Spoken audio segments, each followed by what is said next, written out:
Hello, hello. What's up? Just a click in the game, it should show up.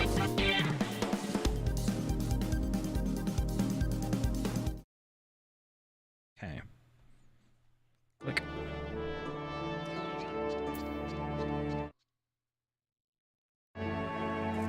There we go. All right. Hello and welcome back. Today we are doing Heaven's Ward Part 4. Hopefully we can wrap this up tonight. We'll see, because these chapters have been fairly long.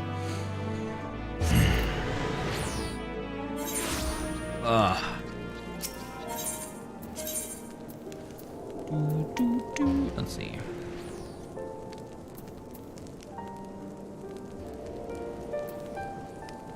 I need to go here.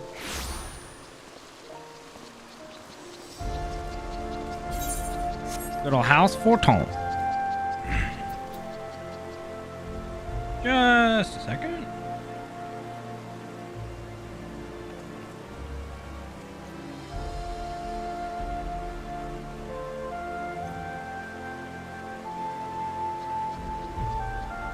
Okay. A new day dawns in Ishgard, and the house Forton Knight has tidings for you. Okay. Mistress Box, you are come at a most excellent time. An invitation from a truly preeminent personage was delivered to the manor but a short while ago. Would that you had been present to receive it, but in any event, Sir Emmerich de Barol, Lord Speaker of the House of Lords, Lord Commander of the Temple Knights, and Viscount of House Morel, cordially invites Mistress Box to dine with him at his estate. You seem surprised. The messenger assured me that his lord had broached the subject with you at an earlier date, when the arrangements for the peace conference were still being finalized. Of course, the intervening moons afforded little opportunity for leisure, but with the happy advent of peace, 'tis plain the Lord Commander sees no further cause to delay. What say you? I would... I should be glad to accept. I should probably take off my mask. Ah, indeed, who would not? You would forgive me if I seem envious. I shall send word of your acceptance to Borel Manor at once. When you are ready, pray return to the Astrologicum. They will have someone escort you the rest of the way. Okay. Good enough. Nope. There we go. Alright, so we can see my face. Let's lock it into a different glamour. Perfect. I think I need to go the other way. Yes. No. Okay, whatever. We're just gonna port.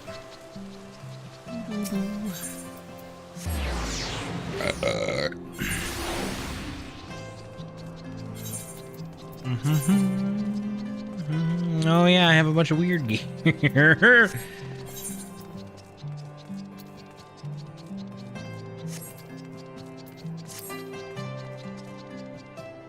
Oh, my little gold whisker squeaking.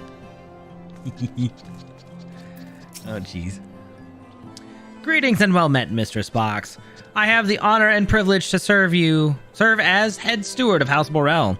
Though admittedly our staff is somewhat smaller than those of other noble families, being countable on one hand.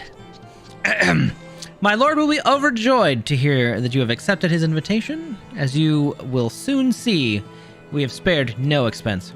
I dare say a woman of action such as yourself enjoys nary a moment's respite. Aye, the battlefield beckons even now.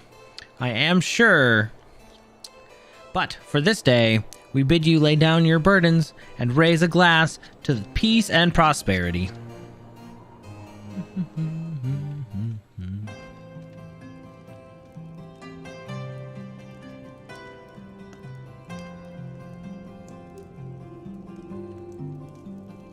Oh, he's in regular attire. Wow.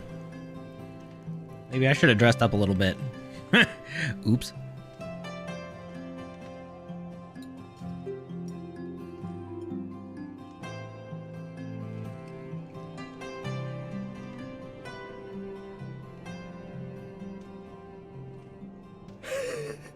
To think the Moogles would prove such harsh taskmasters. Forgive me. I did not know you had suffered so in your quest for the horn.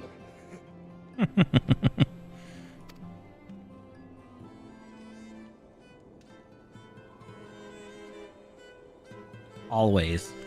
You eat with your armor off? You gotta always be prepared. I must say, your spirited accounts always come as a welcome change from the arid reports which fill my days.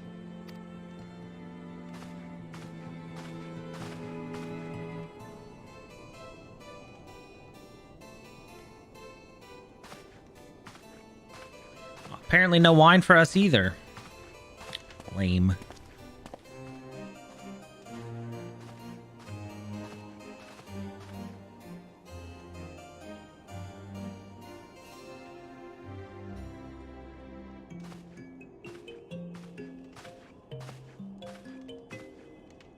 Okay. Tea, though. Now we're talking.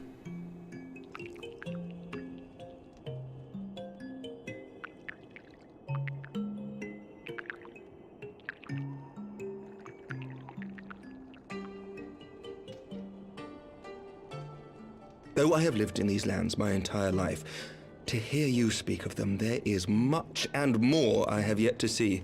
Truly, yours was a marvelous journey. It's not over yet. Ah. It wasn't all sunshine and lemon cakes, let me tell you.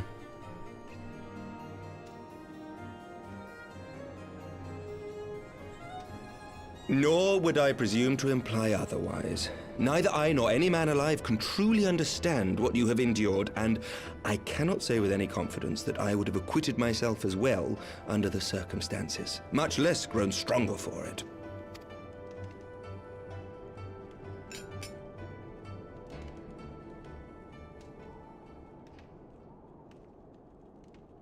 By your deeds, you have helped us to lay the foundation for lasting reform.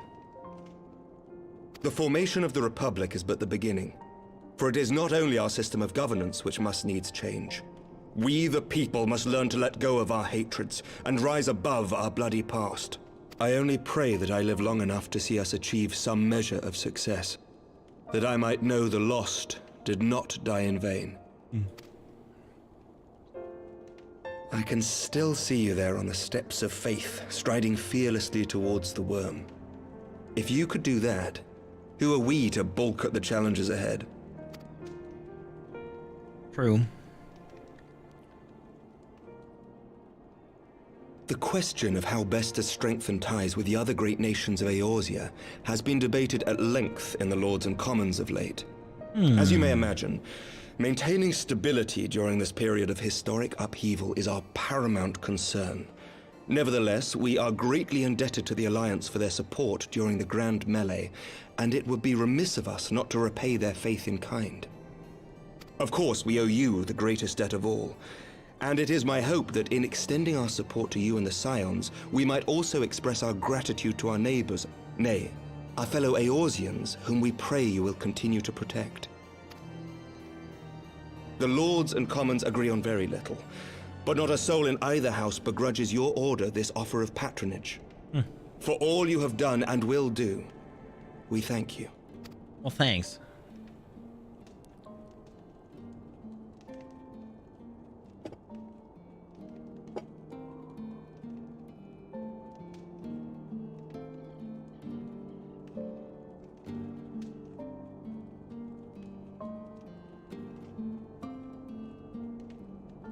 Bottoms up. May I ask a personal question? What? Now that the dust has settled, what will you do? Not as a scion, I mean, but what do you want for yourself? Oh. I don't know. Lord Commander, pray forgive the interruption. News from House Fulton? An urgent message for the Warrior of Light. I was instructed to deliver it without delay. Master Thancred returned to the manor a short time ago bearing an injured maiden. Oh, that's not good. Master Leveilleur and Mistress Tataru are tending to her wounds, but they like not her chances. Respectfully, my lord, they have requested the Warrior of Light's immediate presence. You must go to them, my friend, and I shall go with you. Okay. Who did they find?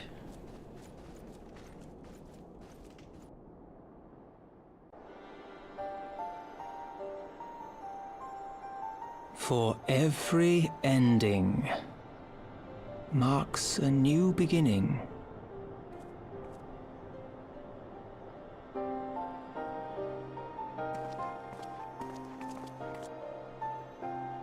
From tragedy and sacrifice, we rise to greet a new dawn, as did she.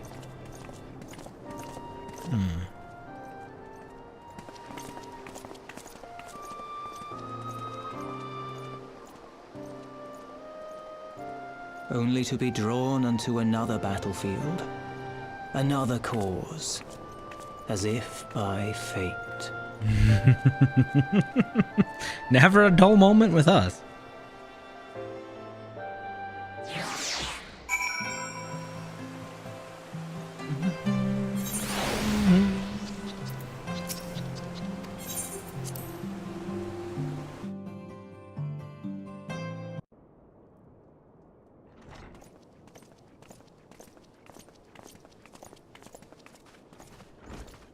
Hey, thank Alice. Oh shit. Yes.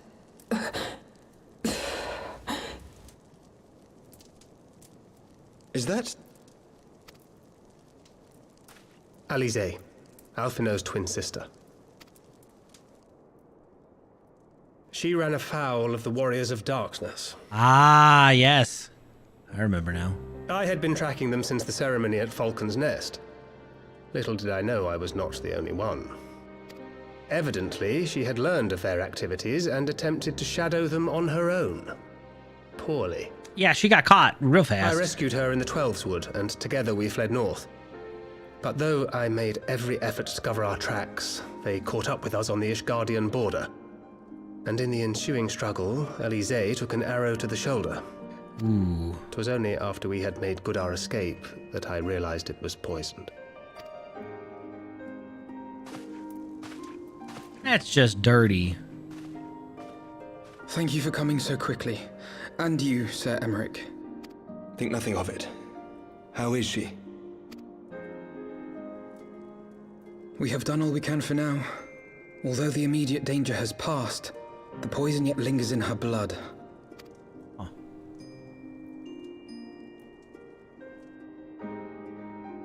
We came to Eorzea together, hoping to bring salvation to the realm our grandfather gave his life to protect.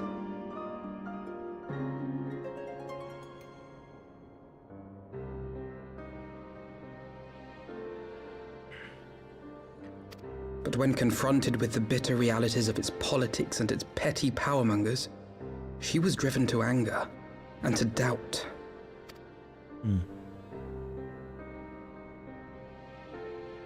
She refused to become embroiled in what she termed Eorzea's squabbles and distance herself from the Scions. Though she remained hopeful of a brighter future, she would walk her own path. Would that it had not been so perilous.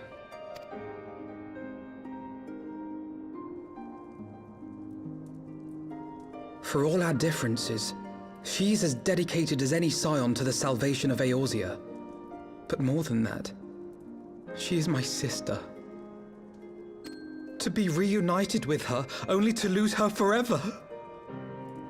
Gods, even to speak the words. Take heart, Master Alphino. She will be attended by our most skilled Chirurgeons. It may not be enough. Bear Mistress Leveilleur to the infirmary at once. Apprise Captain Whitecape of the situation, and inform him that she is to be treated as my personal charge. Oh, dang.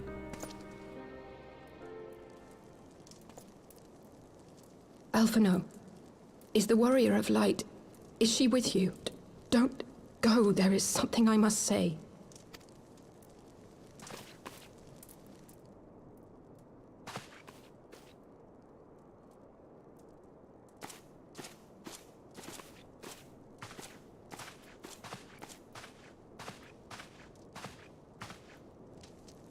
The warriors of darkness are in league with the Ascians.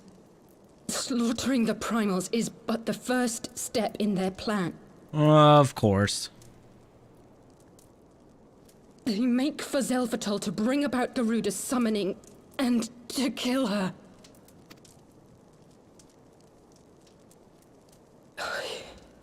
You must stop them.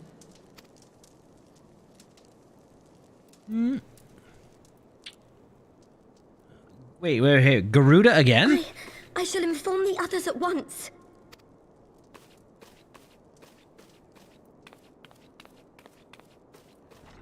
Okay. Master Thancred, I would ask that you accompany Mistress Leveilleur to the infirmary. Your knowledge of her injuries may well prove useful in determining her treatment. Of course.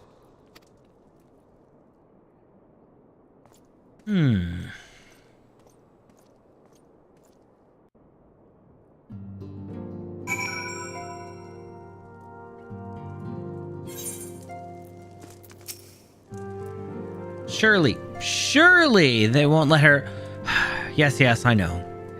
We must trust in Captain Whitecape and the Chirurgeons. Did they not bring Estinian back from the very brink of death? I am uncomfortably reminded of how he mocked me for praying at his bedside for days on end. What say you, my friend? Shall we turn our attention to a matter whose conclusion we yet have the power to influence?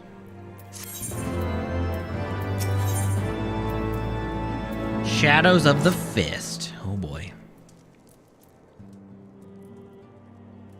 So, the Warriors of Darkness and the Ascians are conspiring to bring about Garuda's summoning, that they might put her to the sword.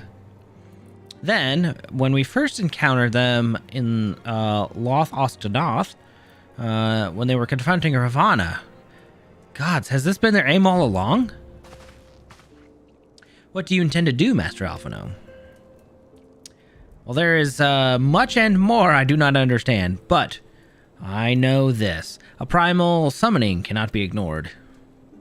Alice risked her life to uncover this plot, and we squandered her gift at our peril. Element, will you accompany me to Zelfatol and help me stop the Ixal's ritual? Of course. Well, that was cute. Given that Ishgard shares a border with the Ixali homeland, we have a vested interest in the outcome of this ritual. We have been willing to suffer the Beastman's intrusions into Korthan land to a point, but the summoning of a primal is an escalation we cannot abide. You shall have our fastest airship, Master Alphino. The mountains of Zelfatol are not easily traversed, and this endeavor demands all haste. The gesture is most appreciated, Sir Emmerich, but I fear an aerial approach is destined to fail. This is their homeland after all, and the Ixali dirigibles are not to be underestimated. No, experience tells me the only conceivable approach is by land. I believe I would be wiser to cross into Zelvatol by way of the mountain pass east of Camp Dragonhead. In that case, I shall send instruction for a contingent to the camp's knights to be placed at your disposal. They will secure you a safe passage through the mountains and escort you thence to Zelfatol. Though my men are unqualified to confront a primal, they are more than capable of contending with the Ixal. Well, we should be glad to have their assistance, Lord Edmund. In the event Mistress Alice regains consciousness, we will share with you any additional information she may provide. May the Fury watch over you and keep you safe. Praise Halone. Alright, then let us be off. We can procure any additional supplies we require in Camp Dragonhead.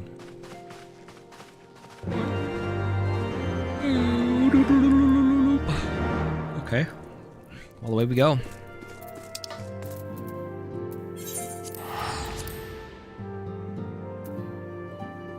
And poof.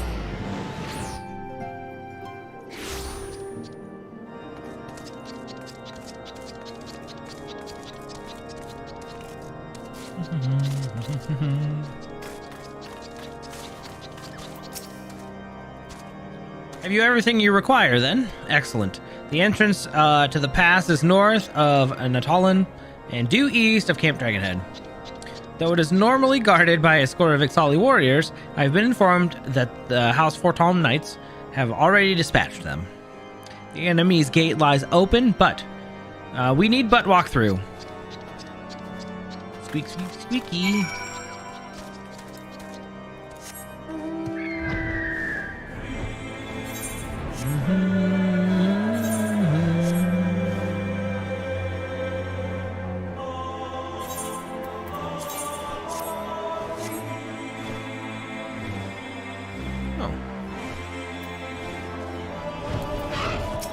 Oh no. Ah, Mr. Spox, Master Alphino, as you can see, the gate is ours. Be advised that our scouts are reporting increased activity around the first mountain. Simply put, they are up to something, and I don't want anyone interfering. Oh, and they don't want anyone interfering. We stand to escort you to Zelfatol and aid you as you see fit. The enemy will be thick on the ground. Upon arriving, let us advance with care as we search the site for the summoning ritual. If the gods are good, we should only have to contend with the Ixal, but if they are not, we may be forced to do battle with the Warriors of Darkness. Oh. Oh, cool. Zelfatol, huh? Let's see. What can I bring to Zelfatol? 80? Or 60?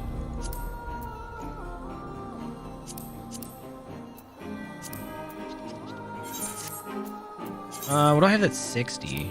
Paladin? Paladin could work.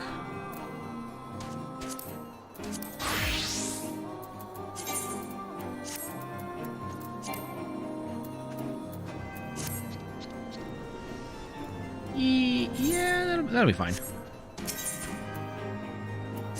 Well, hold on. Do I have anything? I don't have anything else. I guess I could go Reaper. Reaper's fun.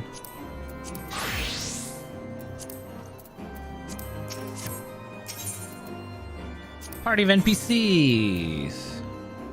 Alphino, Fortom, Banneret, and that's Fortom Knight. Looks good. Oh no. I think I have skipping cutscenes on. Yep. Oopsie. Fine, I don't think I missed much for the entrance. Oh! Wow. Already. Alright, get in there.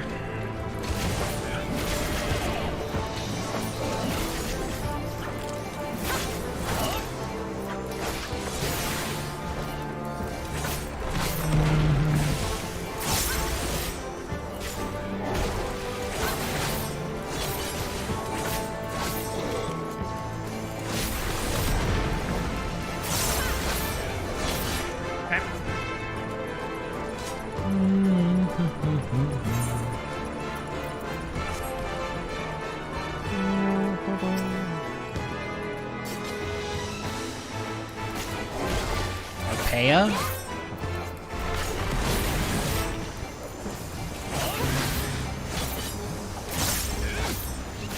Focus. Release! Alphino, you're the healer. What are you releasing?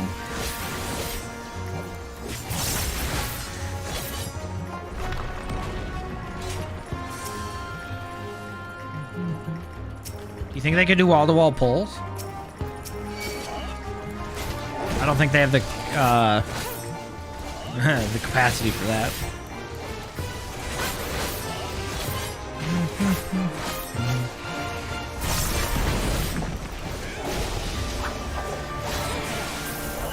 Away with you!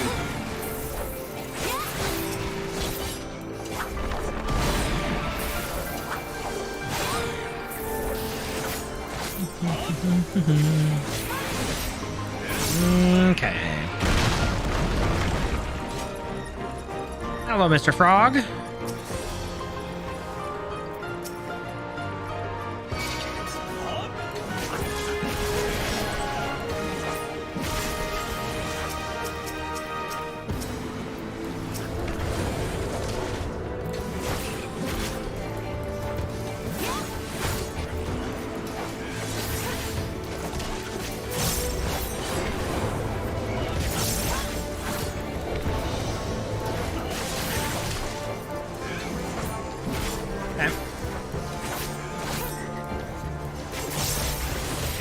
Hold on, it's not my fault if the NPC can't damage mitigate.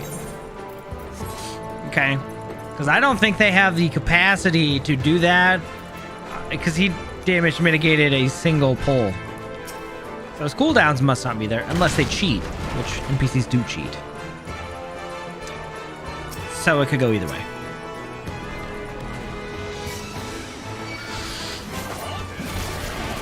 Also, hey, Sumo.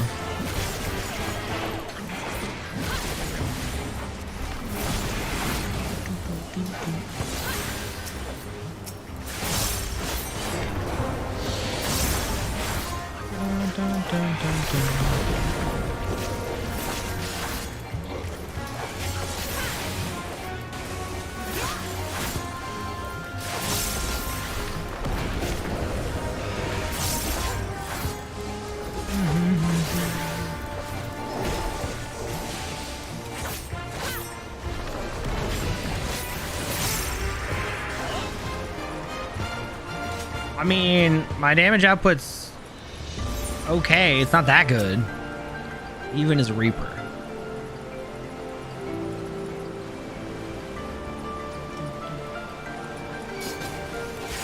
Why is this guy floating from a balloon?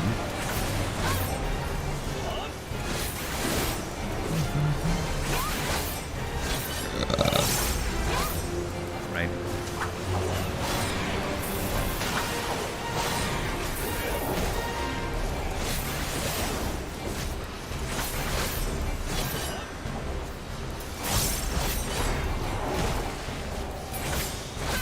Where you going, buddy?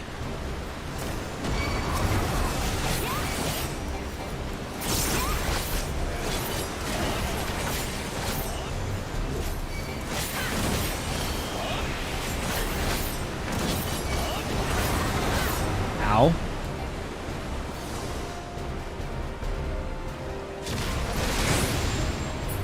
Ah, okay. I have my pride.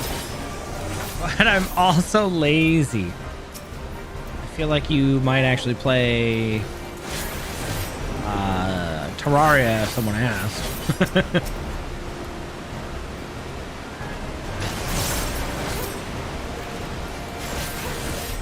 Sometimes there's just days you just don't want to play, and that's okay. I also didn't do any dailies for this yesterday, so.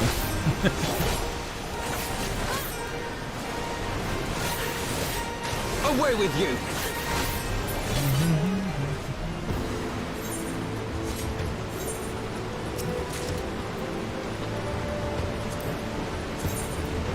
Desynthesize. Ah, see, if you're running low on brain power, you just do something else. Oh, okay. Yeah, that makes it less fun. Trying to get more up.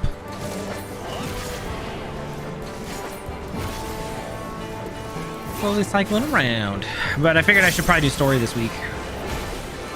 Else I'd be stuck in Heaven's Word forever.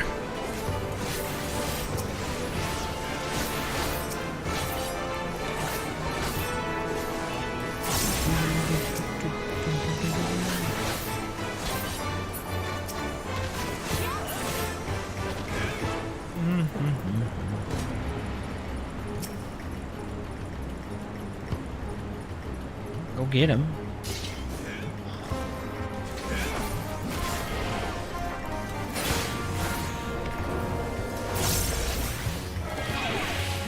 Oh yeah, those are spikes.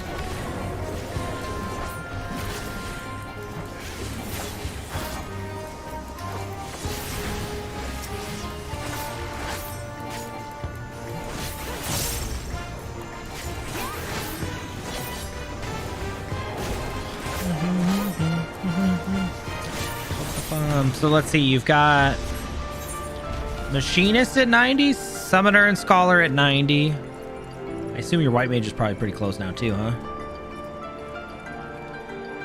And then, did you get a tank up? Gunbreaker? Gunbreaker.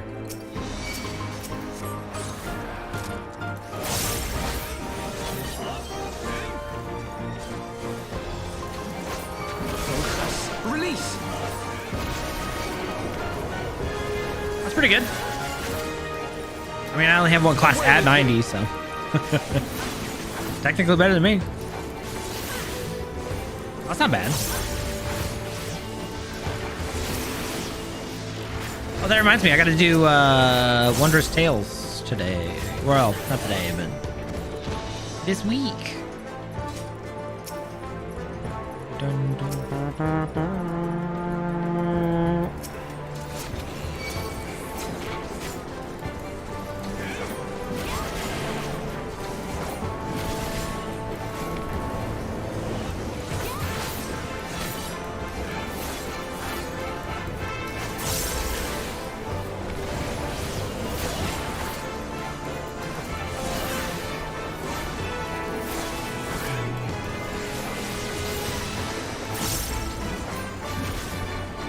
Oh god. You went too hard.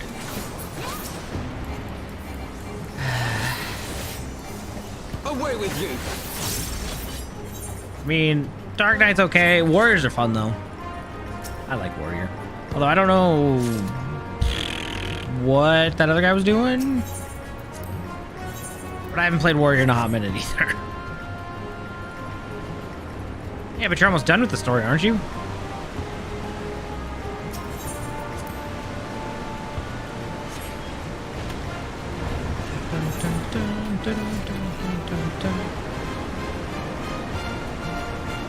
My chainsaw.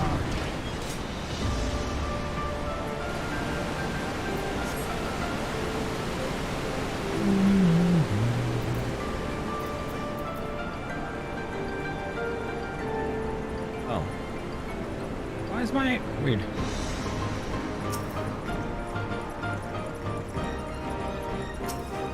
That's fair. I mean, look at me. I always get yelled at because I didn't do a ton of side stuff.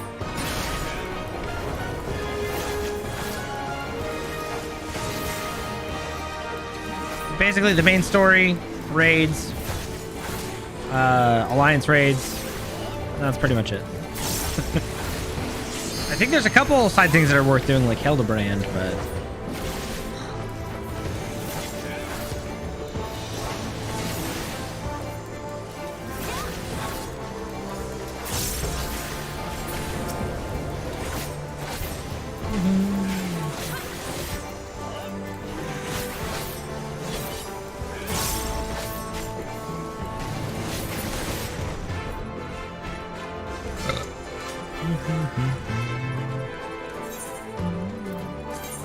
So does that mean you're gonna play Octopath next? Get back into the true JRPG addiction?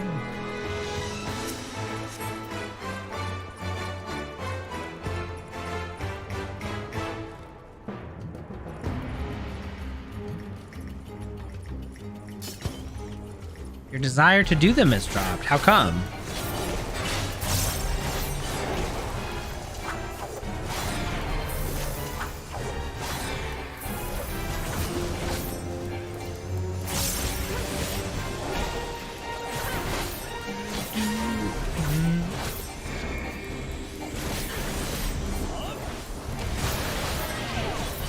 Yep, okay, yep.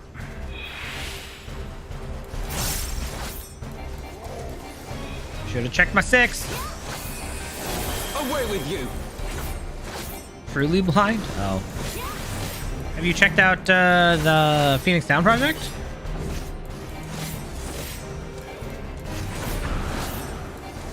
They might be able to do blind for you, although it sounds like they just really want to farm them more than anything.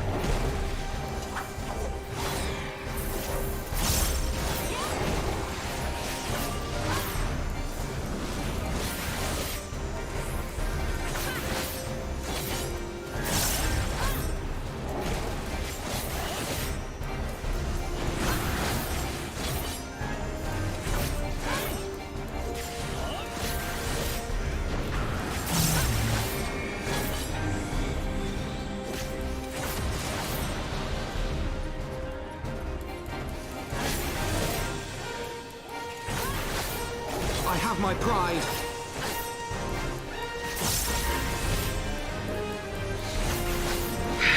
Yeah, there's a lot of that.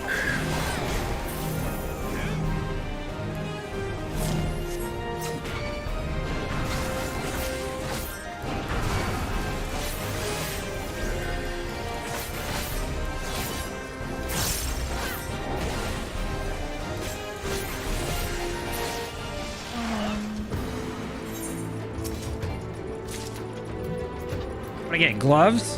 Those are getting desynthesized right now. If I can find them. I have Valkyrie gloves.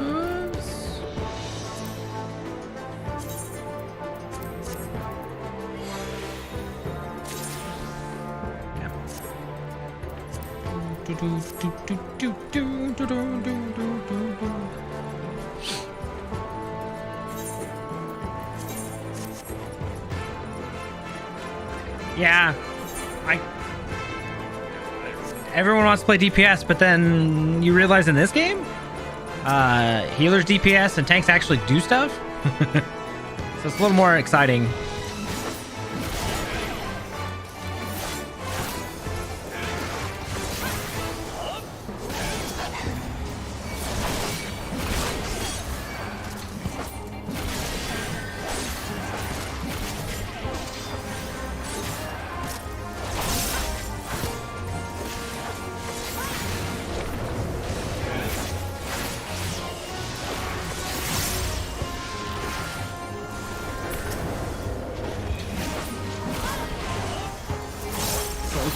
Release!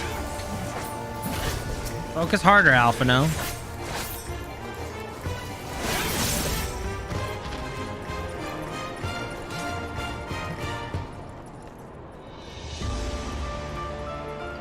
Oh, we're gonna get the air stone. Hold on.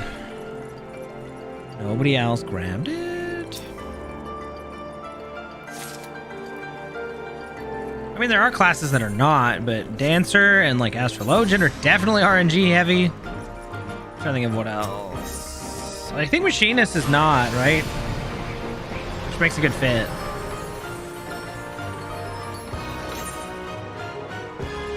Sage and White Mage aren't. I don't know about Scholar.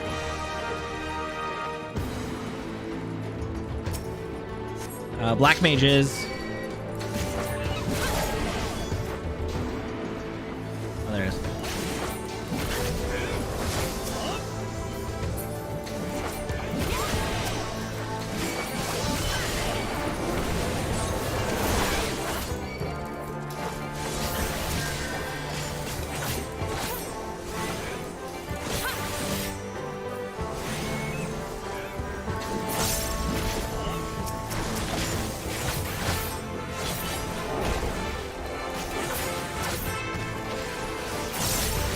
Scholar's not, okay. Yeah, otherwise, I don't know about Red Mage. But yeah, if Gotcha's not your thing, we got you covered. Gotcha is your thing, still got you covered.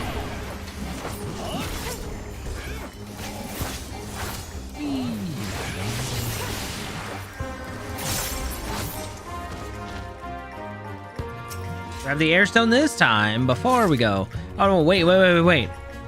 Does that mean we're fighting Wukong?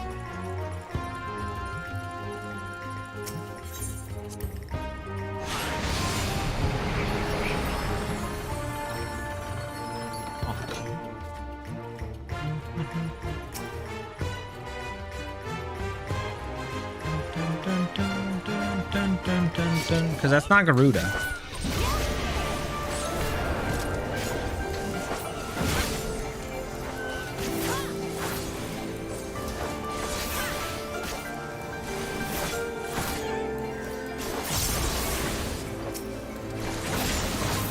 Away with you! Away with you, Alpha, no?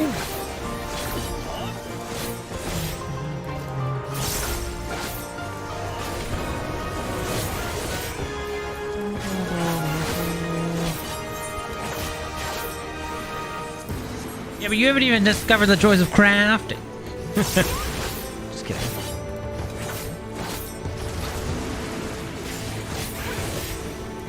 Yeah, crafting is not for everybody, and I used to hate crafting. This one's not so bad. Dun dun dun dun dun dun dun dun. That's not. What are you?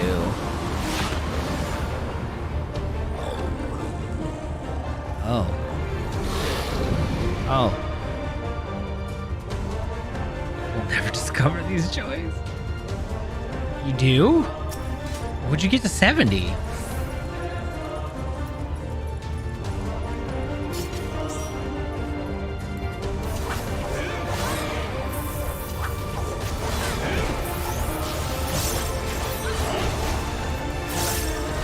Huh.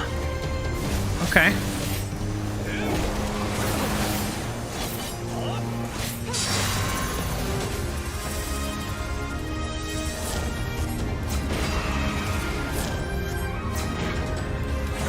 Goldsmith.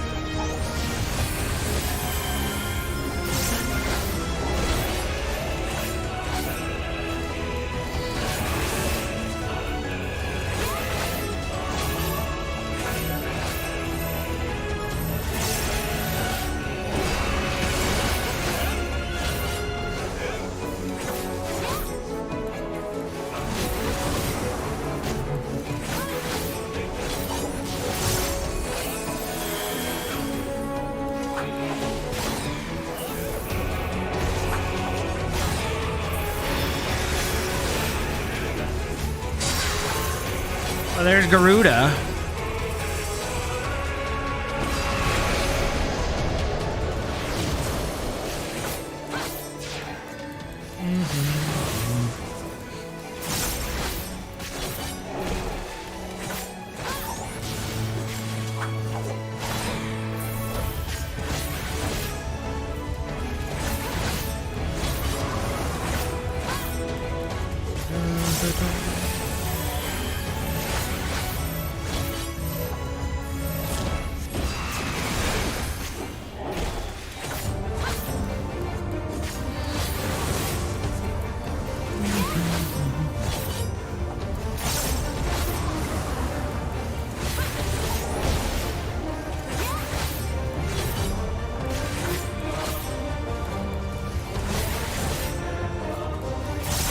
Summon Garuda again, huh?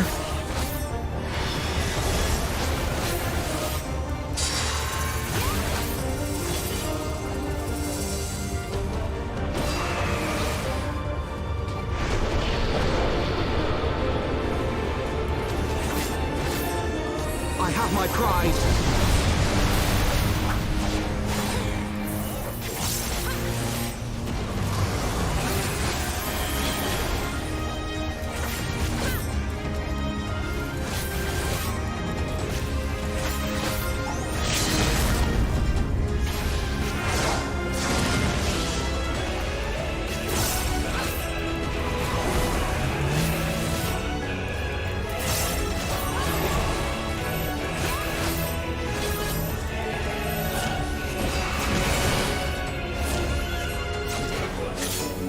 Did that say ingurgitate?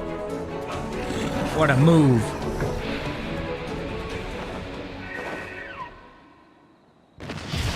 Yeah, no Garuda. Not today, thanks.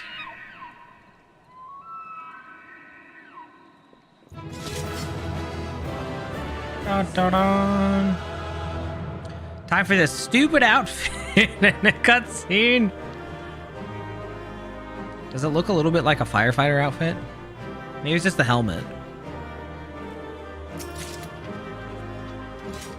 Valkyrie's striking trousers. Oh, I never got that card. Neat.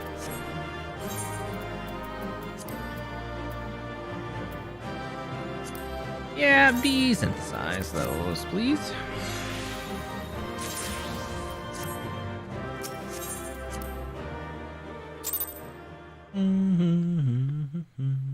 All right, where's the Warriors of Darkness? So they were unable to see the ritual to its completion. Then Garuda is no longer a threat, and whatever the Ascians and the Warriors of Darkness were planning has come to naught. I don't know about that one. But we should not tarry. The knights have secured our path to safety. Well, well. What do we have here? You'd better not have killed the primal without us. Huh? Oh. Hey, not friends. Knockoffs.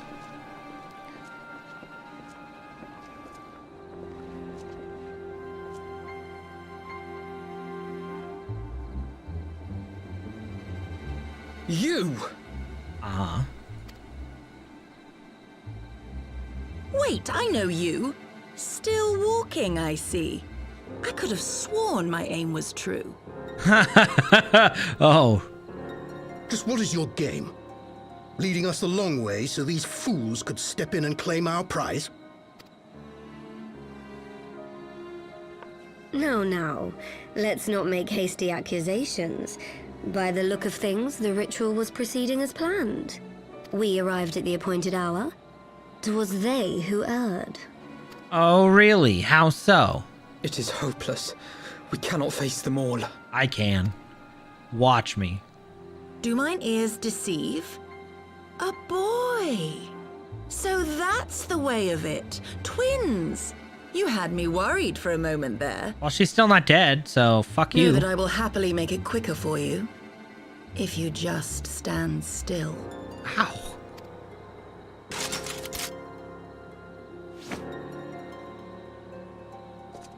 Enough, Jarumul. We wouldn't want to upset the man in white with any unnecessary bloodshed now, would we? Elidibus? Who's this tall guy in the front? You've been awfully busy since we were kind enough to spare your lives.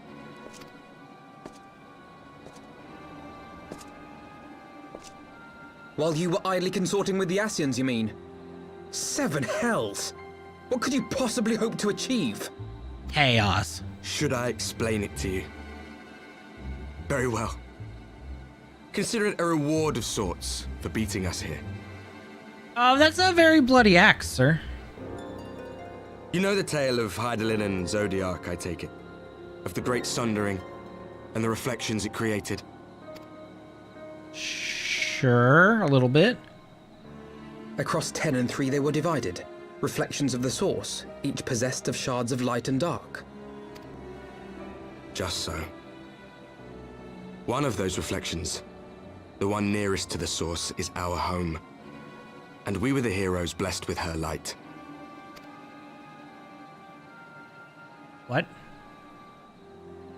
But not all worlds hold light and dark in equal measure. In ours, the power of light was greater by far. Oh.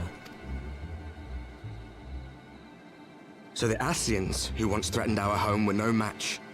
And they fell before us, one after another, till none were left. Victory, we thought. And then came the light. A flood of pure, blinding radiance, annihilating shadow and color and life itself. Ere long, it will consume our world, leaving naught in its wake but blank perfection.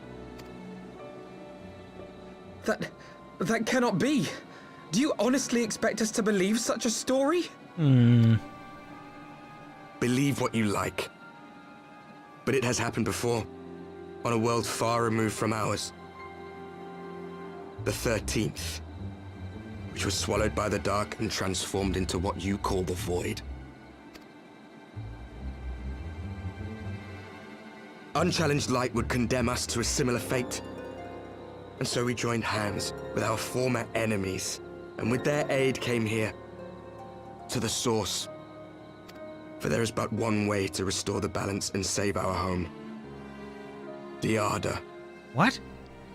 Calamitous destruction with the power to break down the barriers between planes and see our worlds rejoined. Hold on a minute. You would doom our world to save your own? What would even become of us?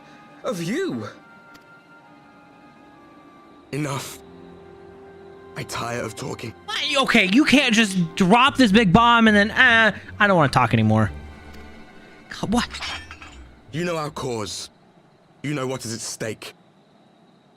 We are prepared to do whatever it takes. Are you? Yeah, your world is doomed. You.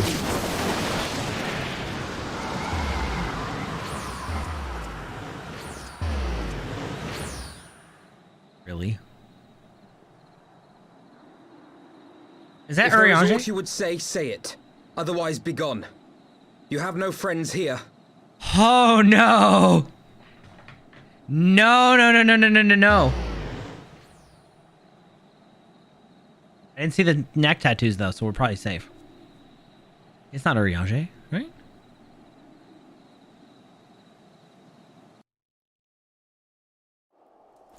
I was a little bit suspicious. All things considered, we should be grateful to have survived that encounter. Do you think it could be true that to save their world, they must bring ruin to ours? No, it matters not. Such wanton destruction is beyond justification. Whatever their reason, they must be stopped. The sacrifice, the loss, it ends here.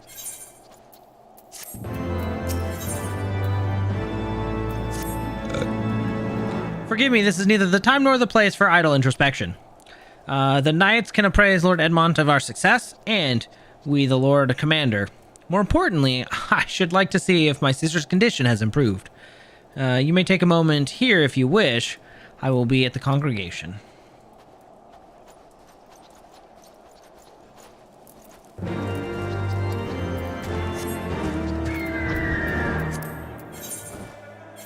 At the Knights Most Heavenly.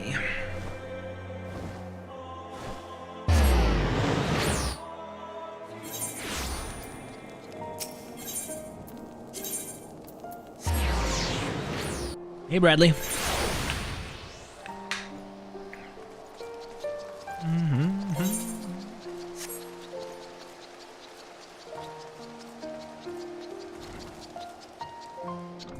Sir Emeric. It brings me joy to see you safely return to us, Element. What news from Zalfatol? Well, we kind of won, sort of. Then we were not too late. On behalf of Ishgard, I offer you my deepest thanks. As for we who remain behind, Mistress Ishtola has been tending to Mistress Alice in your absence, and I am pleased to report that she has regained consciousness. I imagine you have many questions, especially given your recent encounter with the Warriors of Darkness. I know I do. Come, let me show you to her room. Do not worry, her condition is much improved. She is a resilient one, much like her brother.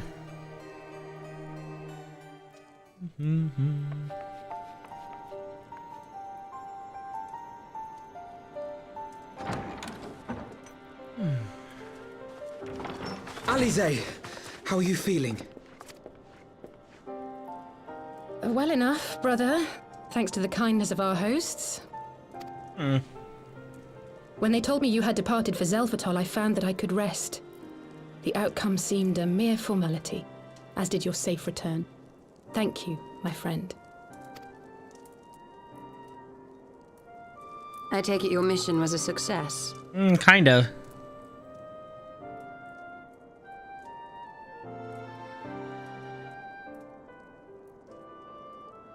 As if we needed any further confirmation that they are in league with the Ascians. But to save another world? I think not. I too thought his story fanciful at first. But it is possible there may be a kernel of truth in all of this. At the very least, none of his claims contradict the word's account. You were following these people, Alize. Why? During my travels, I had oft enjoyed tales of the Scions and their exploits. But after a time, I began to hear whispers of a gifted and theretofore unknown band of adventurers. Adventurers who had supposedly sworn to travel the realm slaying primals in the Scion's stead. The Warriors of Darkness. And in the course of investigating these rumors, you stumbled upon the Ascians' involvement.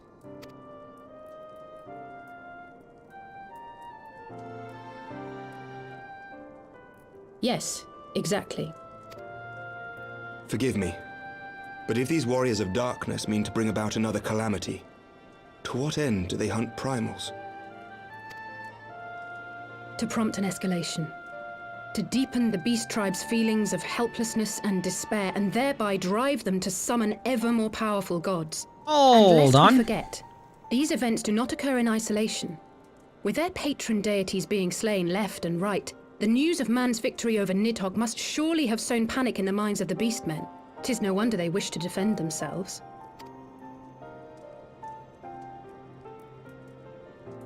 Power answered with greater power. Death with more death. A vicious cycle fueled by fear and hatred. I know it's like all too well. Indeed. The Ascians sow discord and desperation, and the warriors of darkness reap the harvest. Yet that is not the extent of their ambitions. The Ascian himself observed that once the powerless realize that the old gods have failed them, they will have little recourse but to look to a new one. We cannot let that happen. It should come as no surprise, but Alizé and I have uncovered evidence that the Ascians have been manipulating certain parties to ensure that a constant stream of crystals flows into the hands of the beast tribes. Of course. If we sever these supply lines, we should at least be able to slow the escalation. Agreed.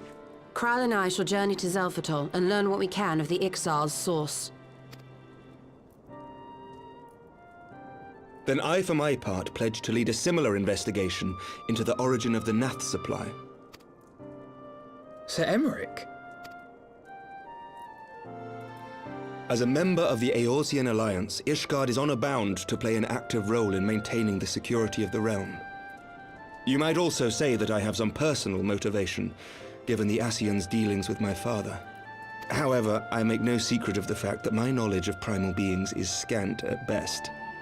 As such, I should be most grateful if one of your order were to assist me.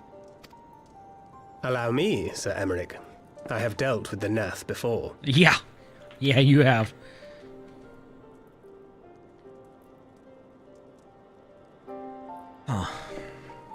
Let us consult with Orianja then.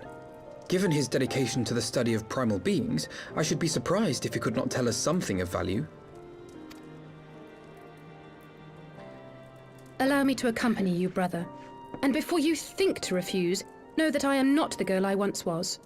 I shall not be a burden. You have my word. Uh-huh. But Alizé, you...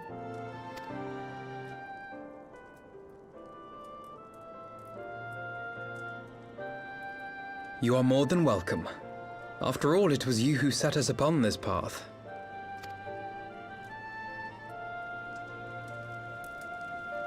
Wait a minute. I'm afraid I can't allow you to leave just yet. Not until you try on the new outfit I prepared for you. Oh, yes. I forgot. Tataru's been busy.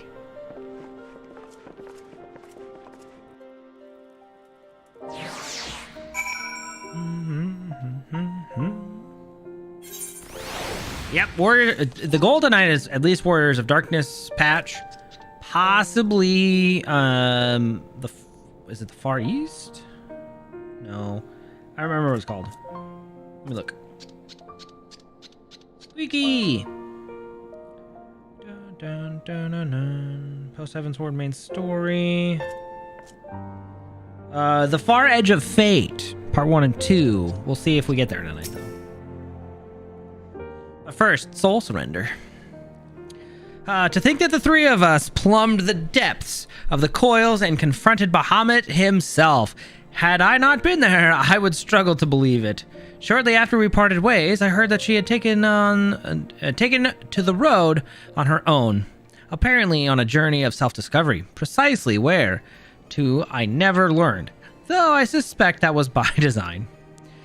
So, she enjoyed hearing the tales of our exploits, did she?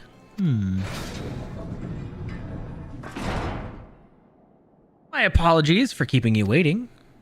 Wow, okay.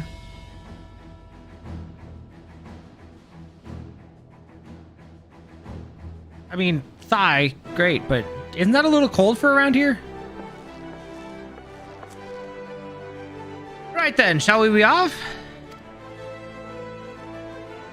Tataru never ceases to impress, though for a moment I feared she might furnish you with an identical outfit. Praise the 12 she did not. Mother and father were rather too fond of making us wear matching clothes. Do you remember that time at the studium when that girl of yours crept up behind me in the hall and whispered, "Oh, jeez. Sister, please. She was not my... Can we not have this conversation in front of the Warrior of Light?" So be it. Another time, perhaps. To be honest, Element, I wasn't planning on seeking you out just yet. When I set forth on my journey, I did so with grand ambitions. As you may recall, I promised I would not disappoint you. I pray you will forgive me if I do.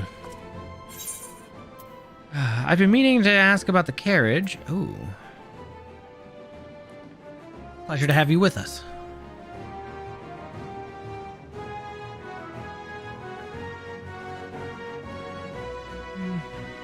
New garments aside, I must say that you seem different, more resolute than when we last met.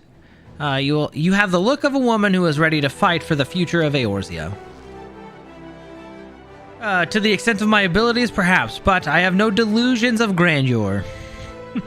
Nor will I pretend to have found myself or anything such. Well, I am here today because I would regret it if I weren't, that is all.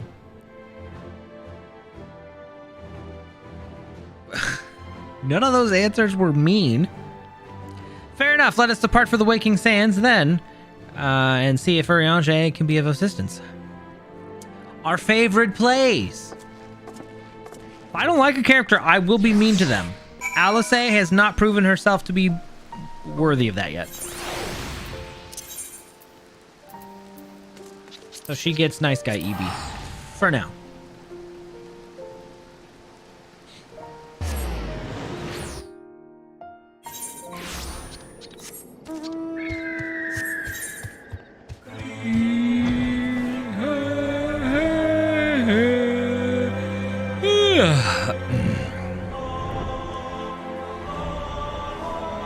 Hold on a minute. Now that I think about it,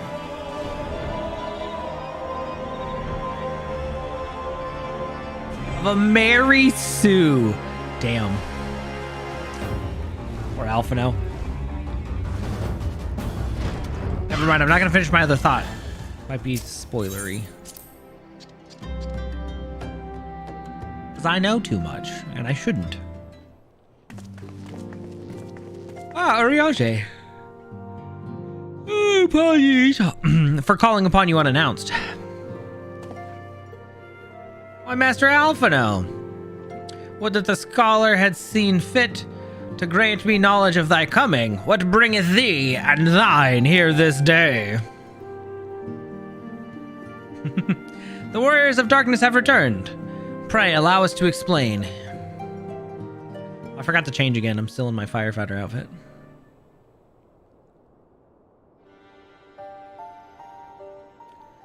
I too have heard tales in recent days of primal beings rising up only to be cast down by forces unknown. Alas, as thou didst observe, this serveth to spur the beast tribes to pursue their goals in redoubled fervor. Well, we have two objectives this time: to identify and remove the source of the beast tribe's crystals, and to take direct action to prevent any further summoning rituals from reaching completion. The second is easier said than done, of course. While we were fortunate to learn of the Ixal's plans before they came to fruition, I should be surprised if the Warriors of Darkness, and the Ascians did not have similar designs elsewhere, of which we have no knowledge. Ah, thou wert wise to come hither. Please talk normal, please. For this very day did I receive tidings most troubling from across the strait of Murlthor. Ogamoro stirreth, and there are whispers that the Lord of Crags neareth his return. Mere rumors, mark thou. Oh my god. But in light of thine own discoveries, thou canst ill afford to turn a deaf ear to their claims. Okay, so Titan's coming back. Can't take it lightly. Got it. Aye, we must be certain. Oh, we must ascertain the truth of the matter for ourselves. Let us consult with the Maelstrom forces stationed at Camp Overlook. All right. Thank you for your counsel, Urianger. Pray inform us should you learn aught else. I shall.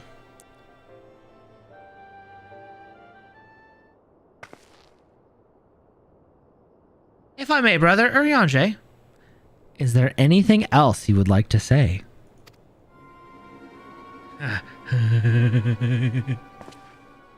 Alice, eh? If not, then never mind. I only ask because you are normally rather more verbose.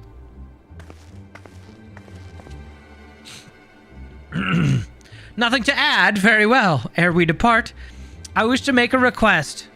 The Warriors of Darkness spoke of how the Ardor had the power to break down the barriers between planes, that our worlds might be rejoined. I would ask that you research this for us. Being nowhere near as well read as you, I'm sure, I wouldn't know where to begin. That said, I have heard tell of a promising tome, the Garoon Oracles. Mayhap you could start there.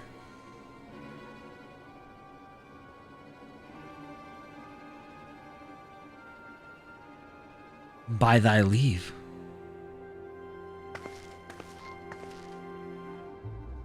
Camp Overlook, was it? Very well.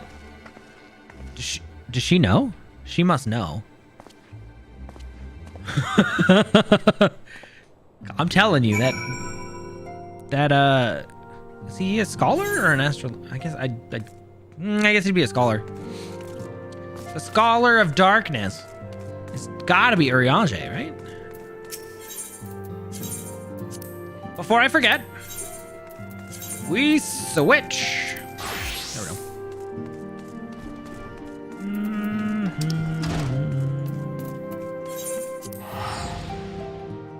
Because this expansion was Dragoon, the next one's Ninja. After that is Warrior. And Walker, I don't know yet. I don't know what's canon.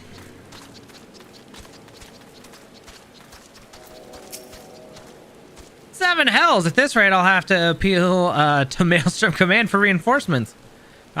Whatever is it, we don't want any. Oh, whatever it is. Well, fancy that. Just when my kobold problems look like they're coming to a head, the Scions of the Seventh Dawn turn up, itchin' to pitch in. Wow. Bloody brilliant timing is what it is. Right then, let's get to it.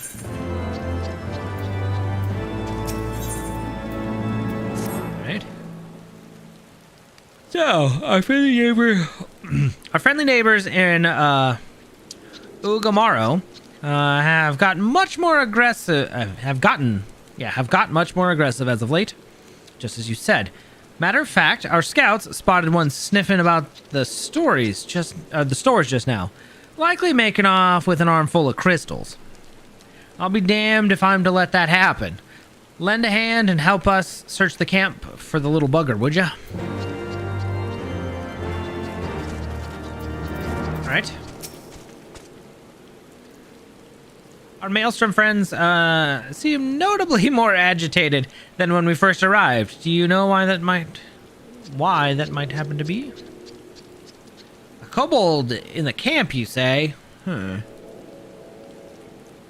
that would appear to corroborate Urianger's information, yes, but to be so reckless as to infiltrate a Maelstrom camp and draw attention to their efforts is passing strange. Maybe it's a diversion. Well then, there... He was flopping. There will be time to think on that later. For the present, we must do everything in our power to prevent Titan summoning. And that means finding and questioning this kobold. Okay. Yeah, I don't know why I keep yawning.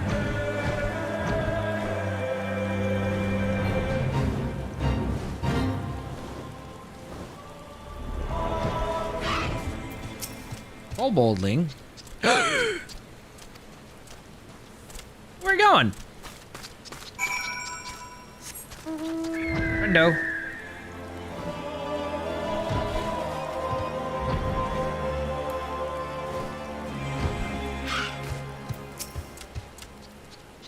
Stay back. Away, far back. I'm not a... It's no use. Pointless. Hopeless. No use. Oh, and you just run away. You're not a bad kobold? Is that what you're gonna say? You're not a thief? You're not sane? What do you mean?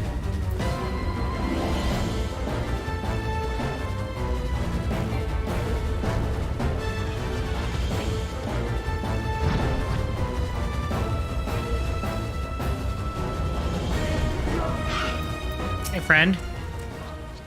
Please don't hurt me. I only wish to talk. Yes, just talk. Hold on. I would talk to you if you would stop running away. Jeez.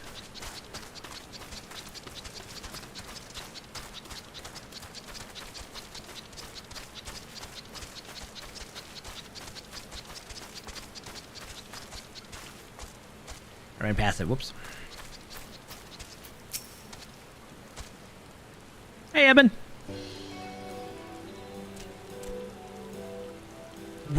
Well, good thing that was his real destiny in life was to be fired.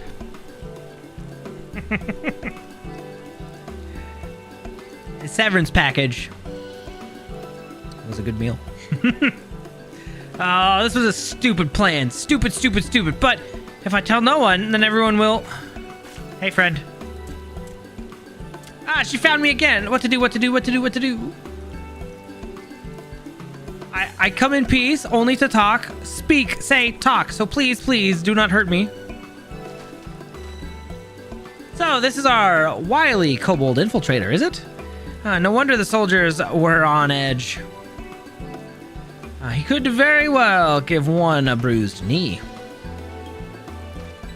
Huzzah, we've got him! Fine work, Scions. So, little one, thought you could sneak into my camp, did you? Plotting to steal my crystals, were ya? No, I came to talk, to ask for help, but when your soldiers saw me, they drew their weapons and shouted, and I panicked. Now, let us all take a deep breath and discuss this like civilized individuals. What is your name, child? Pikmin Gabu of the 620th Order. Wow, at least I will be a Pikmin one day. Well met, Gabu. I am Alphino, and this is my sister Alice. Element, the woman who found you, is our friend, and now that you know our names, we can be friends too. Now, Commander Bloiden. Bliden? What? I don't even know. I'm gonna call him Commander Blow. Here thinks you want to take his crystals, Gabu. But you said you came to ask for help. Why to us and not to your own people? What happened, Gabu? Can you tell us?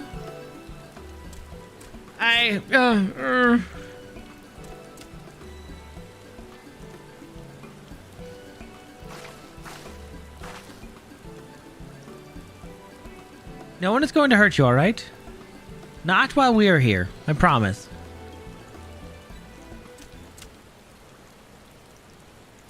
No. The Patriarch, he's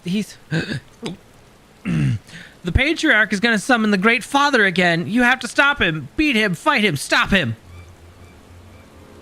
Ooh. Titan? Gabu's parents said they didn't want it, along with many others, but the Patriarch wouldn't listen. He was so angry, raging, fuming, angry. He said that if they didn't have iron in their hearts, they would serve as coke for the furnace. Okay. And then the guards took my parents and the others away, and I haven't seen them since. Coke for the furnace. I did not want to believe it, but I have heard of such tales of foci fashioned from the bones of beastmen, which worshippers used in their rituals in hopes of summoning more powerful incarnations of their gods. By the 12th, that is sickening. No one listens to Gabu. No matter how much he cries, pleads, begs, cries. They do not listen. Only talk about punishing the overdwellers and praising the Great Father. Gabu loves the Great Father, but he loves his parents too, so please help Gabu stop the Patriarch and save his parents. Very well, little one. Commander, advise Maelstrom Command that Titan summoning is imminent. Should the worst come to worst, we will require their support. Time being of the essence, we three will attempt to infiltrate the Kobold stronghold, secure the crystal, and free the prisoner.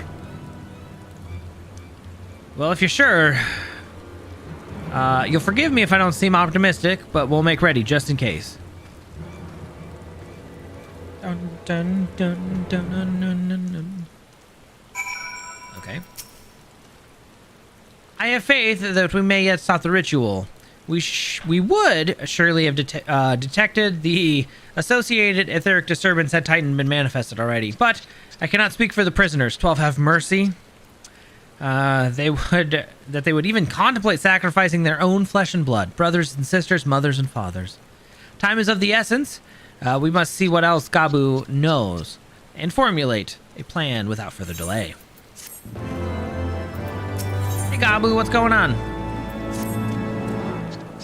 I heard Great Father Titan loves crystals, cherishes, covets, loves them. And if we gather enough, he will return. That's why the Patriarch told everyone to go forth and gather them. So I was thinking, if we take all the crystals away, maybe Great Father won't come. Oh, very good, Gabu. I was just thinking the same thing. But do you know where these crystals are being stored? Oh, I know. Oh, very special spot. Each defended by a different order. Huh. Gabu wanted to steal them, but he was too afraid to go alone. Yes, too afraid to go alone. But together, we can take them away and hide them. Come. Gabu will lead you to the first cache. Cache. Away we go.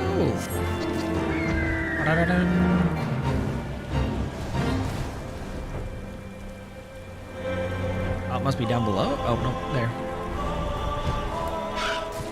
All right, I've made it. Quickly!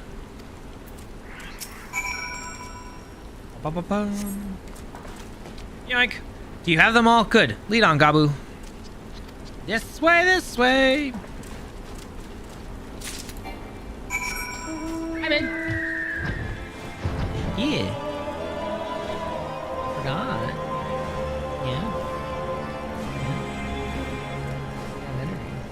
Go good.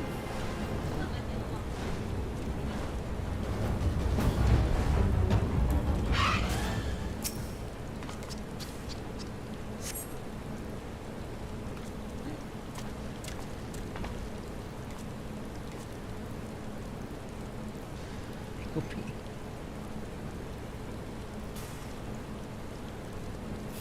I'm gonna read.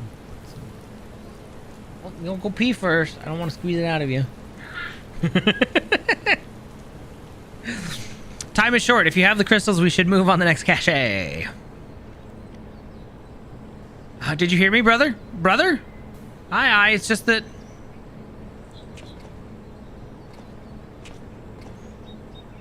I'm quite certain that crate once bore Ishgardian seals. Someone took great pains to remove all traces, but enough remains to make out the pattern. See for yourself. I struggle to imagine kobolds traveling to Korthos to obtain crystals, much less bothering to conceal their origins. I suspect these crystals were smuggled into Wildbrand by another party, most likely a pawn of the Ascians, as Thancred speculated. I don't understand. Who are Ascians? Do they worship Great Father Titan too? Never mind about that. As Alice said, we do not have a lot of time. Can you lead us to the next cache? Gabu? Yes, of course. Gabu knows the way. The next one is the last and is very large. Very big, very huge, very large. Oh,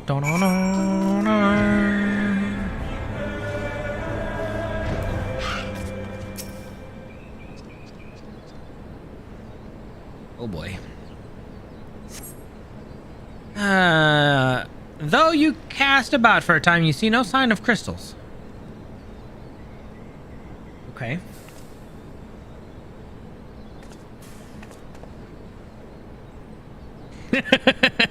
It's exciting. It's the cache, I know. Confound it. What about you, Element? Any luck? Negative. Nothing, nothing, nothing. This cannot be. Gabu saw them. Spotted, saw. Think, brother, think. They must have just moved them. Yes? The question is, where to and why?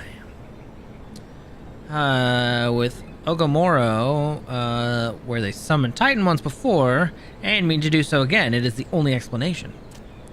What about Mother and Father and others? We have to help them. We will, Gabu. We will. Stay calm. We still have time.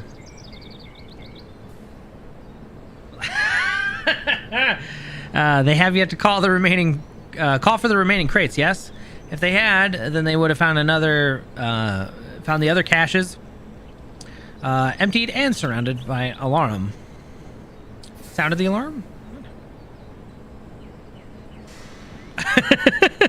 Nevertheless, I believe the time for stealth has passed. We must breach the navel and seize the remaining crystals. There is no other way to prevent Titan summoning. But first give me your crystals, and that I might deliver them into Commander Bloden's custody. We dare not take them into the bowels of the mountain. It's my plan all along. The crystals, if you would be so kind.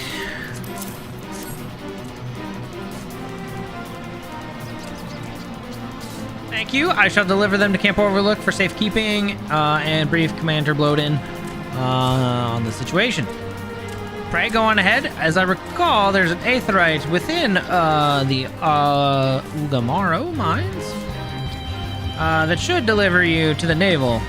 Gabu doubtless knows the way. Wait for me there and I shall rejoin you anon.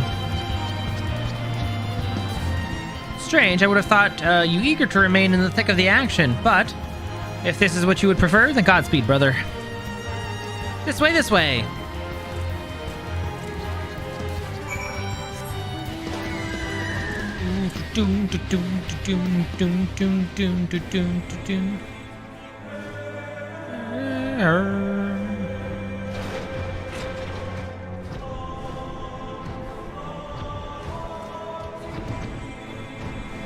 You're telling me I have to go all the way around. Thanks, guys.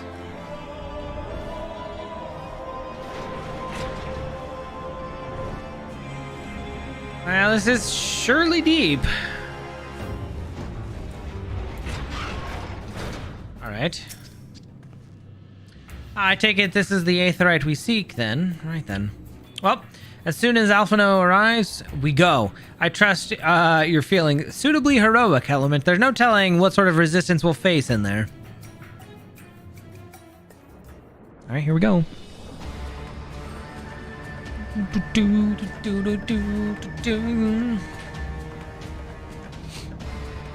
Quickly, you clods! Briskly, swiftly, quickly! I will not suffer any further delays.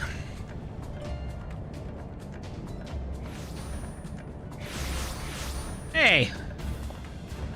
Lay down your arms and surrender. We have your crystals. There will be no summoning this day. Outdwellers here? But how did you... Where are my parents, Patriarch? Where are they?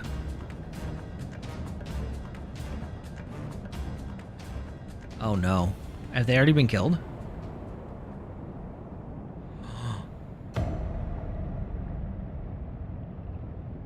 Gabu.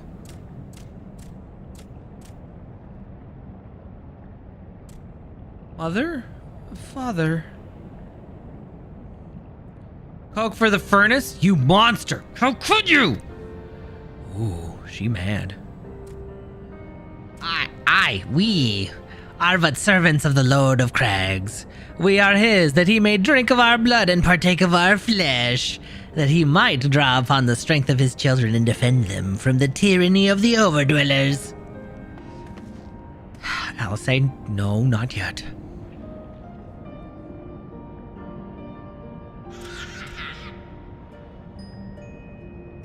I understand, Patriarch. I do. Your fear, your anger, your hate. You would do anything to protect your people. Anything to deliver them from despair. Whatever it takes to ensure that those who threaten you can never do so again. But in your single-minded pursuit of this objective, you have brought suffering on your own kith and kin. You have sacrificed the lives of the very people you sought to protect.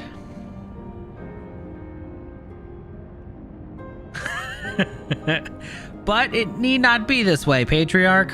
Renounce this bloody course, cease your attempts to summon your god, and work with us together, and we to build a lasting peace. Another peace to abandon at the Overdweller's convenience. Oath breakers, all of you. Liars, betrayers, oath breakers. What are you doing?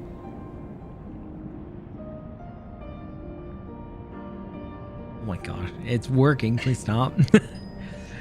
You take and you take and you take. And when you've had your fill, you sue for peace. You promise that this time is the last until you grow hungry again. And when we dared to defend ourselves, you declared that this beast tribe cannot be suffered to live. That our gods drain the land of ether and brings naught but suffering, death, destruction, suffering upon us all. I will hear no more lies from you and yours, Overdwellers. You've you've ruined your own land. You'll not ruin ours.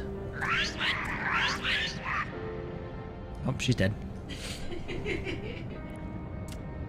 I said I'd come for you, and I did. I'm here. I'm here. I'm here.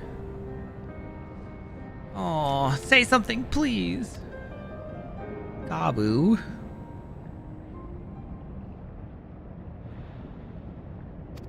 Please. Wait a minute. Is he gonna summon it? That's Titan's heart. Uh-oh.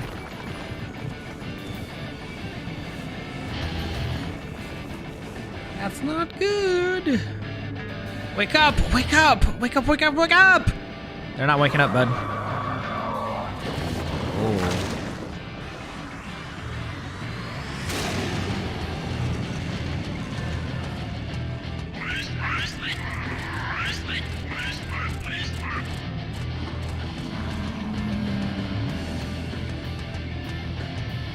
Is he gonna crush them all? Has Gabu summoned him? Yeah.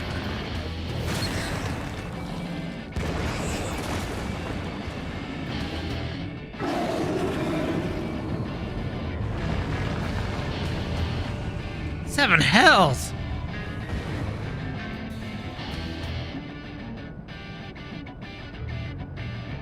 I'm here. I'm here. I'm here. Hey. Alphino, leave him to me. Nice shot.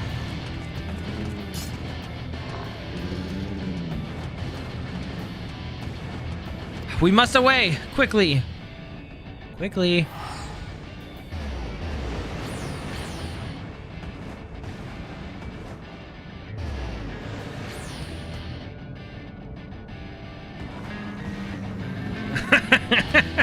Titan's true weakness is just a carbuncle to the face.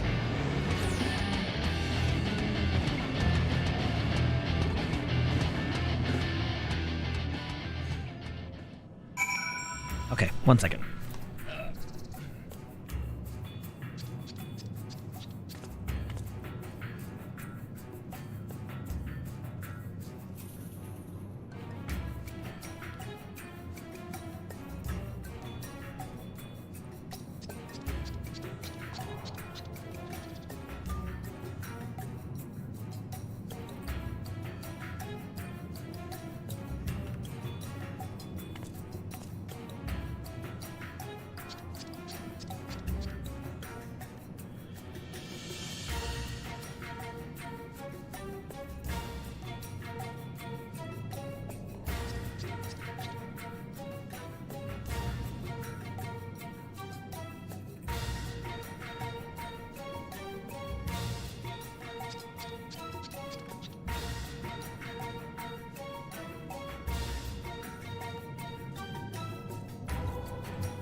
Kinda gotta yell, but the window's open.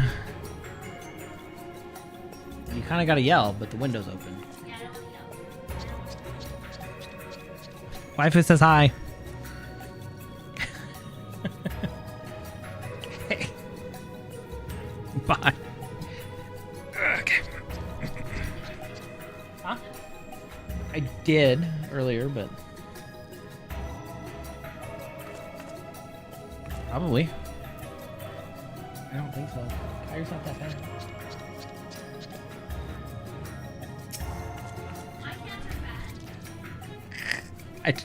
Okay. Gandalf's a little chubby.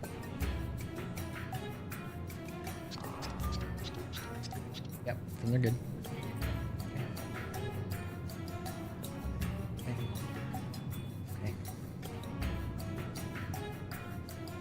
Okay. By the 12, how could I be so foolish? I should have known better than to let Gabu accompany us. Given what we were likely to find.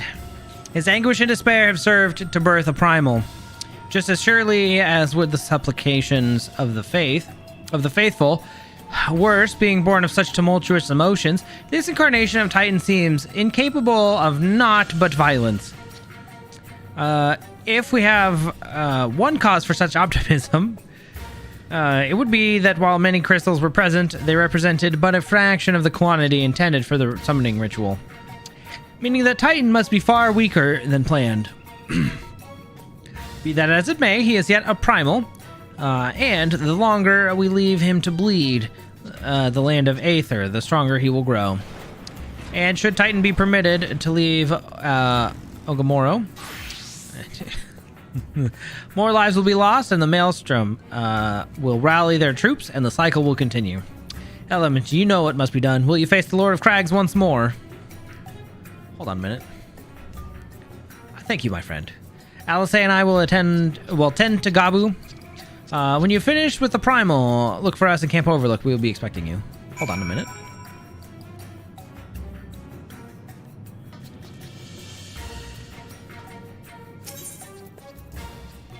Oh.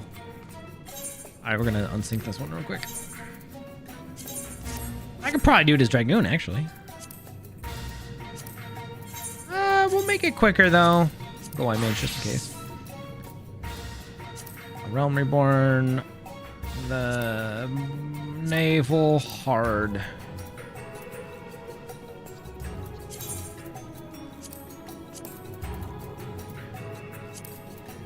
There we go.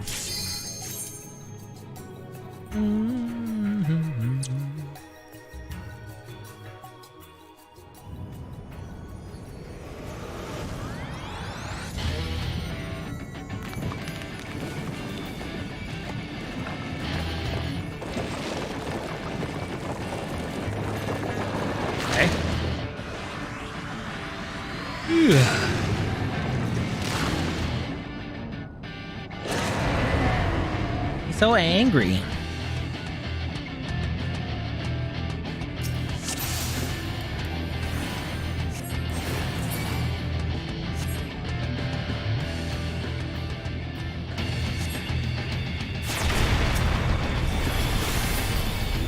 Yeah, jump again, please. Dun, dun, dun.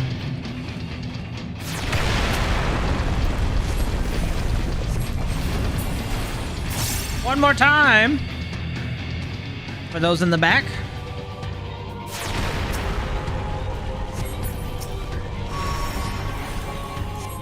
Goodbye, Titan's Heart.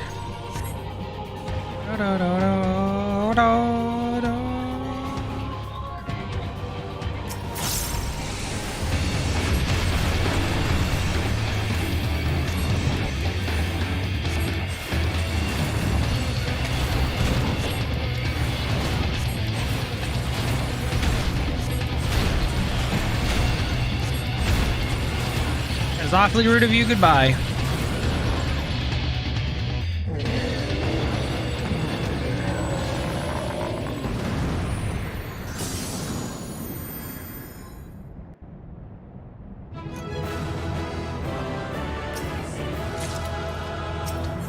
Cane of the Crags.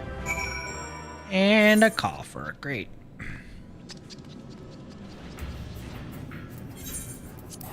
Okay. Back to business.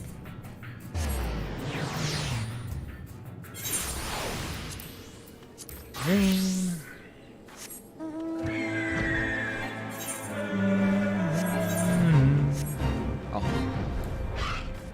Hey, friends. I'm back. Ah, there she is. Did I not tell you that she would return safe and sound?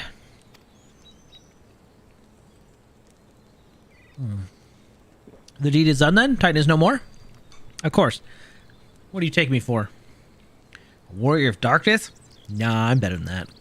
Good. There has been enough tragedy this day. He's been like this since he regained consciousness.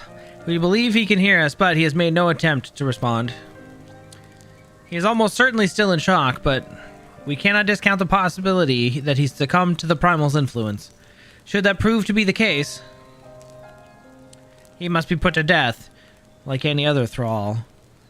Such as the Alliance's policy, yes? You have the right of it. But we must not rush to conclusions. After all, we once feared that Issael's followers were beyond reason, and many have since laid down their arms and accepted Ishgardian's peace. We can but watch, wait, and pray.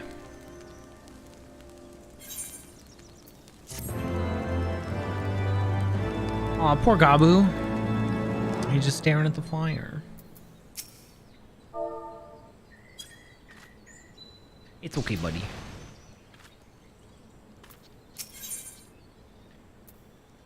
Boy. There is not to be gained from dwelling on an eventuality over which we have no control, much less one which may never even come to pass. Let us tend to more immediate matters, informing Commander Bloden of Titan's demise, for example. You may be certain that he will be glad of this news. Would you be so kind as to break it to him? I guess, sure. I could do that.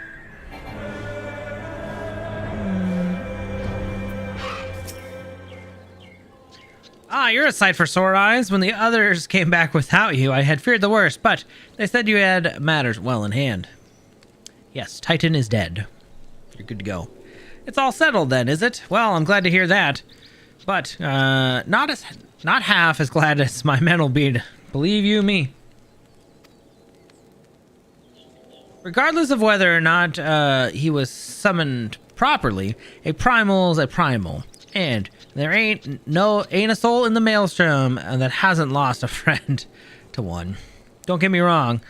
Like, we were all prepared to do our part, but we weren't so naive as to think we'd live to tell the tale. Thankfully, of course, it didn't come to that, which, my friend, sounds to me like a cause for celebration.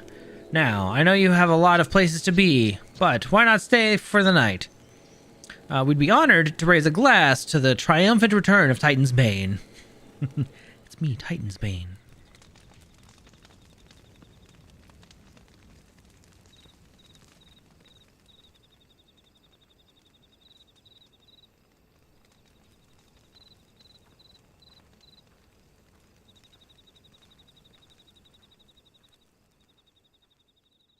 Huh.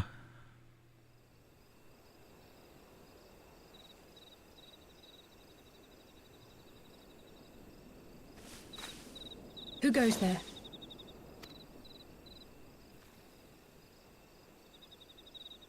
Oh, it's you. Forgive me for straying from the camp. He hasn't been feeling too welcome, to say the least. I thought a change of scenery might do him good. But, alas.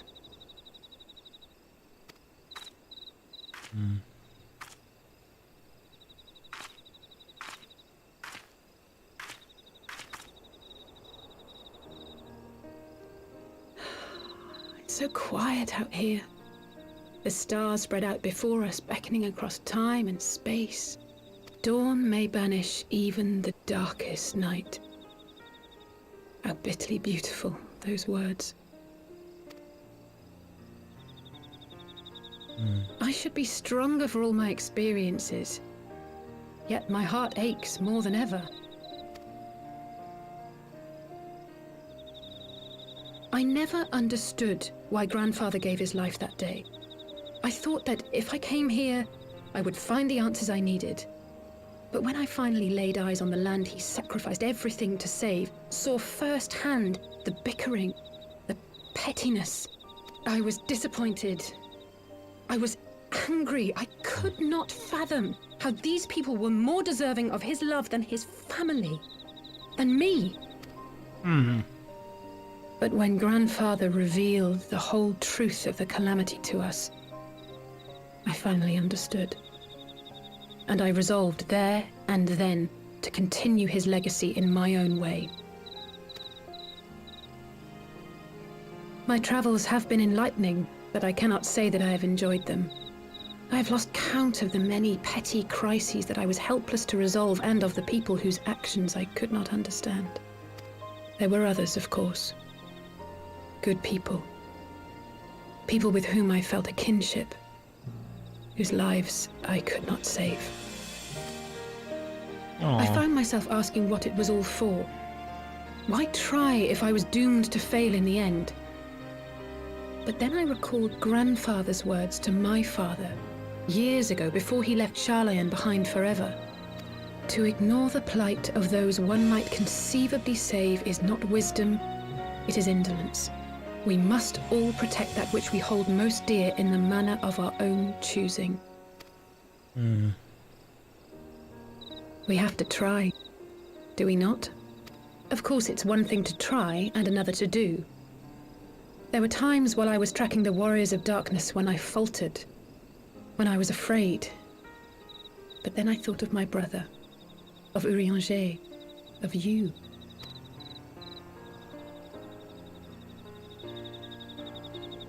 Oh, pray forgive me. This conversation has been rather one-sided, hasn't it? Mayhap you could recount some of your adventures in Ishgard. Oh man, well,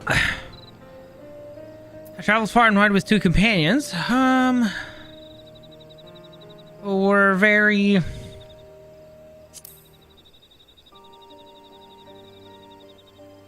distinct. Gods! They must have been at each other's throats from dawn till dusk. I dare say you managed to keep the peace, though. Merely being in the presence of the Warrior of Light is surely enough to shame anyone into behaving. Kinda. The hopes and dreams of so many rest on your shoulders, Warrior of Light. As long as the sun rises, we can but carry on. For the sake of those we hold dear.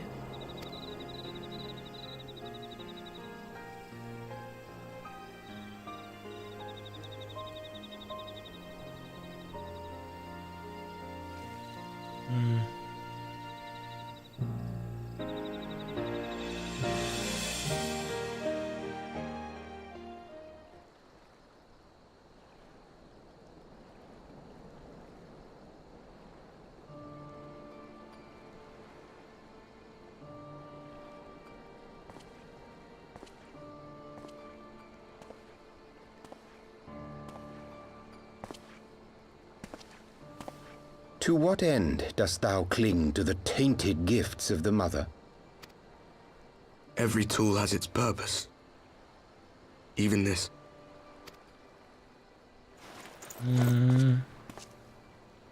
Well, what is it?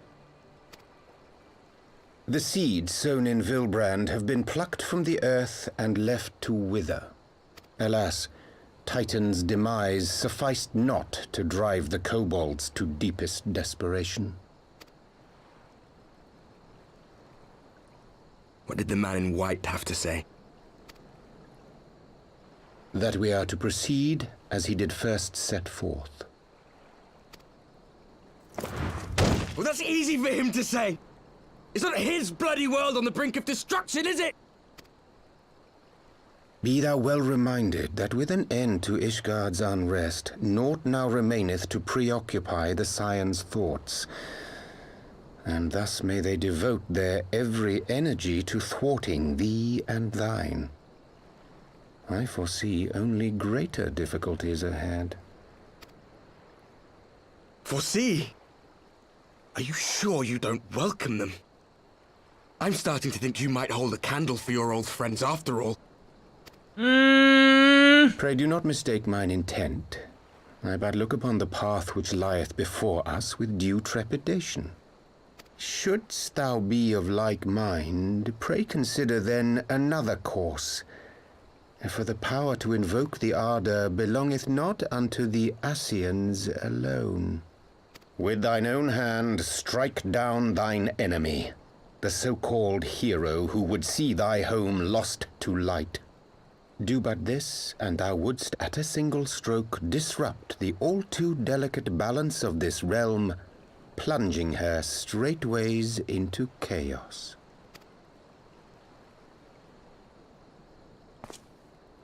You do realize what you're suggesting, yes? To ignore the plight of those one might conceivably save is not wisdom, it is indolence. Oh my god, Urianger. The words of my teacher, and a creed I hold close to my heart.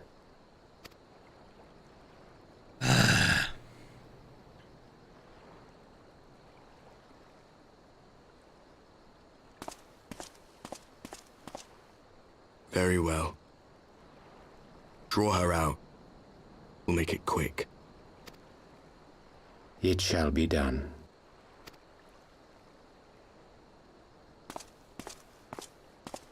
Hold the phone. What good a creed one cannot uphold? What hurts soothed?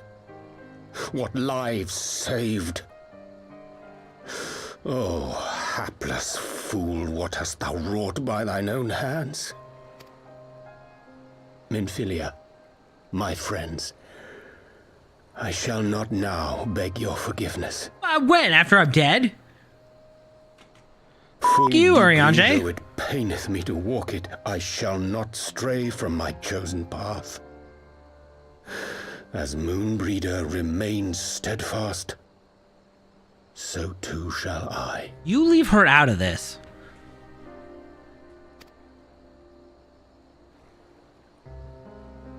Well, that's one betrayal this stream already.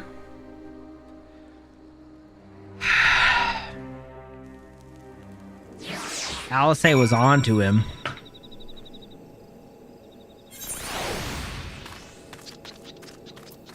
Shit.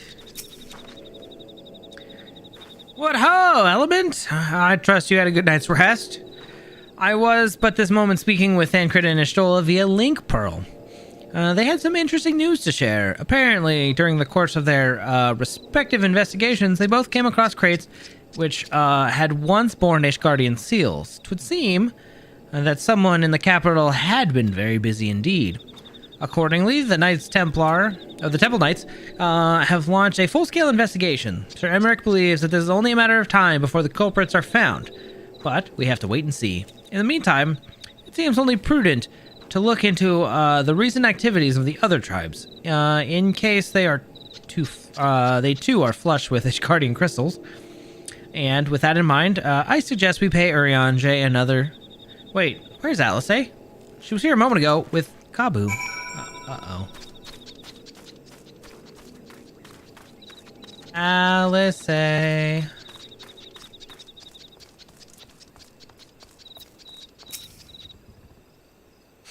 Little friend, are you okay?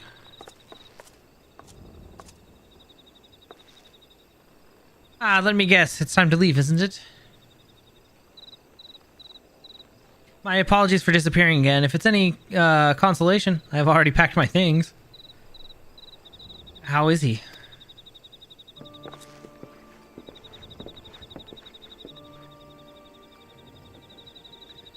Brother, Commander Bloden. Something tells me you are not solely here out of concern for his welfare. But to answer your question, there has been no change. He will not speak nor eat. I'm not sure if he has slept. If he did, he seems none the better for it. He just shuffles about with the same expression on his face. You will look after him, won't you, Commander? And treat him with every kindness? He's still in there, I know it. Beneath the anguish and the despair, he's still fighting with all his heart. He deserves to be given that chance until he comes back to us. until we know for certain what has become of him. Aye, you needn't worry. If he hadn't risked his neck to warn us and help secure the better part of the crystals, this could have turned out a damn sight worse than it did. We'll not soon forget that, nor will the Maelstrom Command.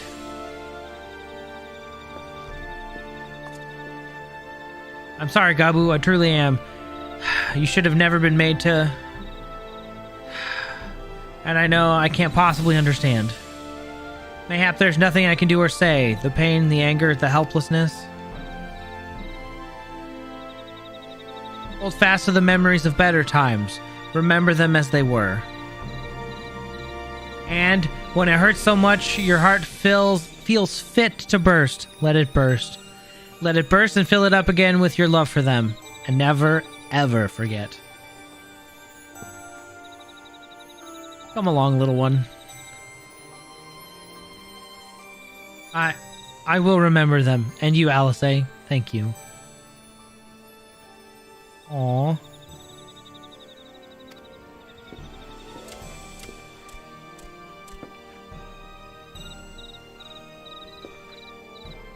Have faith, sister. Your words have reached him. In time, he will recover.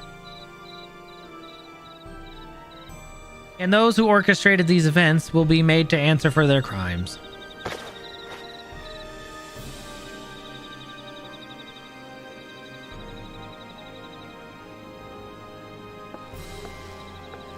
A 1,000 times over, aye, there will be a reckoning. Oh, she pissed.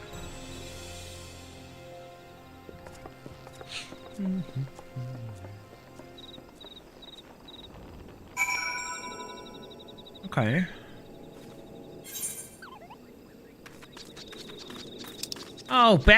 Back to the trader.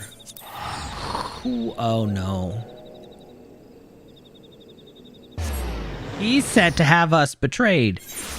Oh, great. And killed. For the sake of balance of a different f***ing world? Come on, man. I'm not saying we don't help them, but I don't think we doom our world for theirs.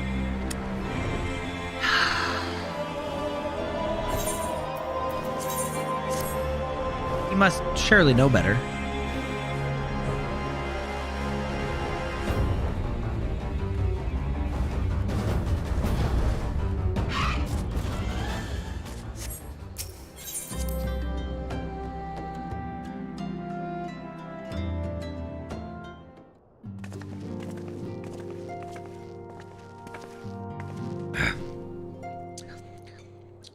We have heard the glad tidings from Ogamoro, my friends. By the grace of the 12 and your most valiant efforts, the people of Limsa Lominsa may rest easy. I should like to think so, yes. Though we have failed to prevent the Lord of Crags from manifesting, we did succeed in weakening him, enabling our friend to dispatch him before the Warriors of Darkness could make matters worse. 'Twas by no means an unmitigated success, but it will have to suffice. Then let us speak of another matter, one which weigheth heavy on my lady's mind. As thou did request, I sought out the Garin oracles, that we may better understand the aims of the Warriors of Darkness. Though their copious use of the allegory defieth any single interpretation, the oracles paint a most disturbing picture. One of the worlds parallel between our own, apart yet linked, reduced to ruin with every umbral calamity. 7 times have they succeeded, yet then of 10 and 3, only 6 worlds remain. Oh. Aye. All is as my lady Minfilia spake unto thee.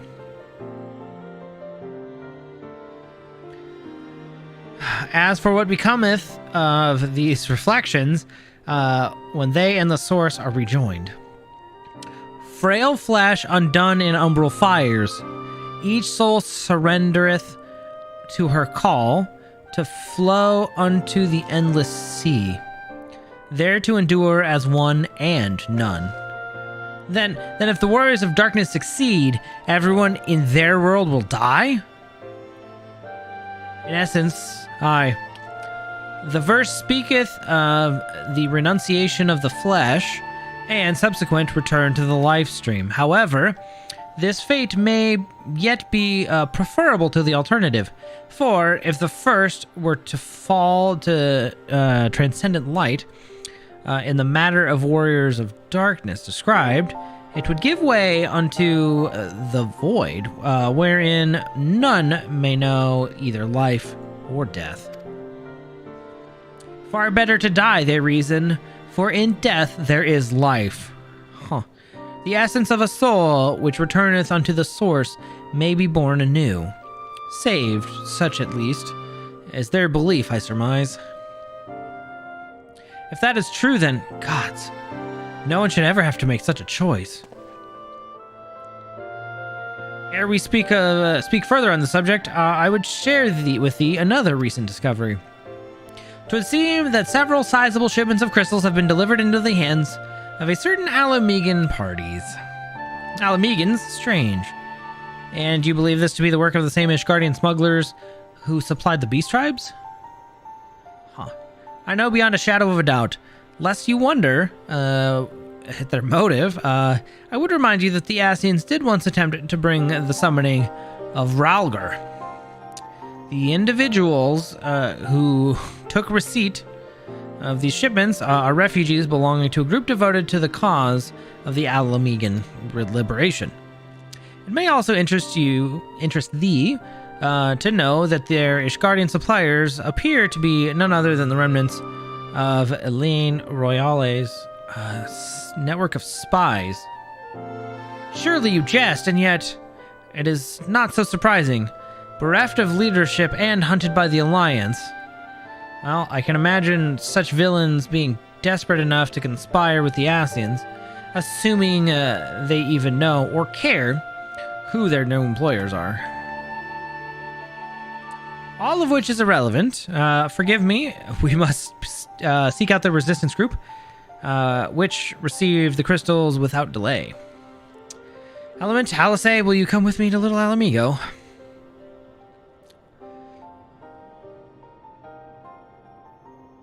Yes, of course. I would like to hear what they have to say for themselves. First hand.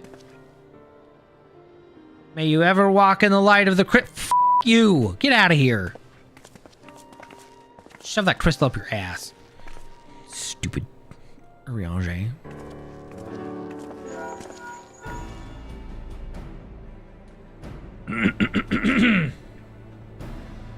Alpha. Nope, don't like that. That's better. Alice, Element? Are you three listening? Good. I have tidings. The Temple Knights raided the smuggler's warehouse less than an hour ago. A cursory interrogation of the prisoners yielded confirmation that they were in the employ of, and I hope you are sitting down, a man in black robes. Then you have them? And the crystals too? What few remained, aye. Regrettably, it would seem they dispatched one final shipment in the hours before we struck. 'Twas bound for Little Alamigo, we are told, where it will be received by members of a local resistance group.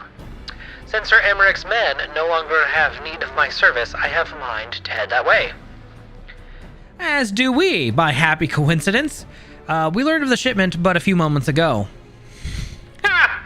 And there would be, and there I was thinking I might finally be one step ahead of the Warrior of Light and her little helpers. Wait a moment. There is more, and I defy you not to be surprised by this revelation.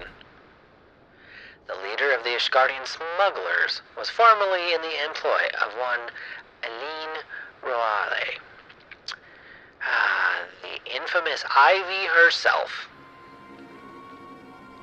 Once again, Thancred, I fear I must inform you that...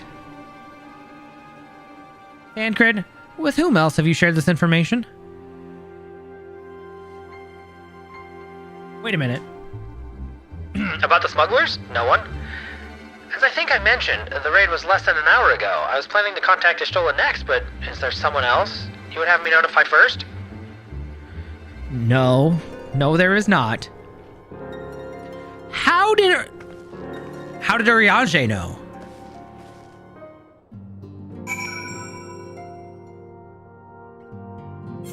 Suspicious. What in the world has gotten into her? It is twice now that we have sought Urianger's aid, and twice she has treated him as if he were a stranger. The Archon was one of Grandfather's most dedicated pupils, and spent much of as much time at the Levier estate as we did. He's practically a member of the family. Truth be told, I struggle to recall a day from my childhood when I did not see the three of them laughing together. If this continues, I may have to raise the matter. Later, though. Little Alamigo awaits. Yeah. Okay. I'll be right back. I'm gonna go get some socks. My feetsies are getting cold.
Okay.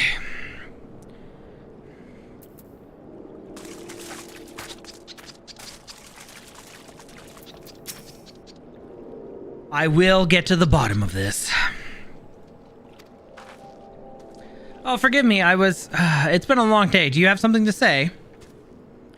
Urianger? I've always struggled to understand what's going on in his head. Now more than ever. There we go.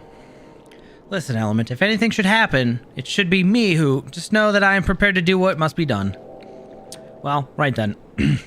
To more pressing matters, since we have no idea when Thancred might arrive, I suggest we see what information we can gather in his absence.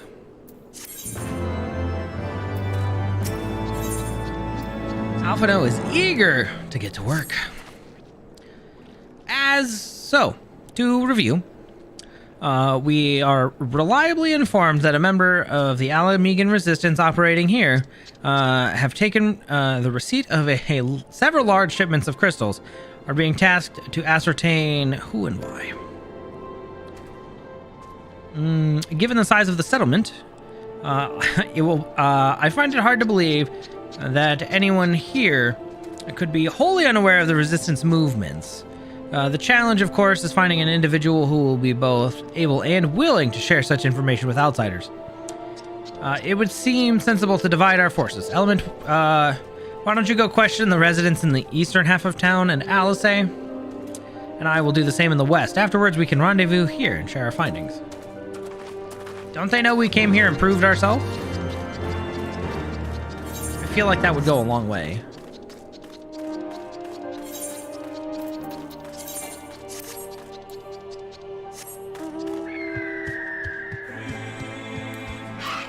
Hey, Sifrid.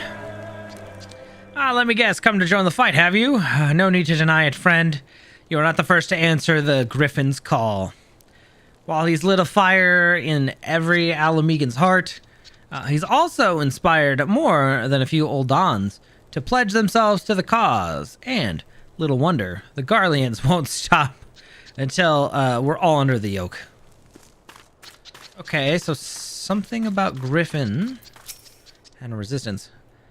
I see. Going around and asking questions. Looking for the Griffin and his lot, I'll bet. Well, seems they're the talk of Little Alamigo these days.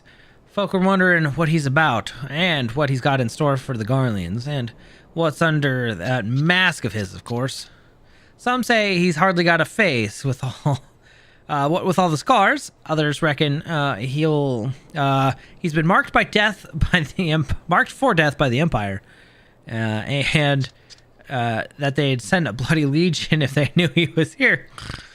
Your guess is as good as mine. What? Who is Griffin?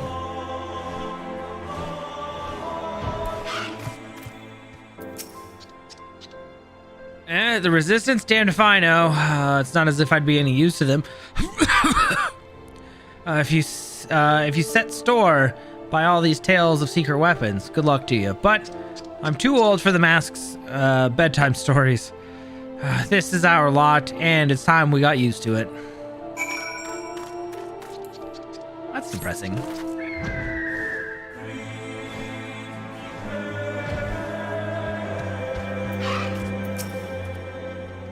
I suppose I should ask what you learned, but I think I already know. Griffin? Yes, this Griffin seems to be the leader of a newly formed faction within the Resistance, the Masks. Yet, despite their growing popularity, no one seems to know much about them. Only that they are a more aggressively militant group to join the movement in recent memory. Indeed, many claim their commitment to the cause of the Alamegan liberation is unrivaled. We can but hope their revolution fervor is never channeled into the direction of a primal. Though I feel confident that this group, which received the crystal shipments, yet we lack the proof. Before taking any action, I would speak with the settlement's leader to confirm my suspicions and mayhap enlist his help whilst I'm about it. Given that you and Gundobald are already acquainted, mayhap it would be best if you took the lead. Shall we?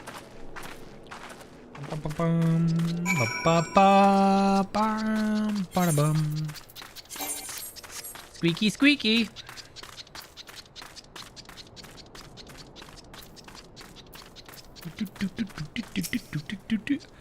Much as it pleases me to see you again, Element, I cannot help but wonder if I should be worried.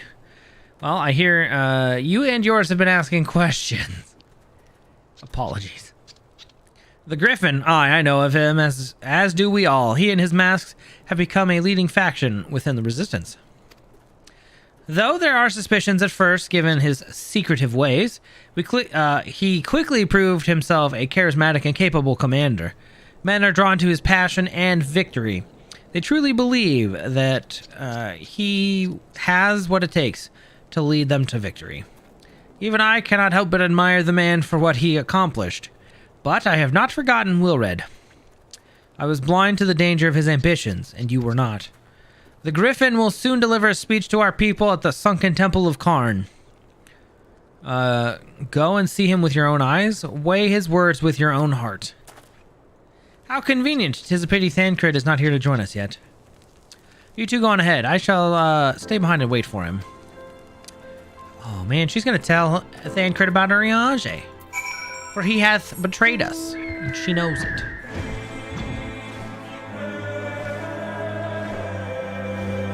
Okay.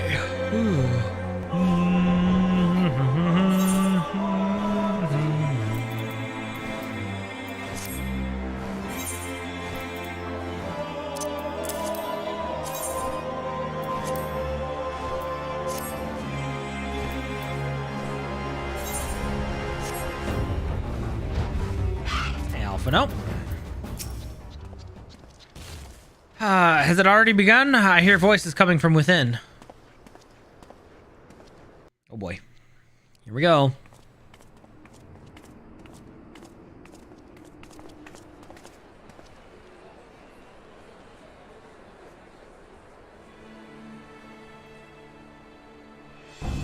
Whoa.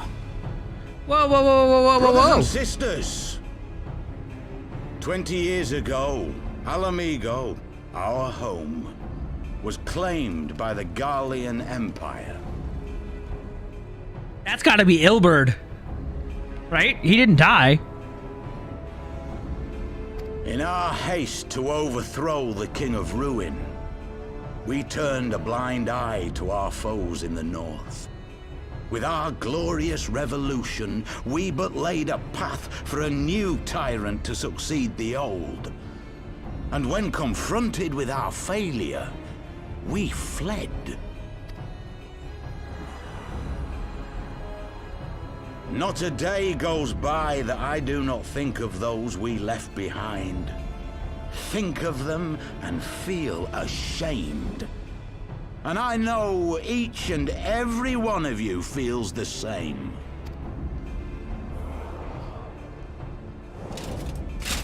We abandoned them, our own flesh and blood, to labor till their backs gave in and their breath gave out. Building the twisted steel ramparts which now mar our once majestic mountains. We abandoned them, the brave and true, to fight and die for their country. Or worse, to be conscripted and sent off to rob another poor bastard of his home. We abandoned them, the meek and powerless, to bow and scrape when the Garleans pass, to sully themselves that they might live to see another day of misery. The Black Wolf may be dead, but a new Imperial Viceroy reigns in Alamigo now. A beast, not a fraction as merciful. You all know the Eorzean Alliance will do naught to oppose him.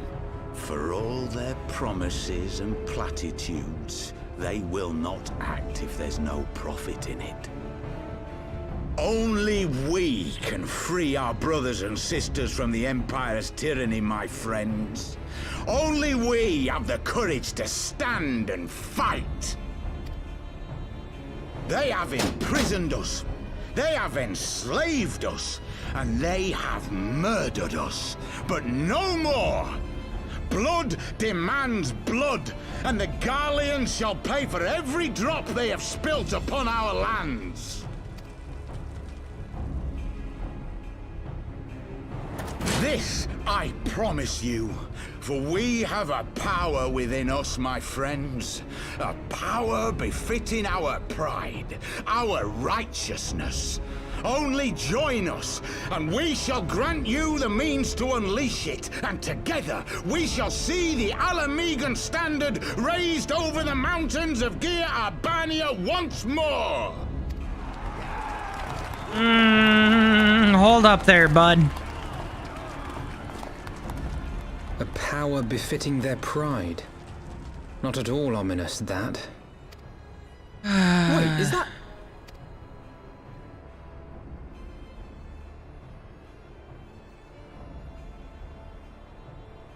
Ishtola and Papa Limo. What are you two doing here? What are you doing here? I could ask you the same thing. Hey, friends. Well, well, this is quite the surprise.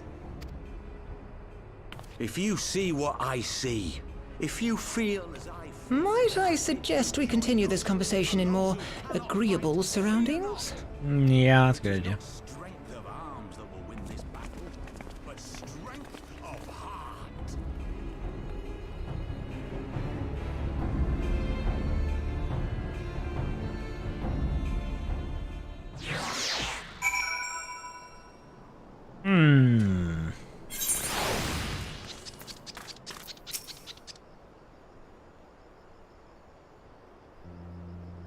Words cannot express how glad I am to see you both alive and well. And you, though it was pretty obvious you and Element would be fine. The Crystal Braves never had a realistic chance of capturing any of the Scions, divided as they were, and distrusted by the better part of Eorzea. But if you truly believed that, forgive me, what exactly have you two been doing this whole time? repaying a favor. After the banquet, we had no choice but to flee Ul'dah, and we would have not been able to do so without the aid of some old friends from the Resistance. That's right, they smuggled us out of the city and sheltered us in Little Alamigo, all at a great risk to themselves. Obviously, we couldn't let that go unacknowledged, so we offered to help them out with their operation for a little while. When we learned of the Scion's exoneration, that Lolorito had severed all ties with the Crystal Braves, and that General Raban had been reinstated, we resolved to make contact, but having long since discarded our link pearls as a precautionary measure, our options were rather limited. To make matters more complicated, we were embroiled in a delicate operation at the time, leaving me with little choice but to entrust a letter to a courier. I gather from your puzzled expression, however, that you never received it. To be honest, we thought that this might happen. While the masks are happy to let refugees spread word within the community, they're pretty strict about communicating with outsiders. Oh, and we also heard a rumor that the Griffin doesn't want us meddling in his affairs. Griffin mistrusts the Scions of the Seventh Dawn. Curious, it is well known that we are no friends to Garlemald. One would think that the man we saw beseeching all and sundry would join his cause, would welcome our support.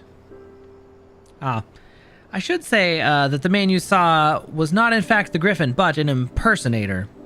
And a talented rabble-rouser to boot. It would not surprise me if he were responsible for the majority of the public appearances. As you may have gathered, the Griffin is an extremely cautious and distrusting man who has made every effort to conceal his identity, because it's Ilberd. Even we, when we participated in a raid under his direct command, we were not permitted to approach him. It's hard to know what to make of it all. The secrecy, the impersonators, the masks. What? It's not as if I'm making you all wear one. And mine only covers half my face. It's completely different. Is it, though? Anyway, when we heard the Griffin was due to give a speech, we thought it might be a good opportunity to get a better sense of the man behind the... Well, to get a better sense of the man. For all the good it did. And now we now you have heard the whole of it. But tell me, what prompted you to take an interest in the Griffin? Somebody's summoning primals. Summoning? You're not serious? Oh, I can't believe it. The Resistance would never even entertain such a ridiculous plan, but the Griffin, well, the man is an enigma. I cannot say with any confidence what he would or wouldn't do. What I can say, however, is that the speech we heard today is not the first to make a reference to a power capable of defeating the Empire. The masks have made many such claims as of late. Okay.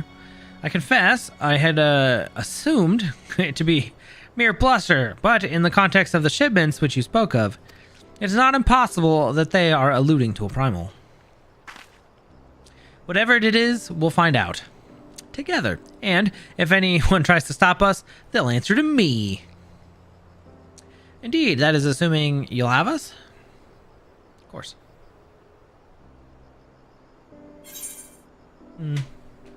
When we were free.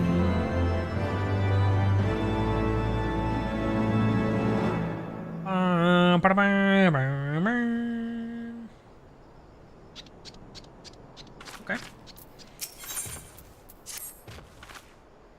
If, as you suspect, the Griffin is indeed plotting to summon a primal, we must needs obtain confirmation while there is yet time to act. To that end, I propose we question his double. Given his role as the group's de facto mouthpiece, I should not be surprised if he were one of the Griffin's closest associates, and while he may not be aware of the most sensitive details, he can probably tell us the mask's plans in broad strokes. Like the man whom he impersonates, however, He is wary of outsiders. He will not expose himself without a suitable incentive. And my plan is as follows. You and Alphino will pose as adventurers fallen upon hard times, inspired by his words, to take up arms for a noble cause. Ida and I, as members of the Resistance, will recount tales of your past achievements and testify of your usefulness in the struggles ahead. With our enthusiastic assurances still ringing in his ears, he will decide to welcome you in person, and we will arrange a meeting. You will need to look the part that we may maintain the charade, but until we have made him, until we have him cornered, at least. Here, who the fuck?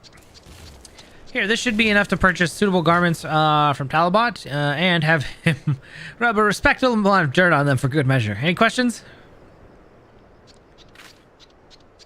Thanks, Papalymo. It seems simple enough, thank you. And with that, Element, let us be off.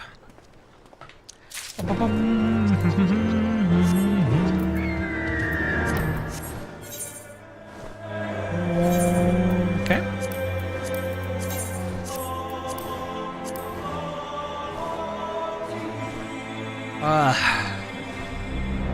Talbot.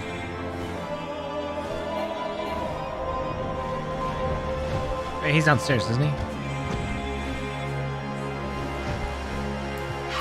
Hey, friend, I would like some rags and riches. Eh? You want to buy what? I don't know what you're up to, but I want no part of it. Well, you're the ones with the gill, and seeing as you're friends of Papalymo. There, a tunic and slops for the both of you, tailored and treated to your tastes. Now, off with you, before someone sees us together. Alright, Alphino, let's go get changed. Clothes maketh the man, as they say. Right then, I will go change and see you at the spot Papalymo marked on our maps.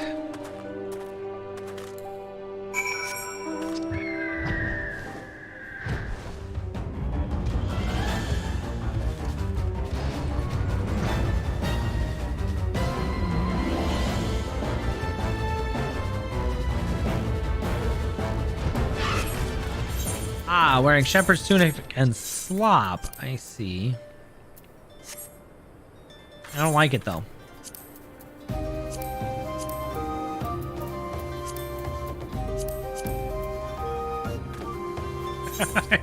I look so dumb. Just for good measure, we're going to take off the helmet. Well, look at the pair of us.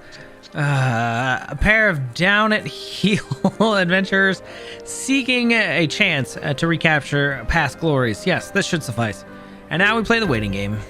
I still got nice equipment on. I don't think he'll really go for it, but we'll...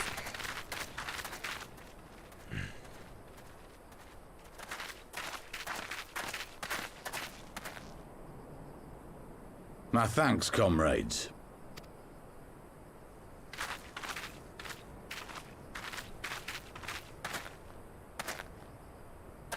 You must be the esteemed adventurers of whom I've heard so much. I understand you have taken an interest in our cause.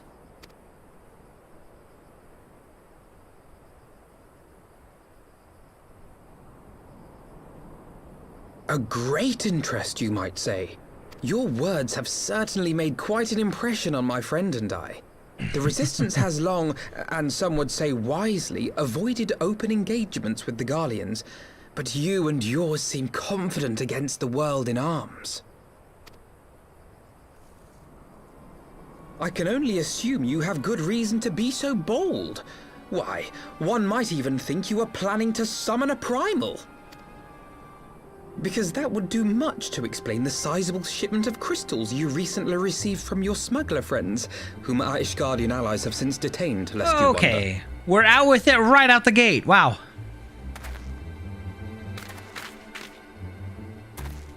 I'd like to hear more about the Griffin. The real Griffin. Your performance earlier didn't fool us. Ah, the famous scions of the Seventh Dawn. I should have known better than to think I could conceal the truth from you lot. You are right. I am not the Griffin, but I speak with his voice, and it was at his behest that we procured those crystals.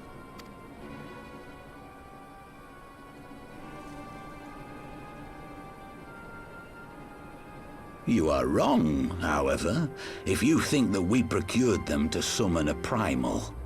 We used them to reach an accord with the Amalja. In exchange for crystals to summon their god, they will aid us in the fight for Alamegan liberation. It's still a primal. You've got to be joking. Have you gone completely mad? When people find out you helped the Lizardmen summon Ifrit, they'll turn on the Resistance. Alamigo will never be free.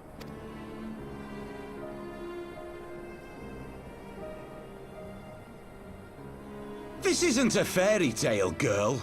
We don't have the luxury to play at being honorable heroes. It's because the likes of you wouldn't sully your saintly hands that Alamigo's been under the yoke for the past 20 years. But the Griffin won't stand for it, and neither will we.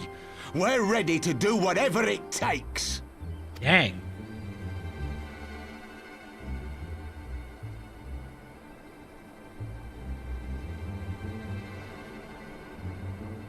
What proof do you have of this arrangement with the Amalja?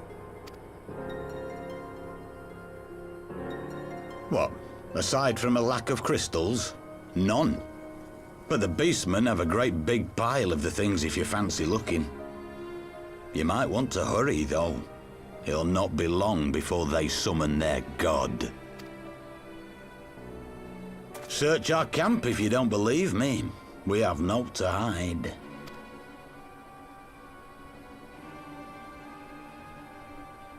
If there is a cache to be found, Ida and I will find it.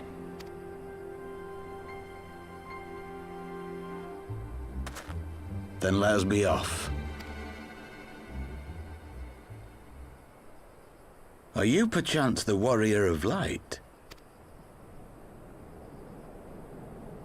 Uh-huh. Aye. I thought so.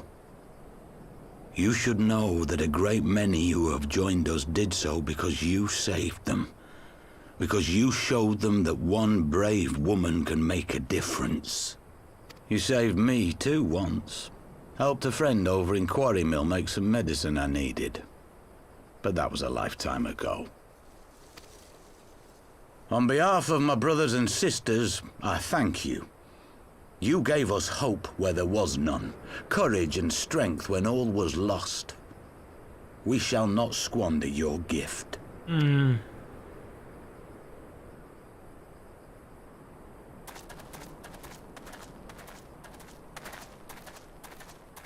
I know that look, Ida, and I do not like it. You cannot seriously be contemplating taking up arms with that band of cutthroats. I just...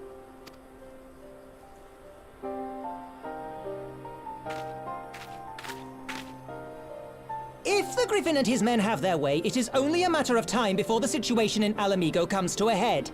Your homeland's future teeters on a knife edge, and any reckless action, however small, could have irrevocable consequences. Irrevocable, Ida. You mustn't lose sight of that, Ida. When the time comes, we must all make our choices, but we must do so in full possession of the facts. Now, let us away. There is work to be done.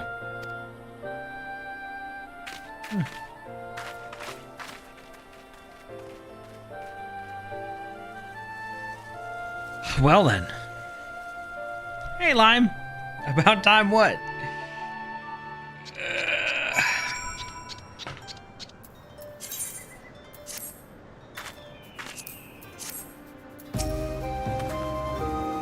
Quarry Mill, he said. Do you remember? Forgive me, you cannot be expected to recall every name and face, and besides, it's not as if it matters.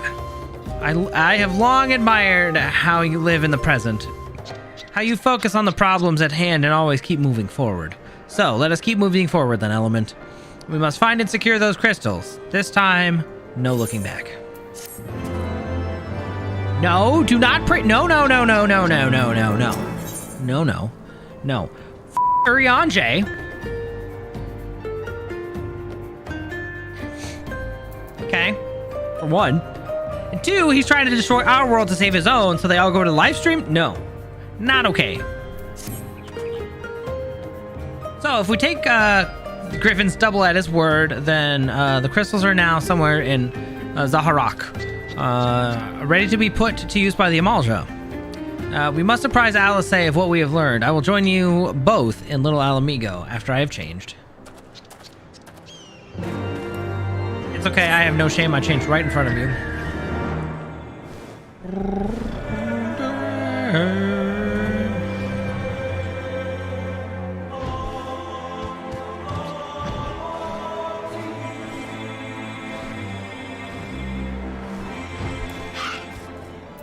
They had their chance, apparently. They took theirs out of balance, so it's fine. Now that Thancred has finally arrived, mayhap you could share your latest findings.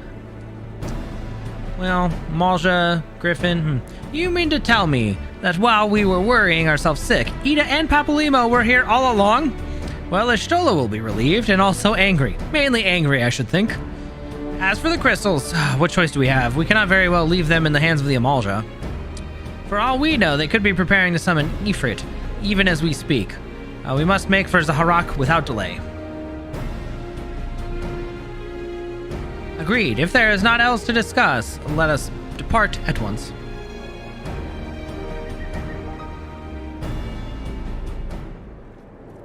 Who's watching us? Fuck off, Urianger. And so they go forth in accordance with the Griffin's plans. The players gather to assume their marks on a stage wreathed in flame. Ere long the curtain shall rise in the drama of which I am author. Gods forgive me, shall at last be performed. Naught else remaineth, save to stand at the ready and pray that the chance is seized, for never shall we know its like again.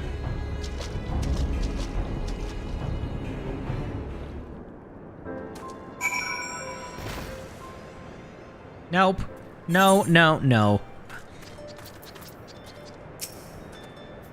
I confess I expected a warmer greeting, but we must not jump to conclusions. Not until we have braved the Bowl of Embers. We must be ready to engage the enemy at any moment. If you would make final preparations, do so now. I shall await your signal. Upon proceeding to the Bowl of Embers, several cutscenes will play in sequence, and is recommended to set aside plenty of time. Oh. Why did it do very easy for that?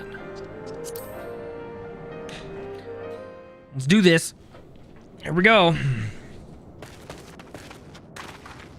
This isn't right. The Amalja would never leave this place so poorly guarded.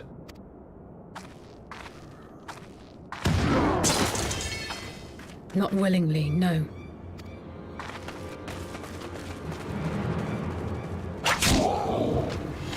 Oh, if it isn't the Warriors of Darkness.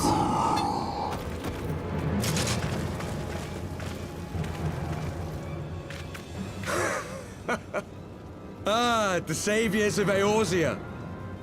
Slow as ever. Yeah, well, f*** you! We beat you to the other place. By the 12. Will you never learn? Of course not. You know, you're right. Mayhap it is time for a change of tack.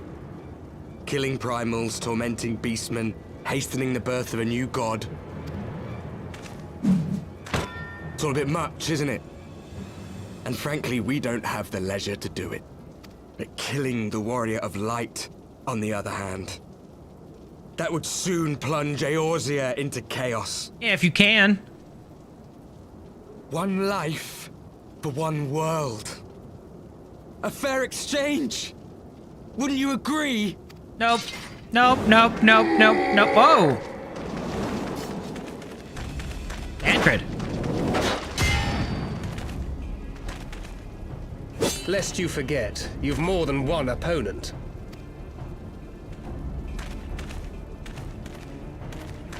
Hey, Thancred plays dirty, too.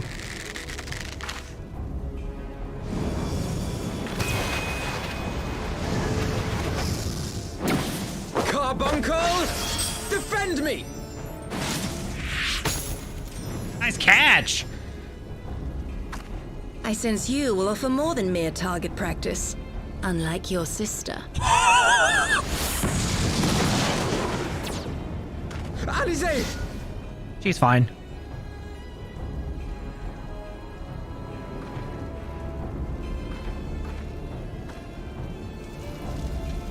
Did I not tell you, Alphino? I am not the girl I once was. Oh? My brother was always the clever one, while my talents lay elsewhere. Oh?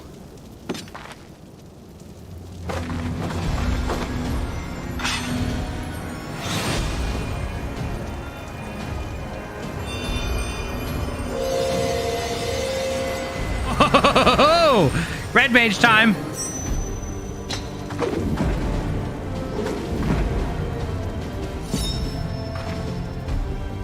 As Eorzea's blade of light once stood by my side, now I shall stand at hers and defend this realm with all my might. Let's go. Let's finish this. You're gonna die right here.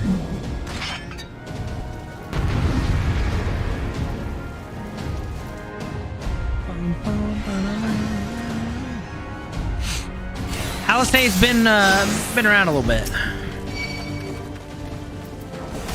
Hey, Devout of Darkness.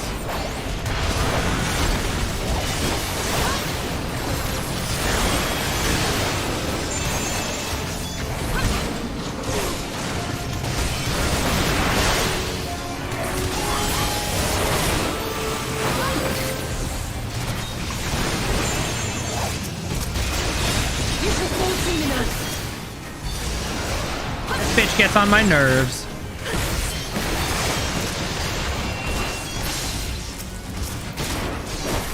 There's no escape.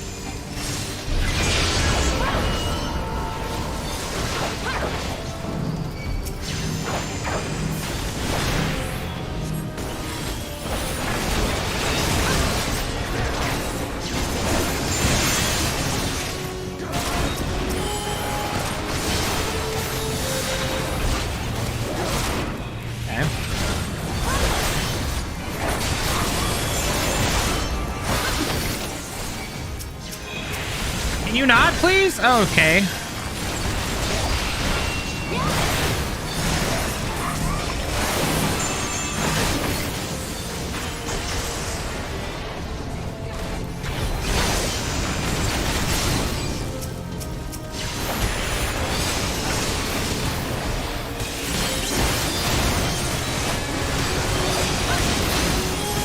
Yeah, well, maybe they should go back to their own world, huh?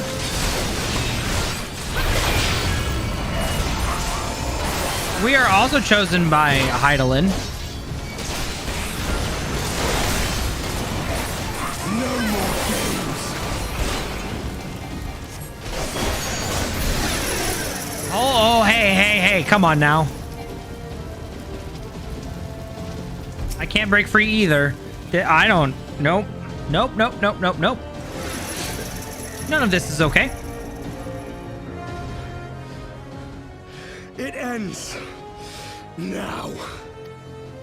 Yeah, I don't think so. Thank you, Urianger. What? The chains. You snake! You would betray us as well?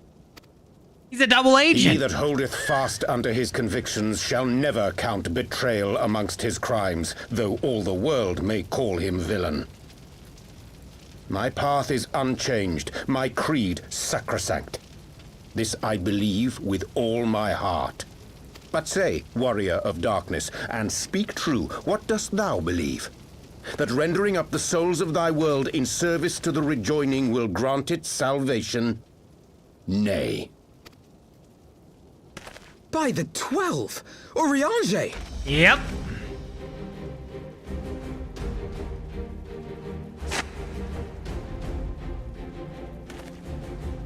Mine apologies, Master Alphino.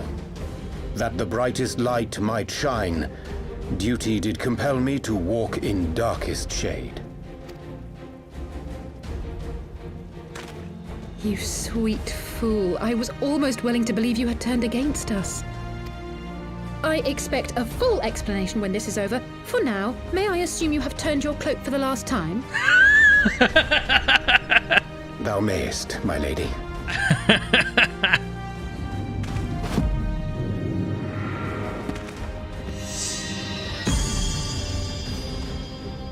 By thy leave.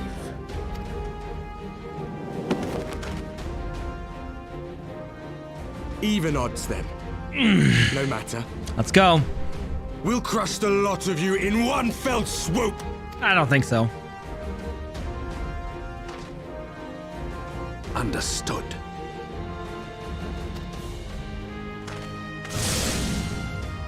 Hearken to me. We only have one chance. Channel your ether into my blade that I might strike before the mage casts his spell. Very well. I cannot do it alone, but together we can defeat them. So limit break? How come I can't do it? Come on.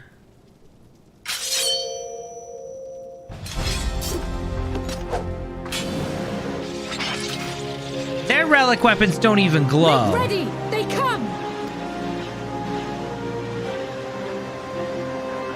All right. Here we go.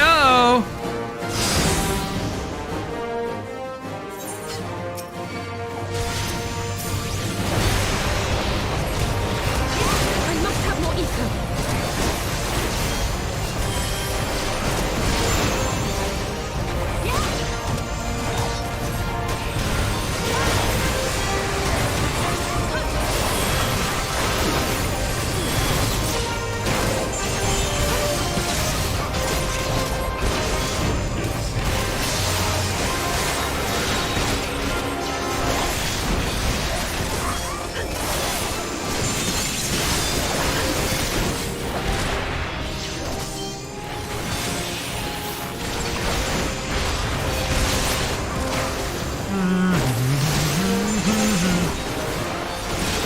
I'm not reading chat. Hi, Lilith. They cheat and cheaters never win. It's true. There's a battle going on. And loud noises.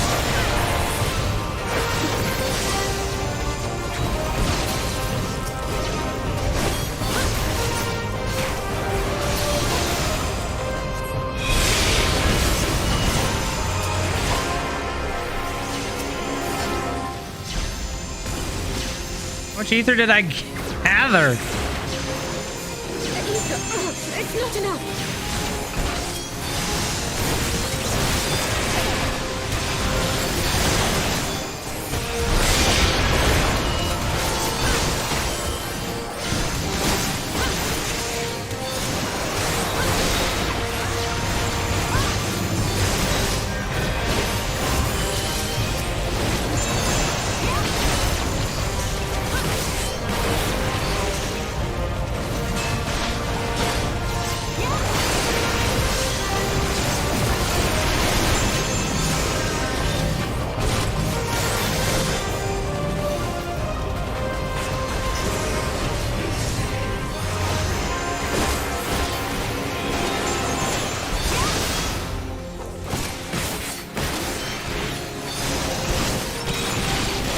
They're cheating. They got the echo. Come on.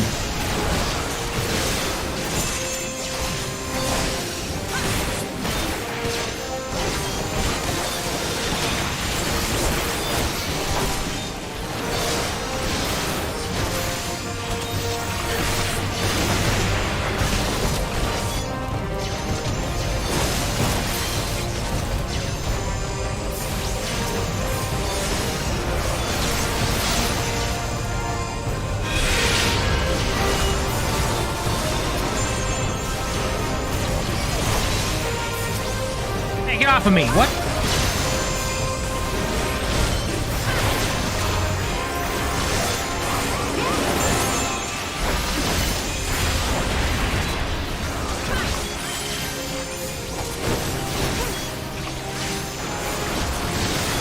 happens.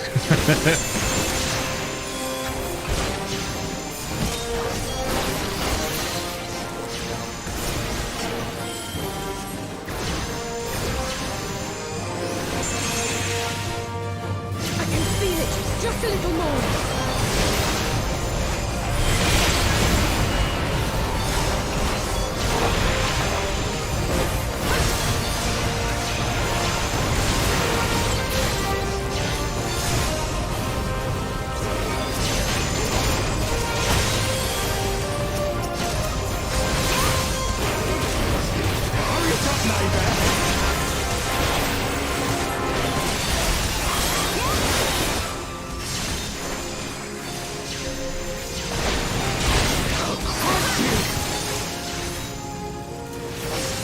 Okay, no pizza, please.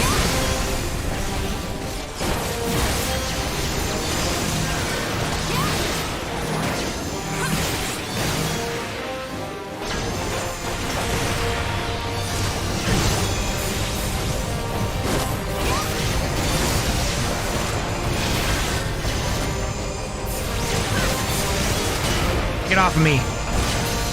Off me! Go, go, go! No, oh my god! Really, sir?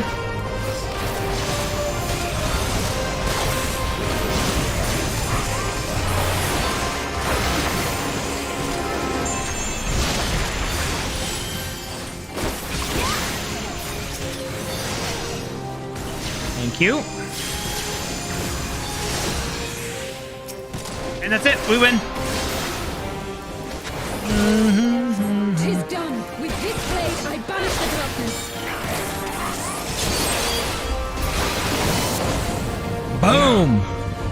Not like this. What do you mean not like this? You just tried to do the same shit to me. It's only fair.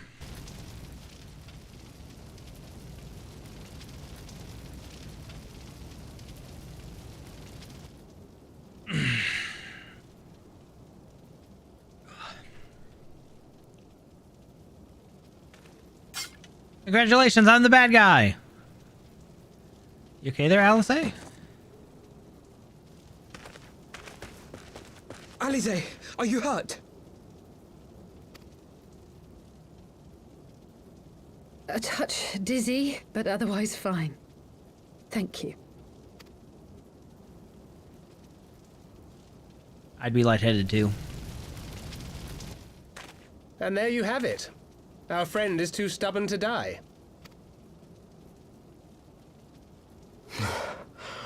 We are far from finished.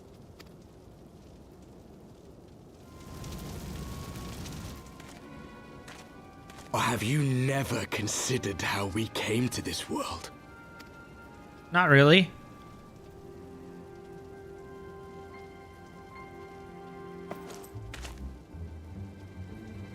Crystals? You mean, like the Ascians? Just so. As the Ascians flee unto the rift twixt planes with crystals of darkness, so did these warriors come hither with crystals of light. Eloquent, as always. Aye, like the Ascians, we too are beyond death. You cannot defeat that which is eternal. Well, we can, technically. Wait!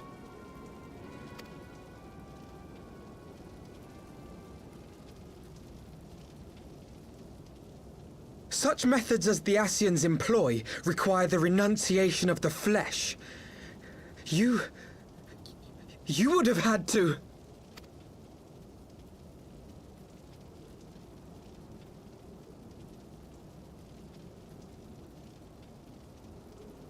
At long last, you see. To save our world, we gave our lives.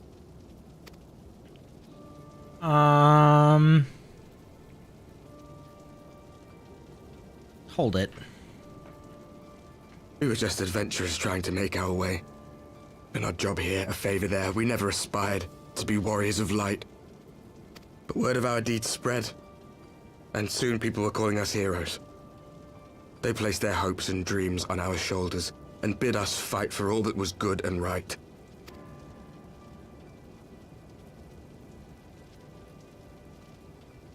We fought, and we fought, and we fought, until there was no one left to fight.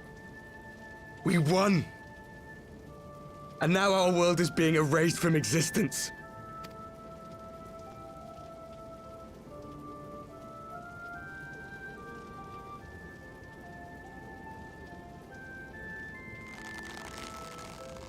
We did everything right. Everything that was asked of us, and still it came to this. You of all people should understand. We will not falter.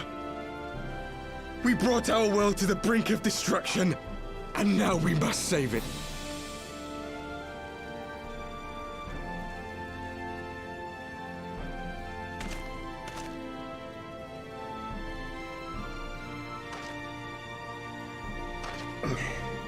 I've died before, Arbet. I'm not afraid to die again.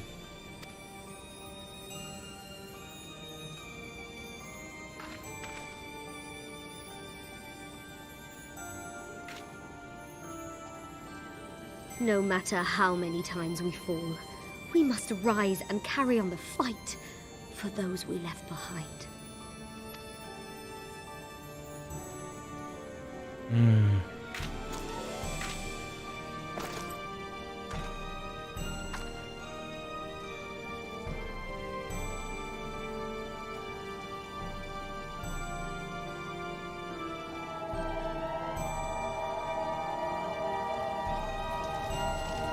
Hold on.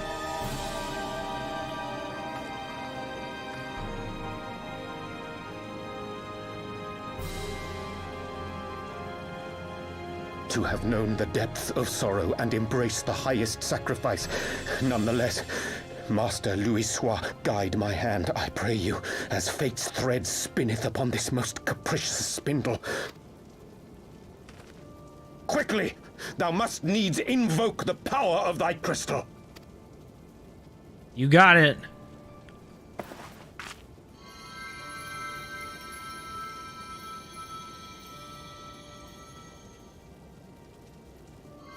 Oh, hold on.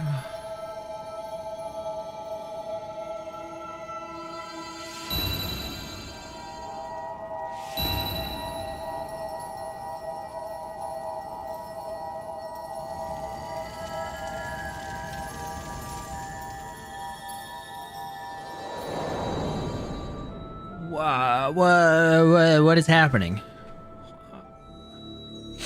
Oh, Mother Heidelin.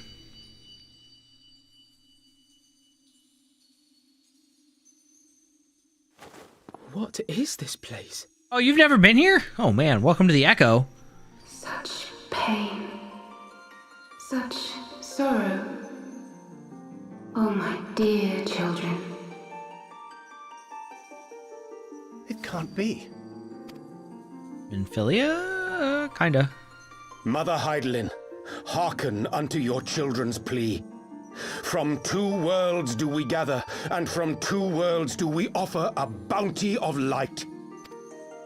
In this desperate hour we do beseech your intercession. We beg an audience with the word of the mother, with your chosen Minfilia. What? Your cries go not unheard, nor your sacrifices unnoticed. Though many are lost, there are those we can yet save, whom I can yet save. Oh?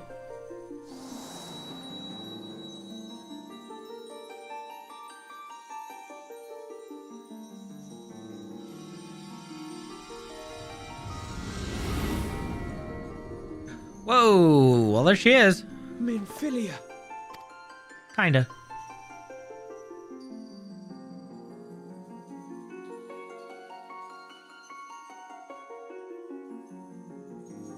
Blessed children of the first, The light of your world hath grown blinding in its radiance, but it is not yet absolute. I will hie me to your world, and there take unto myself the light which riseth even now to drown it, as darkness once did drown another. Now you deign to answer our prayers? I will suffer this farce no longer!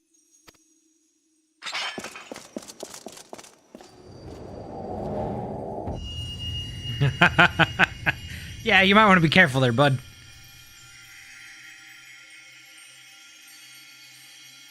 As the Ascians must serve as instruments of Zodiac's will, so too must others carry out the will of Hydaelyn. But for the boon you have granted her, she has grown strong enough to set me free, that I might serve as her emissary. Your suffering, your sacrifice, your supplications, she has heard all. We will not let the first fall to light.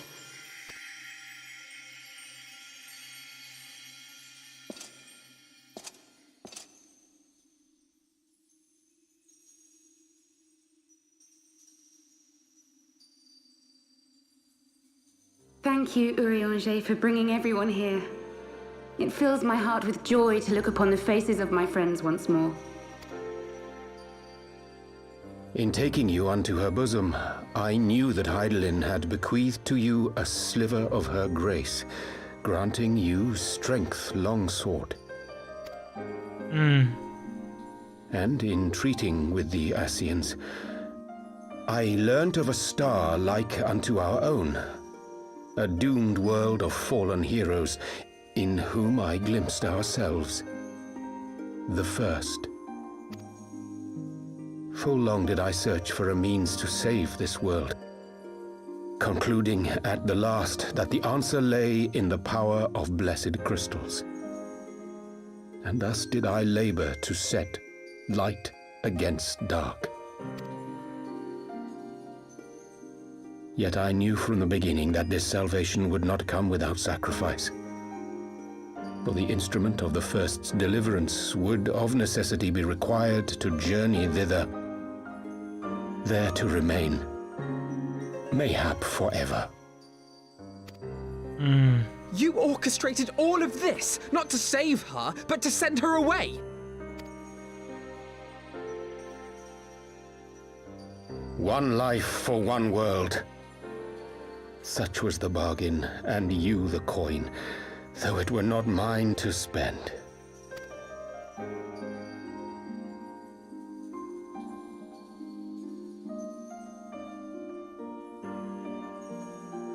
Have we not walked together in the light of the crystal, and at her bidding borne witness to the joys and sorrows of this land?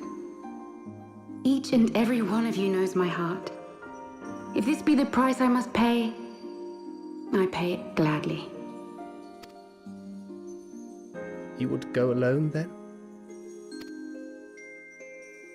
My dearest Thancred, you who have ever watched over me, I am truly grateful for all you have done on my behalf, as would my father be. Your kindness, your compassion, your love. These are your gifts to me, and our gifts to them, forming a bond which transcends time and space.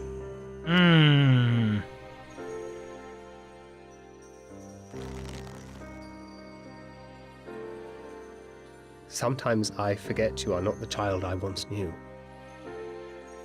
Make me proud. He's changed. Long have I watched you from Hydaelyn's side, watched as you nurtured and kept safe the light of the dawn.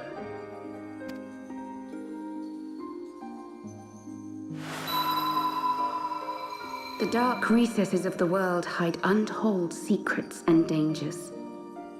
Thus do I entrust to you, Tupsimati.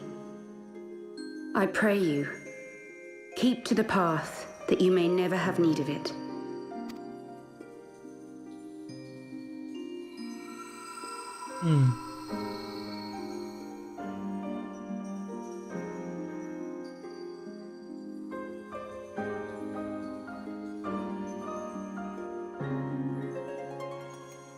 'Twould seem the power of our crystals is all but spent.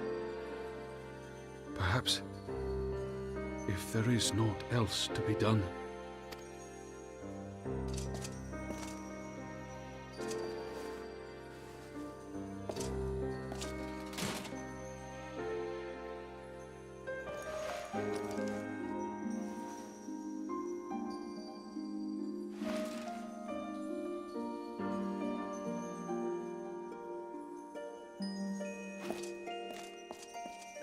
Hear me, servants of Hydaelyn.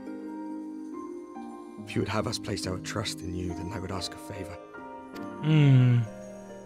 Take us with you. Take us home.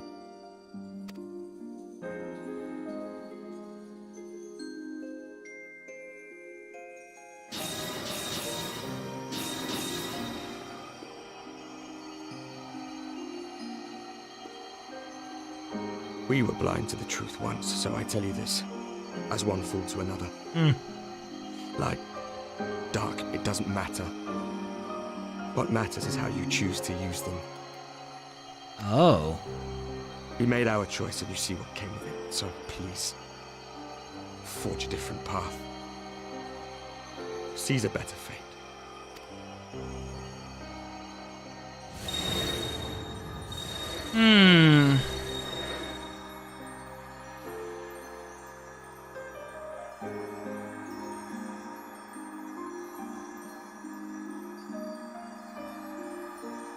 Tis a strange feeling. So many times have I watched you depart, my heart filled with worry. And ever did you return to me in triumph. Someday, when I have found a way to free this star from her sorrow, I promise you I shall repay the favor. Let's be honest, she can't do it by herself. We're gonna have to come save her. In an expansion and a half.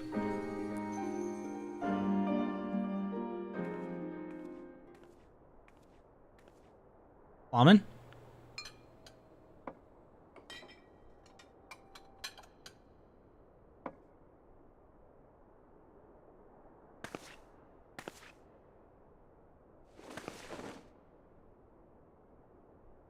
Thank you, Lemini, for everything.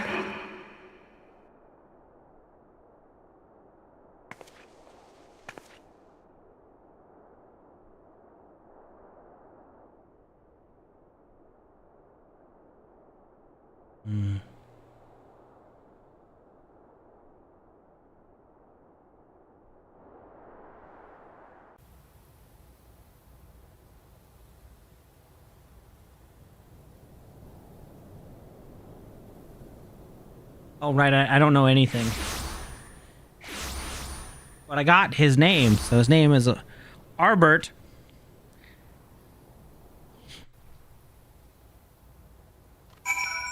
Oh my gosh. One life for one world.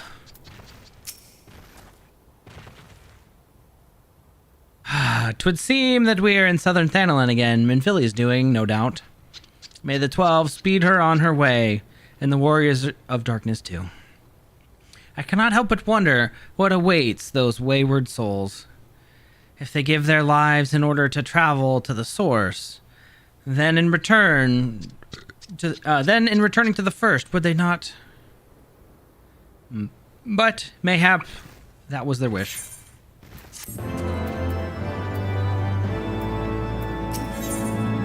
Hey, they came to my world after sacrificing themselves to bring both our worlds to ruin. Thank you very much. Forgive me, my thoughts were elsewhere. And this, when I know full well there is yet work to be done. The crystals. Leave them to me. I will go back to Zaharak and secure them. The Amalja will still be in disarray after the thrashing the Warriors of Darkness gave them. They are not like to notice a lone bard sulking about. You're not a bard. What? But Thancred, you don't have to do this, I know, but I want to. You will see me at the Rising Stones.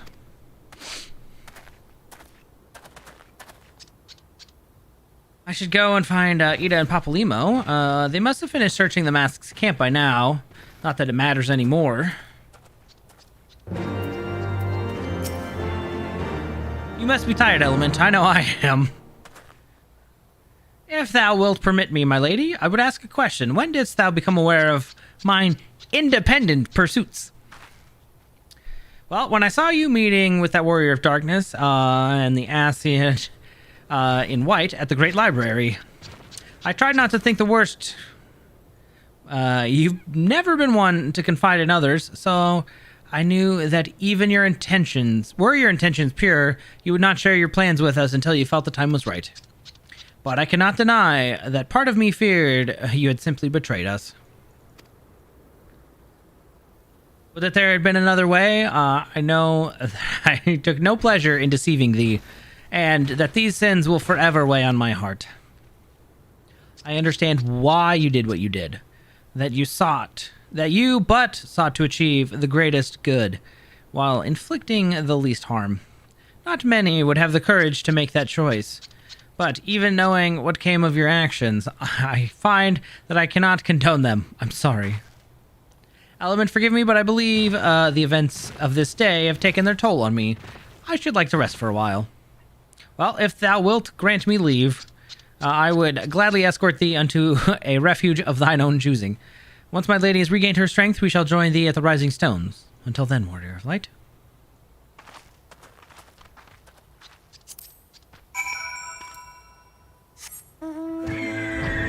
Nope, not yet.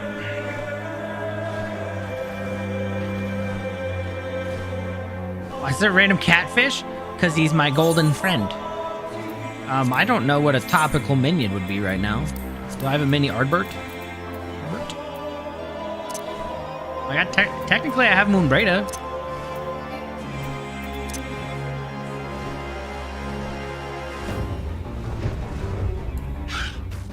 What else do I have?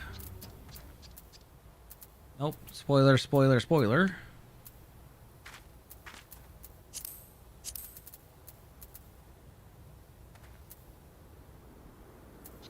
Things will be very clear soon. Oh, great.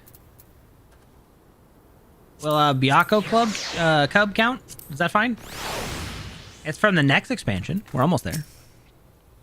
Less spoilery. I guess. Well met, Element. Alphino said you would be joining us. 'Twould seem the Griffin's double was telling the truth, insofar as we found nothing resembling a sizable cache of crystals in the Mask's camp. Did you perchance find one at Zaharak? Well, Thancred's looking for it now. Actually...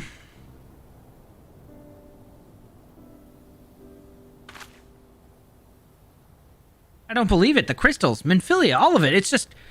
I don't know what it is. I sympathize, Ida. Even now, I struggle to comprehend that which I saw. The only thing I can say with certainty is that I feel blessed to have been granted a final chance to speak with her. 'Twas bittersweet, aye, but also affirming.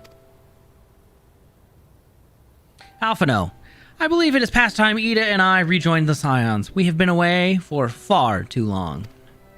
Though I am loath to leave Griffin to his own devices, I feel our investigation would benefit from a more dispassionate perspectives. Oh, for your more past, And I hope that we might, in turn, offer our own opinions on the many challenges that you have faced in our absence. Gods, it's absolutely been ages, hasn't it? I can't wait to hear about everyone's adventures. We should be glad to recount them, and Tataru's tales may well surprise you.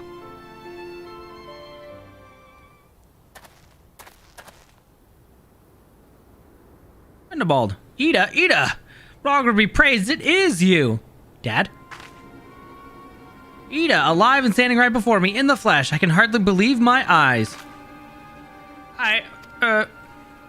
Oh, come now. Has it really been so long that you don't remember me? It's Gundobald. I fought beside your father in the Revolution. Oh. Don't think less of her friends. It's been 20 years since the occupation has sent us our separate ways, but the resistance was always welcome in Little Alamigo. They gave us hope, and young Ida most of all. Ida was always full of fire, ever the first to volunteer for a mission, until the day she up and vanished, that is. There were rumors, and we feared for the worst, but here you are, alive and well, looking nary a day older. What can I say? I'm sorry for running off like that and making you all worry. It's a long story, you see, but I got involved with my friends here, the Scions. Oh, sorry. We were still in the circle of knowing back then, right? What? Anyway, I wanted to come back and tell you, but it was all very secretive stuff at the time, and as you can see, I'm completely fine. I know I've got a lot to talk about, and we will, but right now I've got to hurry back to our headquarters. My friends are expecting me.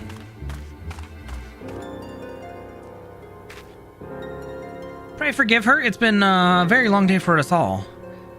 I promise we will visit her again at the first opportunity.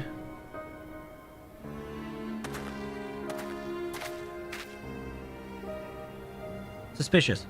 Let us return to the Rising Stones. That is Hells take me for giving you that mask. Hold on! What the who? Apollimo. Who did you raise up?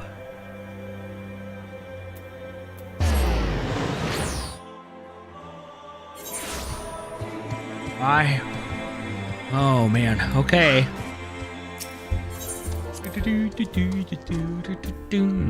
He made the griffin. He must know the real one. I have a feeling it's still Ilberd, but... Welcome home, Element. I trust your journey was uneventful. You'll be pleased to hear that Thancred has secured the crystals and has sent word... Oh, he has sent word a short while ago. Once he's delivered them safely into the Temple Knight's care, he will rejoin us here. And we can declare this matter officially resolved. While awaiting your arrival, I took the opportunity to contact Ishtola and Kryl and brief them on all that has occurred. I also requested that they return to the Rising Stones at their earliest convenience. Now that our lost friends have been found, it would seem meet to discuss the future. Possible. She did get all offended when we told her about the mat. Back in the Solar. It's been too long since we were all together like this. Not since after Minbreda. Come on now. Much has changed since then. We ourselves, most of all. Yeah. What are you hiding there, bud? Though not all who were lost could be gathered here today, we may take comfort in the knowledge that those who are not are carrying on the fight. While I am grateful to our friends in the north for their hospitality, it isn't half good to be back. Aww. But, as Papalima rightly said, much has changed since we last stood here. The Scions of the Seventh Dawn are not as they once were, nor should we be. Our travels in the north brought us into contact with a host of fine and generous people, and their selfless deeds serve to show me that it is not lofty causes that should inform our actions, but our hearts. And I hope that the Scions might continue in this manner, as individuals driven by individual principles. Provided we all sincerely desire to work towards Eorzea's salvation, I believe the paths we follow to achieve it need not, and should not, be dictated by any single ideal. Companions bound by a common purpose, free to go whither they will. The idea is not without merit. Very well. I shall resume my research of the primals and the elder gods of Eorzea. Should anyone have need of my findings, you need only ask. I should be glad of your continued assistance. Well, my main purpose in coming here was to see the signs of the Seventh Dawn restored and my dear friend found. Nevertheless, Nevertheless, having involved myself in your struggles, I feel compelled to see them through to the bitter end. For Minfilia's sake. That is, if there are no objections. That's fine. Happy to have you aboard.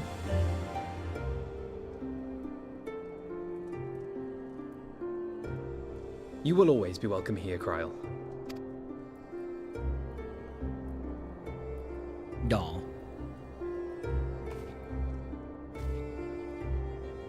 Urianger, can we trust you to carry on your investigation of the Ascians as before?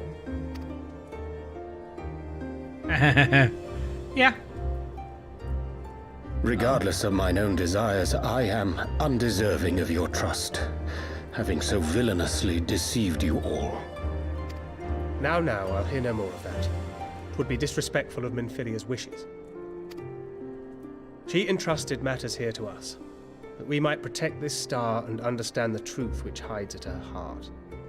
Mayhap I can handle the former, but I think you far better suited to the latter. No? That's a good point.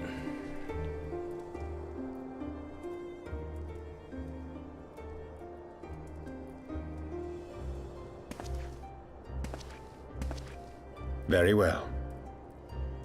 Then out of love for my Lady Minfilia and Moonbreeder both, this shall be my solemn charge.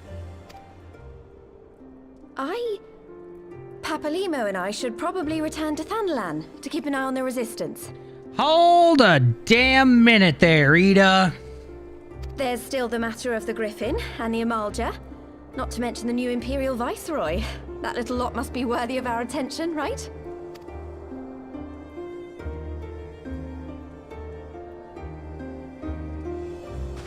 And what will you do, Alize? You know I have no great love for organizations and formalities.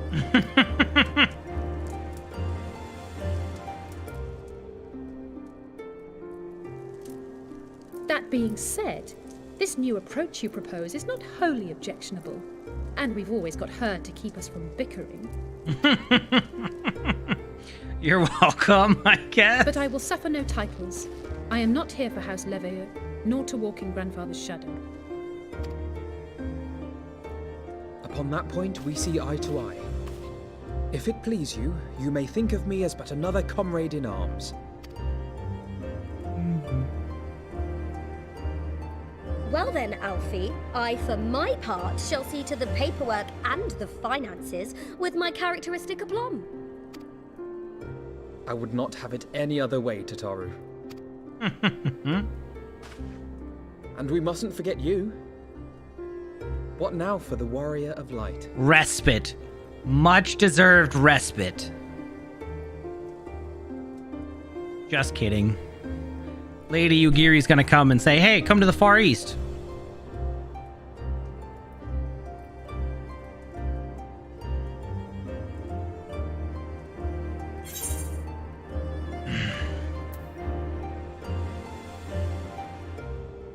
To strive for those we have lost, for those we can yet save. Ooh.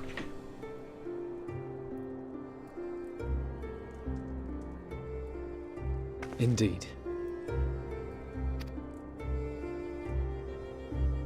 The path behind us was fraught with hardship, and the path before us will be no less unforgiving.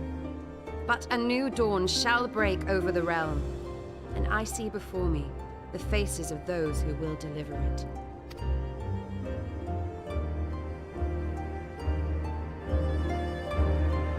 I think you're right, though. It sounds like Ida is the Griffin. She's a little obsessed with going back to Little Alamigo.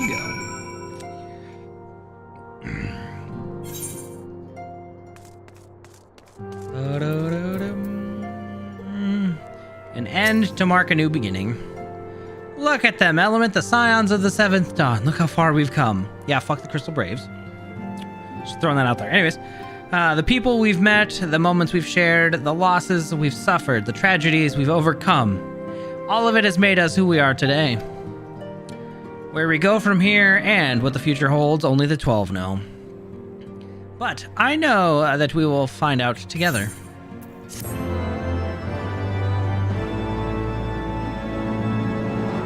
Right, Let me double check where we're at. Yeah, okay.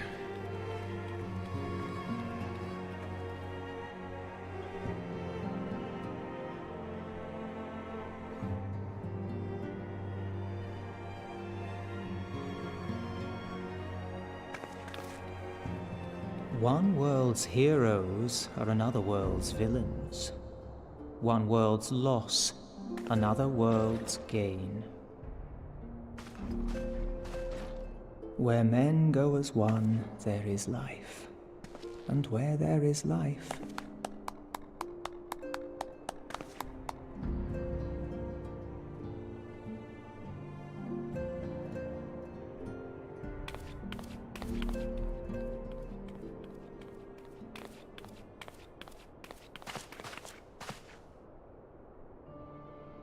My friends, if I may, I would ask that you entrust Tupsimati to me. No. Clouds gather upon the horizon, and as Master Louisoix's disciple, I would keep it close at hand. Nope. Nope. Why? No. Are you... Why?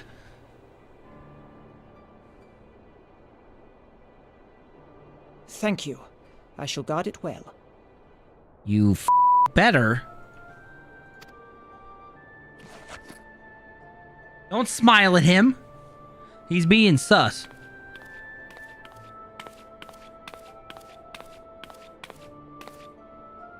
there is cause to hope.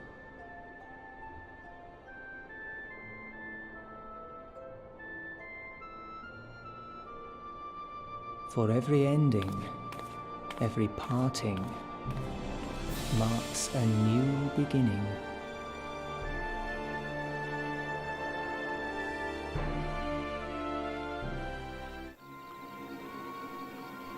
Hey, Griffin. Or should I say fake Griffin? That was the guy who we helped in... Oh. Well done, brother. You may resume your normal duties and rejoin the others. The coming battle shall be our greatest yet, and I intend to stand with you all on that glorious day.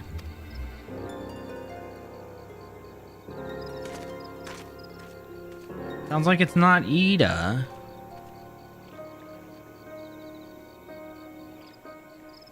Truly, believers are so readily led. Elidibus. I've given them everything they desired, all for which they have prayed. I doubt you can say the same for your own pawns. Get what you wanted then? Was it all worth it in the end? There were some unexpected developments, but they were ultimately to our advantage. Be it host to a surfeit of light or dark, a world bereft of equilibrium is but a void in waiting. And a void is of no use to my master. I shall follow her emissary with great interest. As for the pawns whom you so pity, they have delivered unto me a gift, which I now do present to you. Whoa, whoa, whoa, whoa, whoa, whoa, whoa, whoa, whoa, whoa, whoa, whoa, whoa, whoa. Those are Nidhogg's eyes. Hold on. Hold the phone. No. The eyes of Nidhogg. Many were the candidates considered, but by your deeds you have proven yourself the most deserving.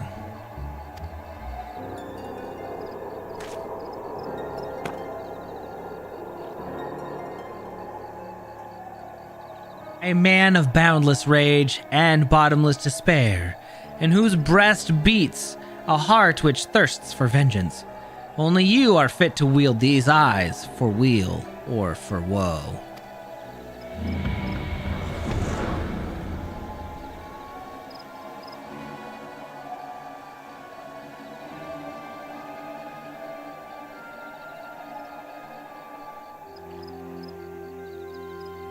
Yep. Out of the room away. Oh, Midgar Stormer?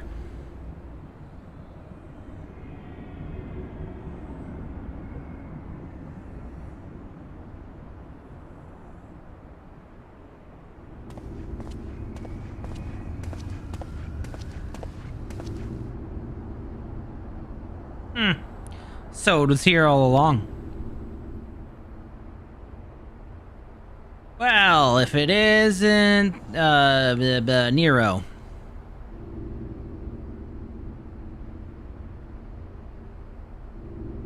Oh, just you wait, my pretty. You and I are going to have so much fun. Did he find Omega?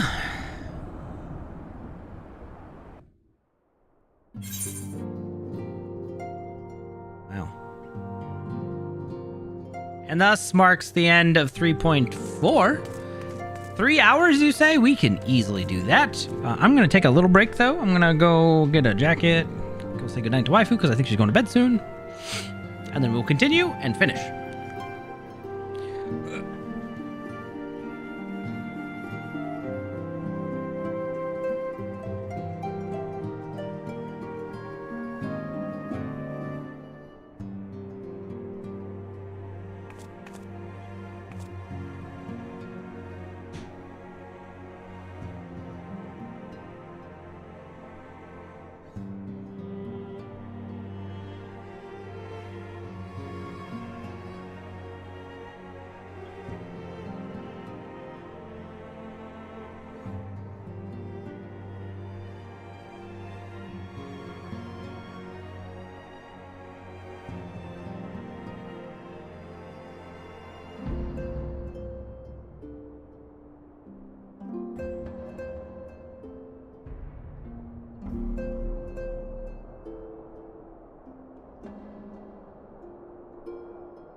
Okay.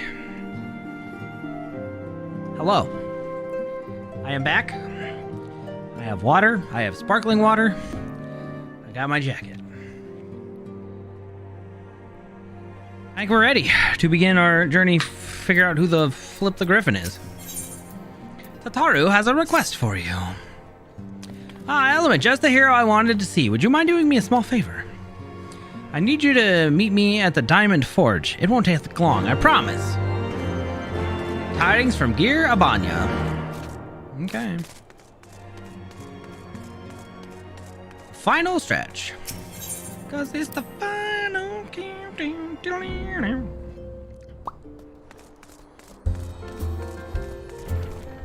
Bum, bum, bum.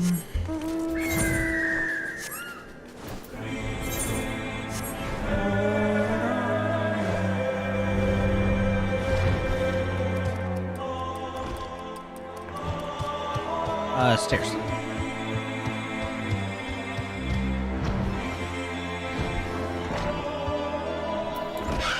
Aha! Okay, I made it.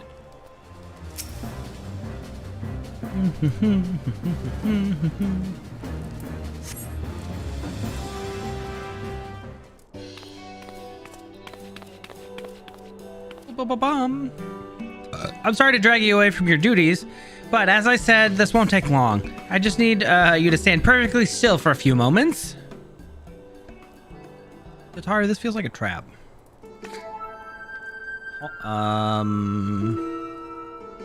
Hello. What's with that smirk? Right, everyone, ready to get to work? No squirming now. Oh, you might want to close your eyes. Oh, jeez.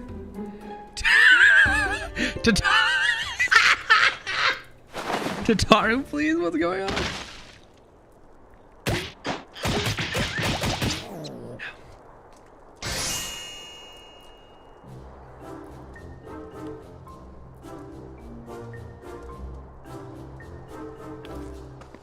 They're all finished. The Warrior of Light's every measurement, from heroic head to intrepid toe. You could have just asked. Well, wouldn't you like to know? All in good time, Element. All in good time. What the heck? Aha! Found you! Alphino wants everyone in the Solar for a meeting. I don't know what it's about, but he seems to think it was very important. Go on, we have everything we need.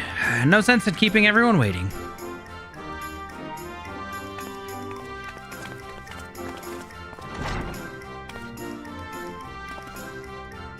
Oh my gosh.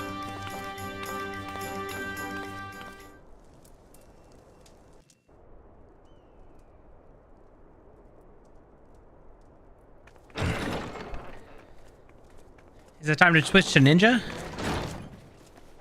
We're here. Did we miss anything? We would not presume to begin without you, Ida. Urianger has returned to the Waking Sands, but everyone else is now present. Yes, but for what exactly? We all have duties to attend to, Alphino, so you may dispense with the preamble. Damn. Thank you, Elise. It is the very subject of those duties which compelled me to call this gathering. Though the Warriors of Darkness no longer pose a threat, Eorzea's many troubles demand no less of our attention. And while I stand by the decision to approach each task as we see fit, I fear our effectiveness will ultimately be diminished should we continue to act in ignorance of each other's efforts. Thus, I propose we elect a successor to Minfilia.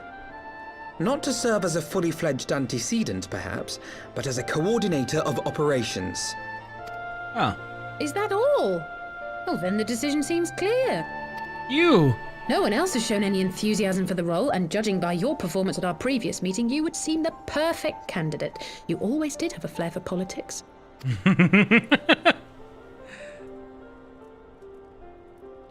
Not wrong. I did not mean to... That was not my intention. As my tenure as Too commander bad. of the Crystal Braves comprehensively demonstrated, I lack the qualities required for such an office. I would much prefer to remain as I am now, a soldier in the field, so to speak. Should none of our numbers step forward, must we then constrain some unwilling candidate to take up the position? Well, based on merit alone, a certain adventurer would be my choice. Though I concede she might struggle to balance her new responsibilities with, let me see, slaying primals, thwarting legatuses, and feeding the orphan poor. Thancred makes a good point. Any who would wear such a mantle would be bound by its obligations. Have we not become sufficiently familiar with each other's methods to act without an overseer? At present, I see no cause to so willingly limit one of our number. Oh my goodness, you're... Help! I need some help here! What? What's going on, Tataru? Tataru, are you all right? Me? I'm fine. It's this poor girl who just staggered in and collapsed on the floor that I'm worried about. Narco! God, how did... You stole her! Please, you have to help her! Kral, a hand if you would. Let us see about closing these wounds. Nago? Where have I heard that before? Now, we've staunched the bleeding, but it may be a while before you can move about again. Though having seen your wounds, I'm surprised you are still moving at all. Thank you. My message. It was too important to delay. I took the shortest route I could, though I knew it was more heavily patrolled. As you can see, my efforts at evasion were not entirely successful. Honestly, you're too brave for your own good. What was so urgent that you needed to fight half the Empire to get here? You could have been killed. I'm sorry, Ida. I had good reason. But I imagine your friends are wondering who this bloody mess of a Mikote is. My name is Minago, and I belong to the Alamegan resistance. Okay. I came to warn Ida and Papalimo about one of our leaders. A man who calls himself the Griffin. He's always been dangerous, but he's planning something new. Something reckless. The Griffin, you say? I've heard the name. Rumor has it your man is eager to test his claws. Mm-hmm. Aye, and on no easy target. He means to assault Belsar's wall from the Alamegan side.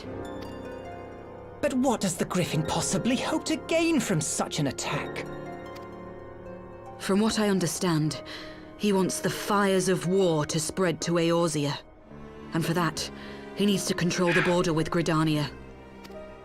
Oh. So, he means to spark a conflict between the Alliance and the Imperial forces stationed in Alamigo, to have Eorzea's armies aid in the liberation effort, whether they will it or no. His plan is flawed. Even should the Resistance succeed in occupying the wall, they would not be able to hold it. Imperial reinforcements would drive them out within a week. Be that as it may, if there is even a chance that this scheme could bring about an escalation in hostilities between Eorzea and the Empire, the Alliance must be informed. Agreed. I should depart for Limsa forthwith and seek an audience with the Admiral. Thancred, Uldar is yours. Alphino and Alize, make haste to the Twelveswood and notify the Elder Seedseer of the danger to Gridania. She will duly call a council of the Alliance leaders, whom you must be ready to receive. You will be our voice in Ishgard. Explain the situation to Sir Emmerich and encourage him to send an envoy. Okay. Tataru, Krile, I leave the care of our injured messenger to you. See that she remains quiescent and her wounds closed. I believe that covers everything. Let us be about our tasks. Okay then. I suspect the ill tidings from Girabania will be held as a turning point. The beginning to a bloody end. Oh. The business of war was ever conducted with the coin of self-sacrifice.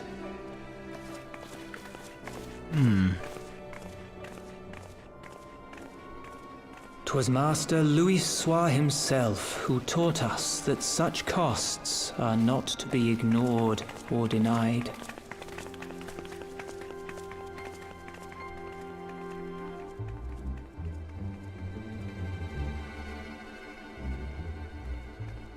And so, I shall embrace them. When the time comes, I will make my choice, as you will yours. Okay. Weird. Welcome back, Bradley. What's sloppy?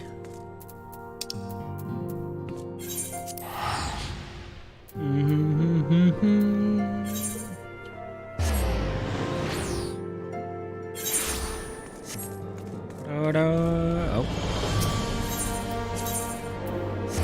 The Forgotten Night and to our Knights Most Heavenly.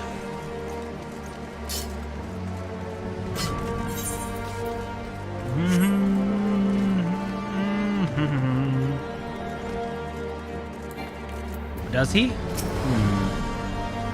Greetings, Warrior of Light. What business brings you to Ishgard? I see. Wait here. I will summon Sir Emmerich.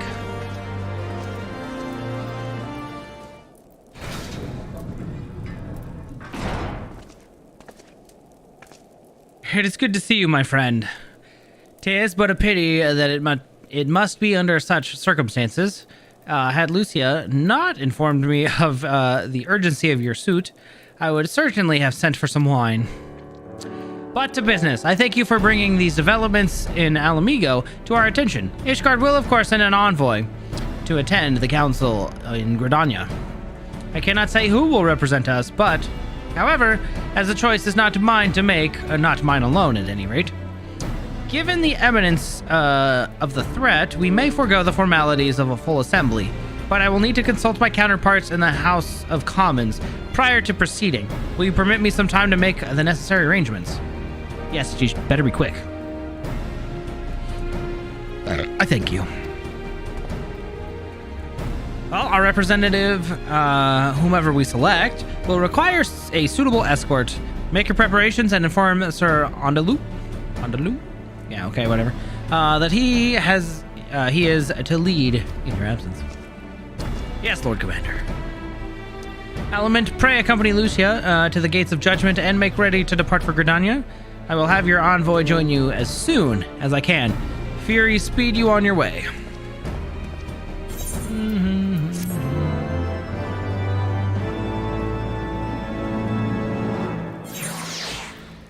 I figured. And that's okay. We banish the Warriors of Darkness back to the First World, I guess. Or whatever. With Minfilia. The weird. If you have no other business in the city, join me at the Gates of Judgment. We must be ready to depart the instant the envoy arrives.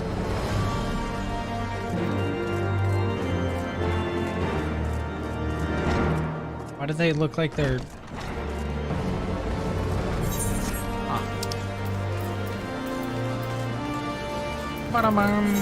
No, don't teleport there.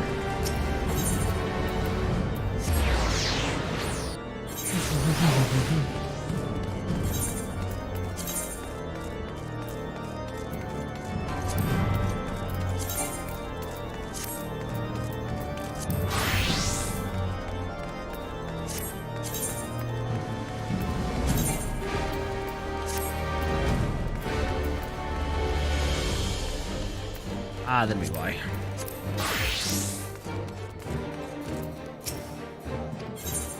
To the Gates of Judgment, please. I think it's high time we started taking off our helmet, don't you?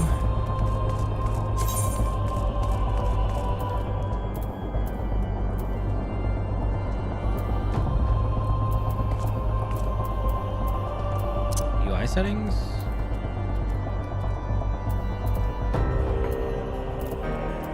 Item settings, maybe?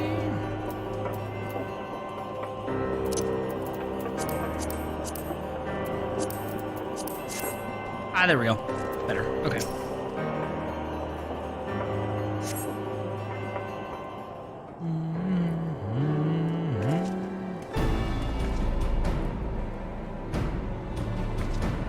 We meet again.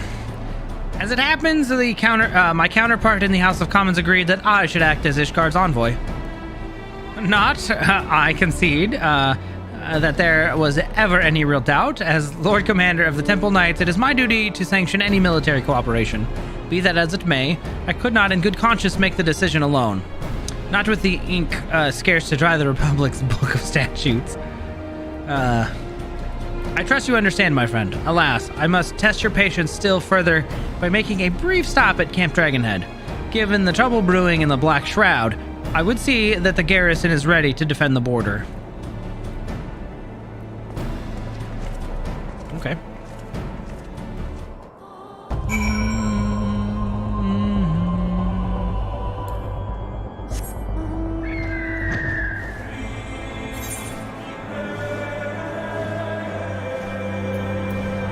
I guess time for a new bird.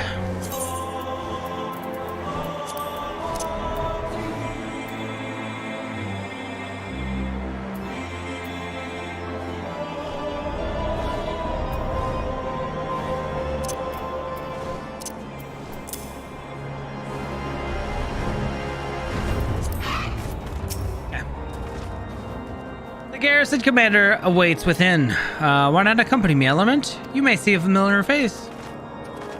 I will. What are we gonna see? Whoa! Lord Emanalain. Element, old girl! How wonderful to see you, and Sir Emmerich too! To what do I owe these unexpected pleasures? Honoroid. I will have some mulled wine brought up from the kitchens at once, if you will excuse. Nay, do not trouble yourself, Honoroid. We shall soon be on our way. Lucia, a brief summary, if you will. Yes, Lord Commander. We're leaving. Be prepared to guard the border. Huh. Those villains hardly need an excuse to wage war. Bloodletting comes as naturally as breathing to a Garla. I mean, to an Imperial. And thus, we shall strengthen our patrols as you suggest. We shall also be sure to communicate these developments to Lord Francel and the Observatorium. I see you have everything in hand. Carry on, Commander.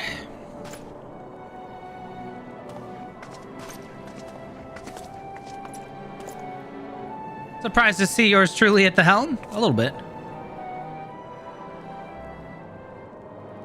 You and me both, old girl. I doubt I'll ever feel worthy to sit where he sat. Oh. Or chiffon.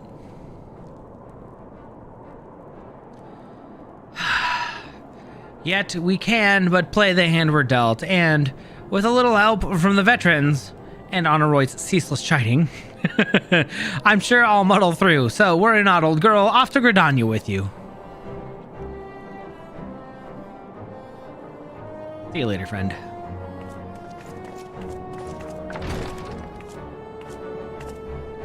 It's so nice they put his picture up. It's so sad. Still too soon.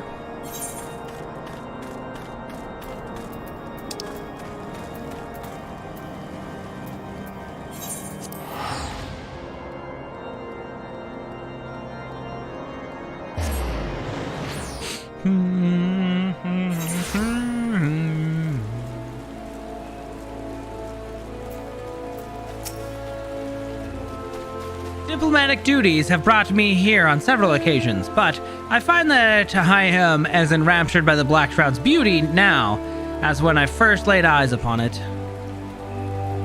I fear that this time, however, events shall not afford us the luxury of enjoying the splendor of the forest. Alright, Bradley, so question. I figured ninja or samurai are technically canon for Stormblood. Shadowbringers would make warrior or probably Dark Knight, right? What would be a canon class for Endwalker?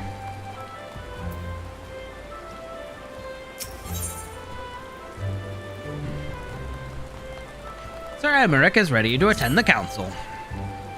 It seems we have an escort. We're here. Oh, yeah.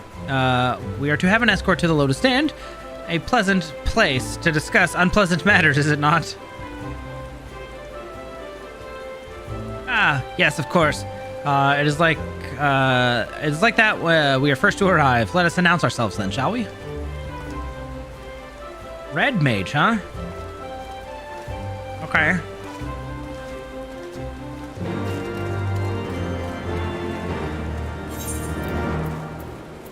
Shit.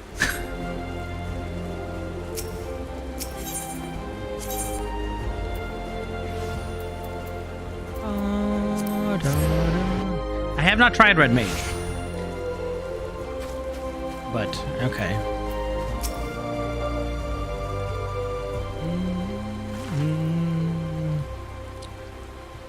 It's different. The envoy from Ishgard has arrived. Very good. This way, if you please. Ah, and the Lominson party as well. Oh, Yugiri and Merlwib. Okay. I had hoped to slip in unnoticed, but I see I was not the only one delayed in my arrival. Greetings, Sir Emmerich. Admiral, always a pleasure. An Element, I trust you are well. 'Tis a day for reunions, it seems. I believe you are well acquainted with my escort.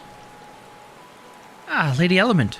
I was glad to hear from Riol that the missing scions have now been found. There's much and more I would discuss with you. But first, let us attend to the issue at hand, shall we?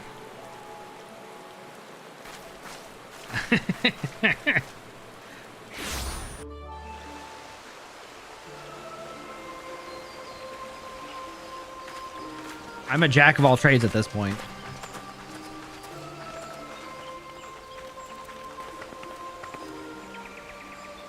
I bid you welcome, my friends.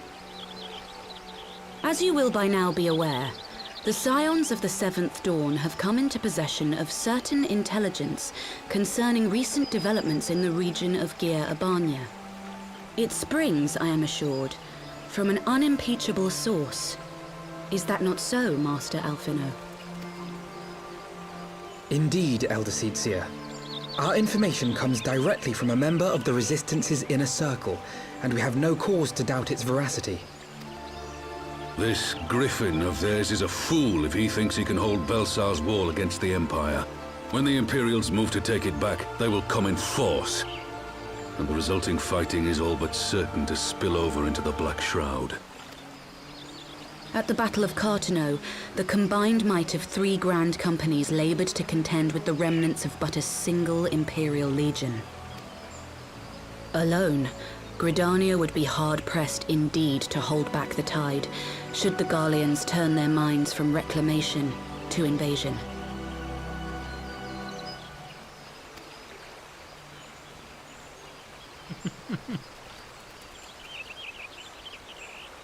May I once more convey my nation's deepest regrets for our inaction in the days prior to the calamity. 'Tis a stain upon our ledger that I would fain remove.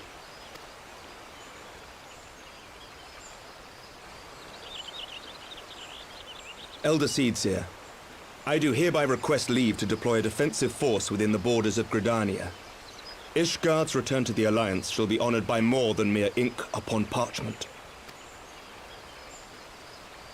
The Doman people, too, would join any effort that weakens our common foe.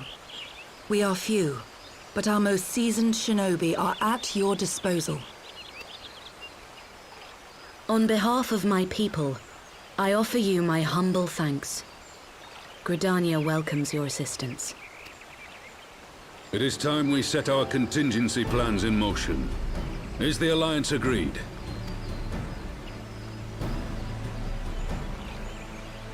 Then let us make ready for war. Victory favors the swift, and there is much to be done.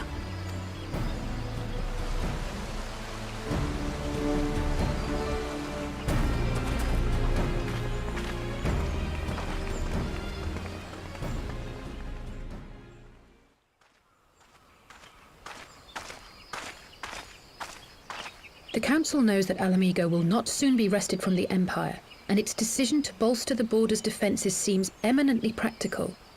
Why then, brother, do you scowl so? I agree that they have chosen the wisest course available. Indeed, the only reasonable one. But? Yet something feels awry. In making ready for war, is the Alliance not granting the Griffin the very thing he desired? Any attempt to hold the wall is doomed to failure, aye. But I wonder if we have misjudged the prize for which he plays. Hey,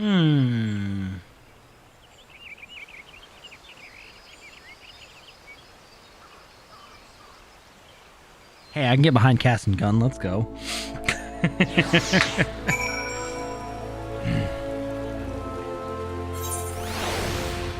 I haven't tried Red Mage, so I can't say, but it might be my favorite magic class. I'm a melee DPS at heart, though, so... I will get it to 90 at some point. That the council was able to reach an accord so swiftly is a heartening development in itself. I only hope my misgivings prove unfounded. I think you're right, though. Ah, good. You have yet to depart. I feared I had missed you. Sir Emmerich.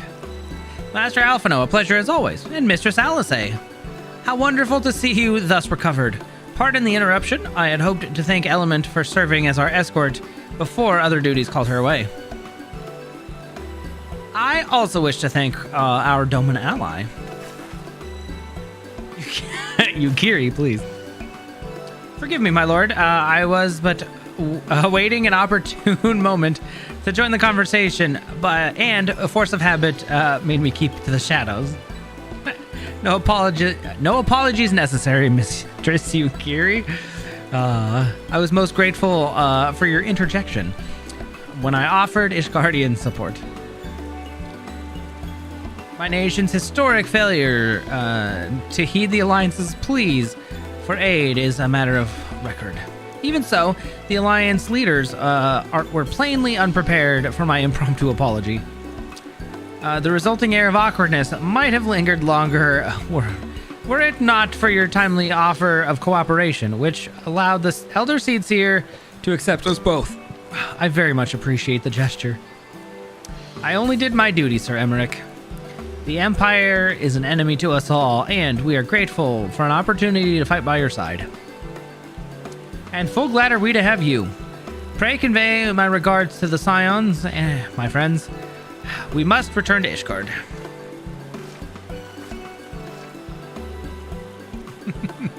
Whatever is wrong with a simple sorry or thank you? Man, must these politicians always make a speech out of everything? Yes. That is how we adults speak, dear sister. Yeah. Mayhap the ones who like the sound of their own voice. In any case, our business here is concluded and we should be on our way as well. Will you accompany us to Revenant's Toll, Yugiri? Actually, I think I shall pay a brief visit to the East Shroud. I'm curious to see how Papalymo and Ida fared in their talks with the Sylphs, not to mention what was going on at Balsar's Wall. I will join you at the Rising Stones anon.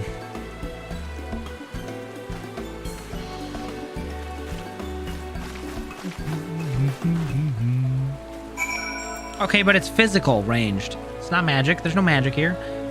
I would argue Bard is more magical than Casting Gun.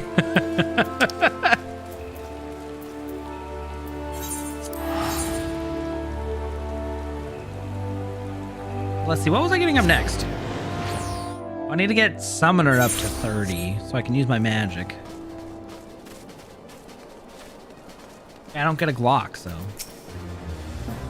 Welcome back, Element. I don't know about you, but I am heartily glad that all of the talking is over. I understand that these council meetings are important, but do you not find it tiresome to have to weigh every word before you speak it? Well, I doubt I will ever feel at home in the realm of politics. You and me both, Alice. That said, people have been known to change, and if my brother is willing to run his own errands, anything is possible. Wow. Griffin on the wall.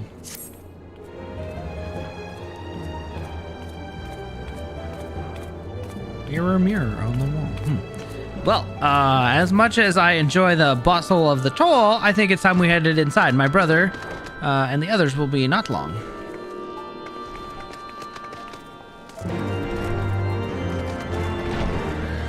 Alright, please get your Shiva freaking horse out of my face.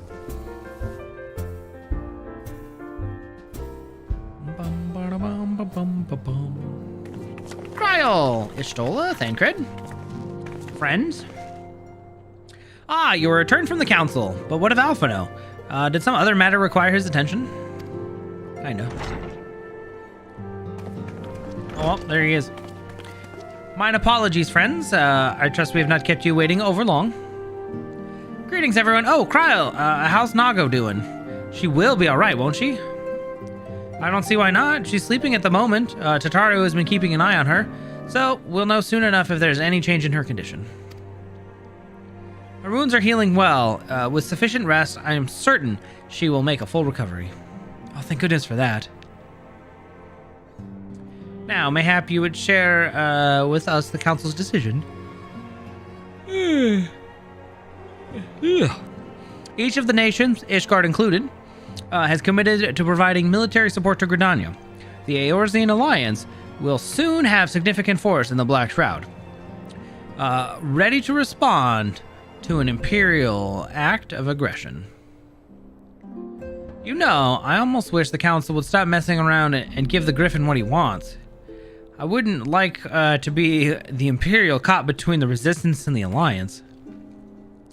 Ida, you cannot seriously... One day, one does not go lightly to war with the Garlean Empire. Quite. To open hostilities without due consideration would be to invite disaster. If only there was some way to reach the Griffin. Some means to convince him to abandon this reckless course. It may not be entirely unfeasible.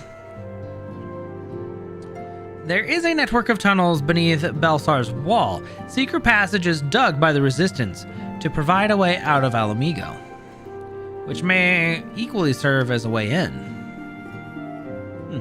Precisely, if we are all in agreement, I would be the one to undertake the necessary negotiations. I am familiar with the route, and the Resistance are familiar with me. About as familiar as they are with me, you mean? Say what you want, I'm coming too. I have some experience in infiltration. Oh, in the practice of infiltration. If you would have me, my services are at your disposal. As are mine. It's been far too long since I shared a shadow with a shinobi. And I do not intend to waste the opportunity. Well, 4 is quite sufficient for an infiltration mission. Greater numbers will only increase to serve the risk of detection. Kryl and I will direct our energies elsewhere. What of you, Leviors? I will return to the East Shroud and stand watch over the border. You should take... and should matters take a turn for the worse, it would seem wise to be on hand. Might I prevail upon you to accompany me, Element? Gridania will be safer for your presence. And, while it may not seem like the most thrilling duty, dear sister, might I ask that you remain at the Rising Stones to pass on messages and so on? To hold the fort, you mean? Very well. I suppose the task must fall to someone. Safe travels, all of you.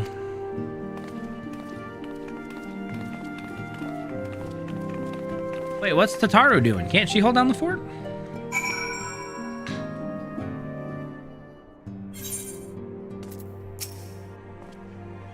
If you have any unfinished business in the toll, pray attend to it now. I would depart for the Hawthorne Hut without delay. The nearby watchtower offers an unobstructed view of Belsar's wall, and I should be interested to speak to the Alliance commanders who have installed themselves at its top.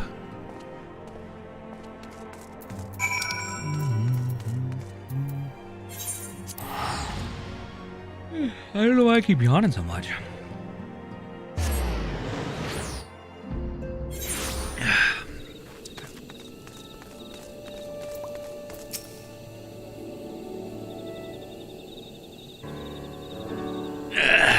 Element!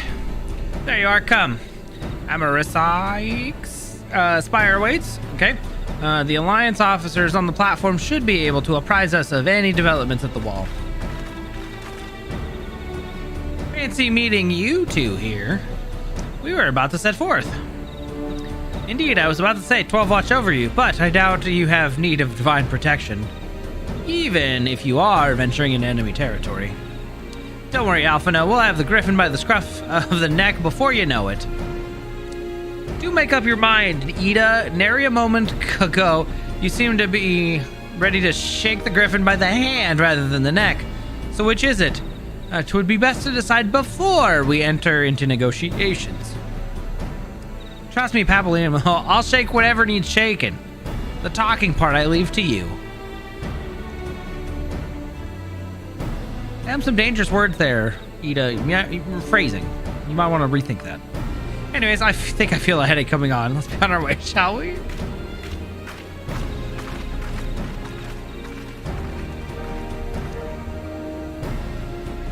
Some things never change. Well then, shall we make for the spire?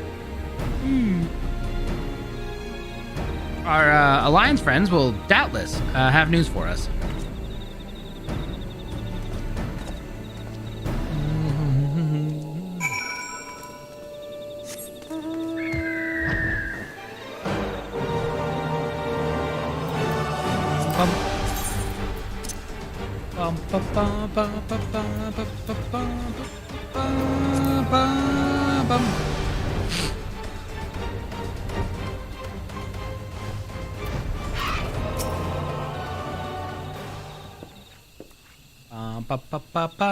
Welcome, Warrior of Light.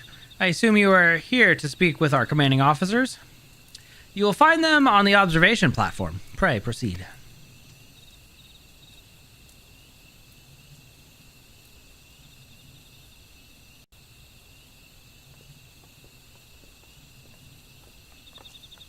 Yo!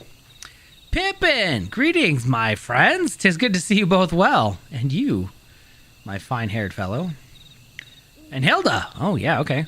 I was hoping you might turn up. I dragged half the watch here, see? And the sight of you might help remind him why we bothered. If memory serves, I have not seen many of you since the days of the Grand Melee.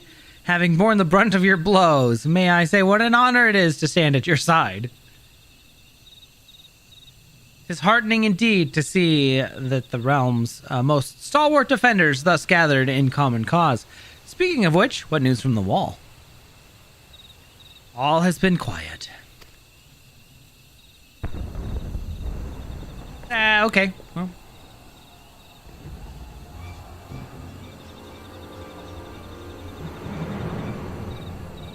Report! What? Seven hells! Fighting has broke out upon the top of the wall. A full-scale assault. So, the Griffin has made his move. Someone has. And what's that supposed to mean?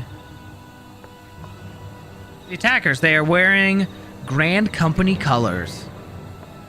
Impossible, we gave no such order. Of course, the wall was never the Griffin's target. It was bait. We've been goaded into deploying our armies nearby, thus lending weight to this deception. If those uniforms were convincing enough to deceive my scouts, the Empire will surely have launched an offensive. This could mean war. Uh-oh. Even so, this may yet be no more than a diversion. With the armies of the Alliance occupying the Empire's attention, it would be comparatively easy for the Griffin supporters to slip into Alamigo. He could then incite a rebellion amongst the populace, which the Imperial reserves would be hard-pressed to contain. Eorzea, meanwhile, would be plunged into chaos. Element, we must take the wall at once. Or make for the wall. What? Just the two of you? Our company is embarked on a mission to sway Griffin from his course, and are likely halfway to his command post by now. They will emerge in the midst of a raging battle, and I do not mean to abandon them to their fate. It will be dangerous, aye, but the confusion may work to our advantage if we are careful, and to avoid the skirmishing. It may yet be possible to reach the Griffin, and if we can do that...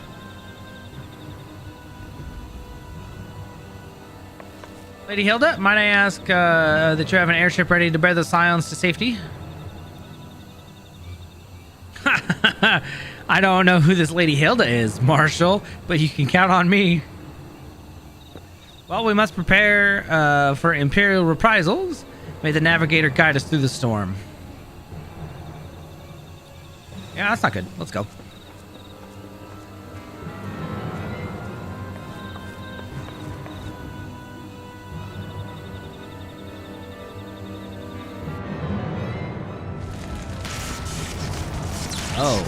Oh, geez.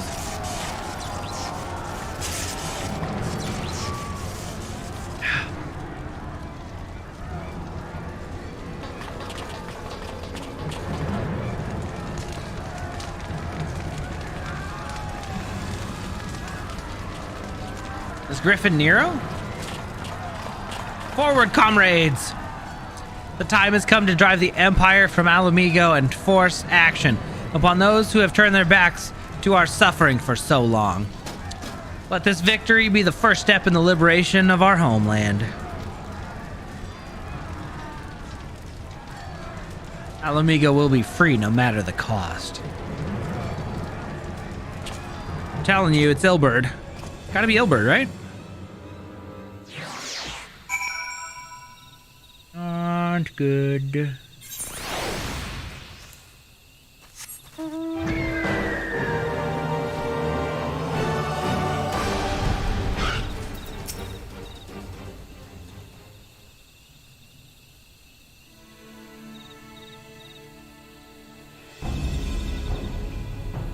From what Papalimo told me, the trail ahead should lead us into the shadow of the wall. As we have two objectives, I suggest we divide our forces. I shall make straightaways for the tunnels and attempt to intercept our comrades ere they stumble into a bloodbath. While I do so, I must ask that you scale the wall. Know that I would not propose such a course if there were any other way. But the time for subtlety is past. Take a band of our most trusted companions and cut a path through to the Griffin. Make him see reason by any means necessary. Okay, let's go. Once we are free of the tunnels, we will make for your position with all due haste. And if everything proceeds according to plan, Hilda will then swoop in and spirit us all away to safety. I only pray that we have enough time.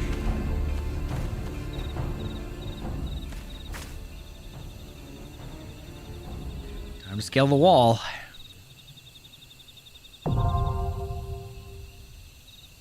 I don't remember doing this, to be honest.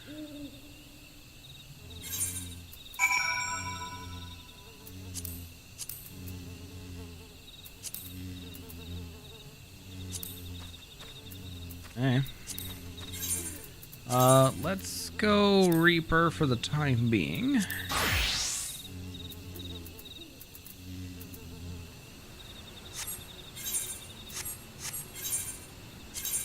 Hold on, do I have to do this for everything? Weird.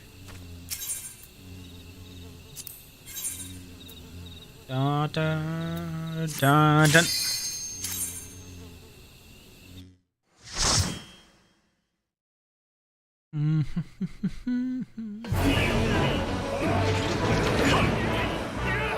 Welcome to Chaos. Okay, I kind of remember this now.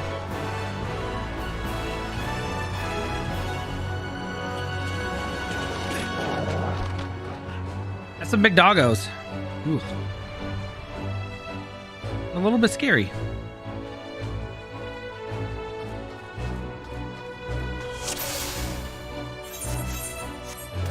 sloppy.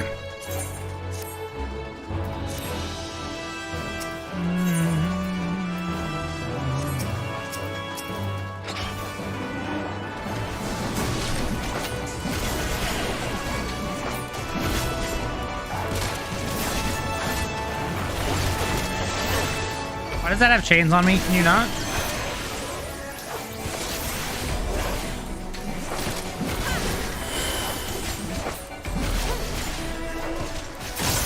What do you mean?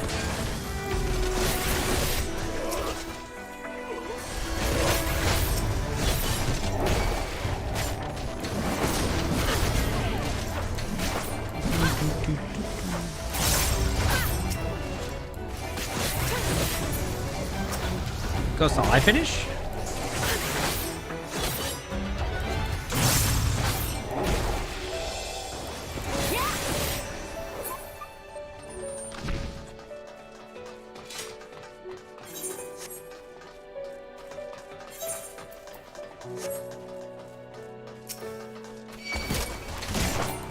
Strip on.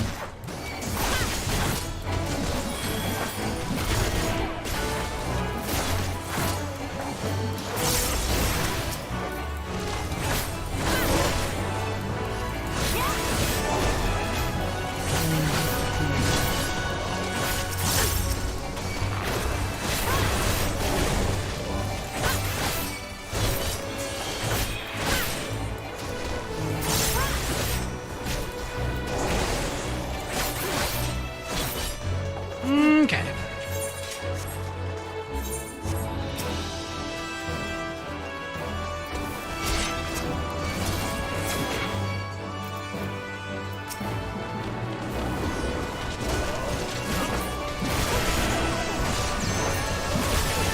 Here we go.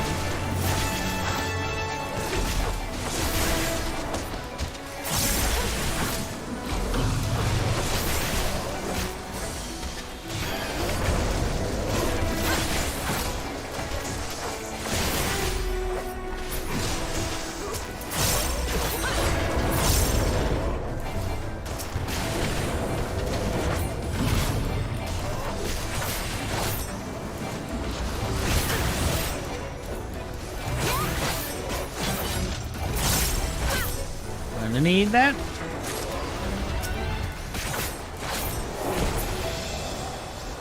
Okay.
Okay. Oh, hey, it's the mount that I've seen Lime run around with.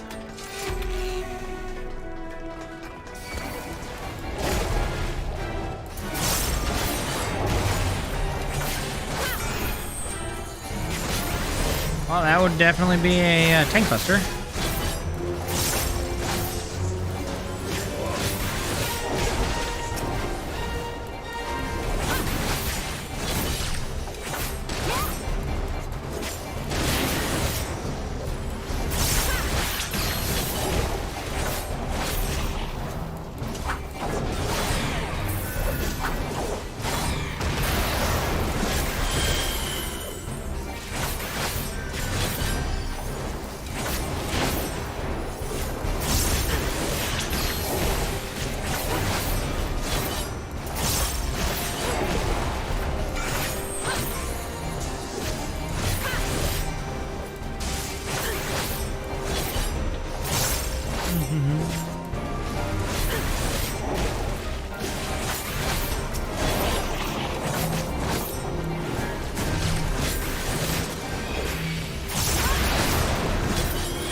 Almost dead.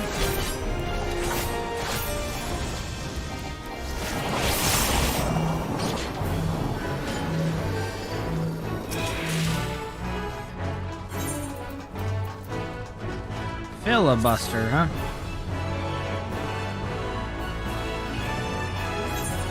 Boots and bracelets of healing. Got it.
Oh, hey, big boy.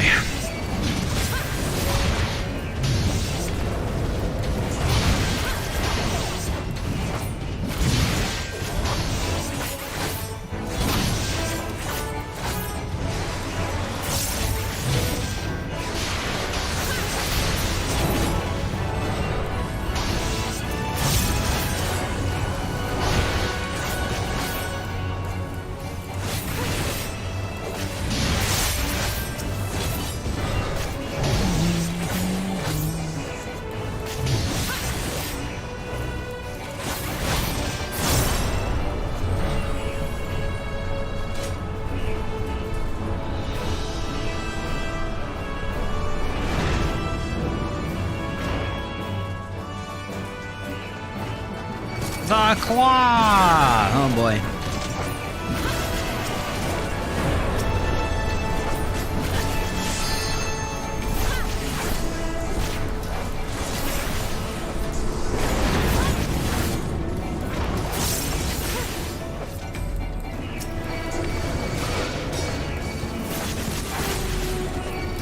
Okay, cool.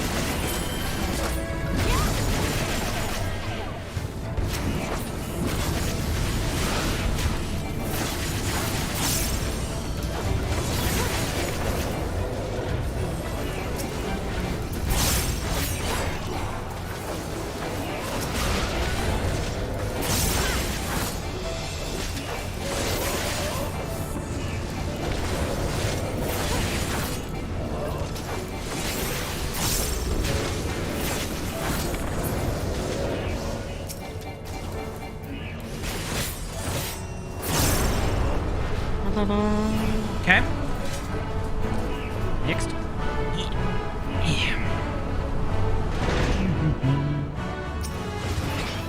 Oh gosh.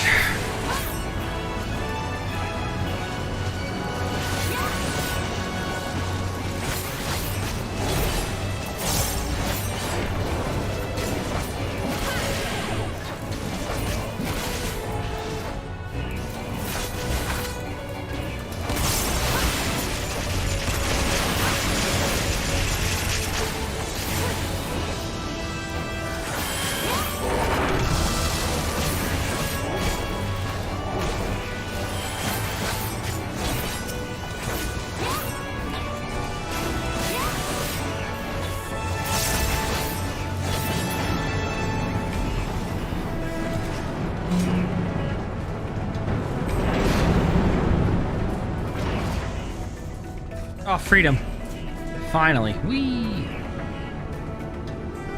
Ooh. I like that design.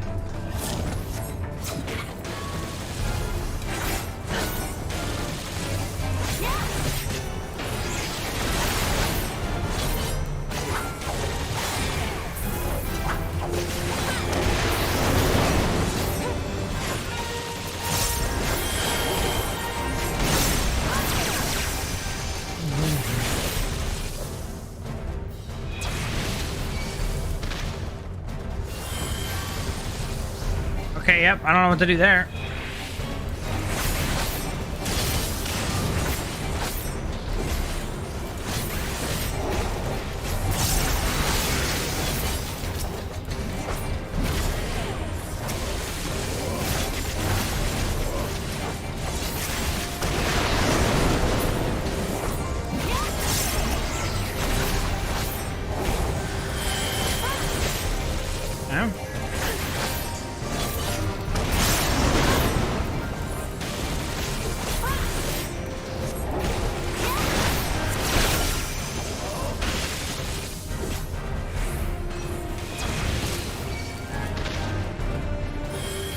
Why?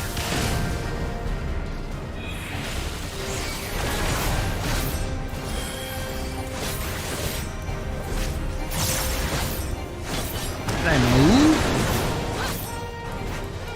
I don't think I moved.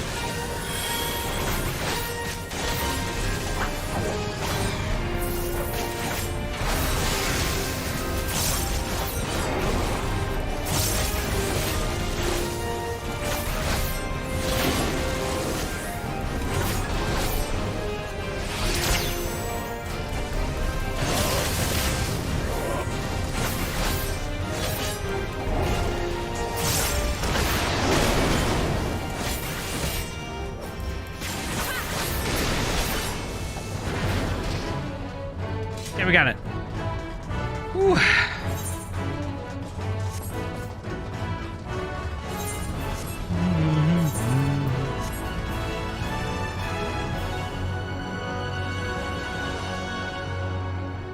There's the parapet. Okay.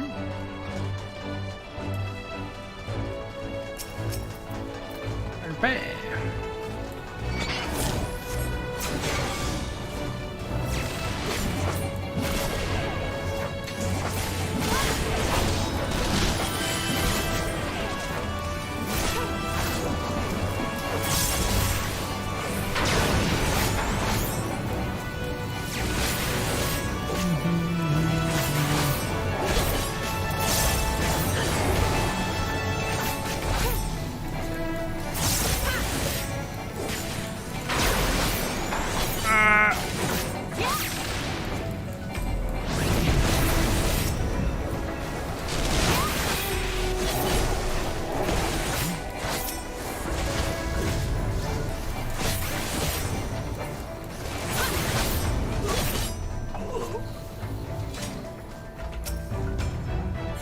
The key.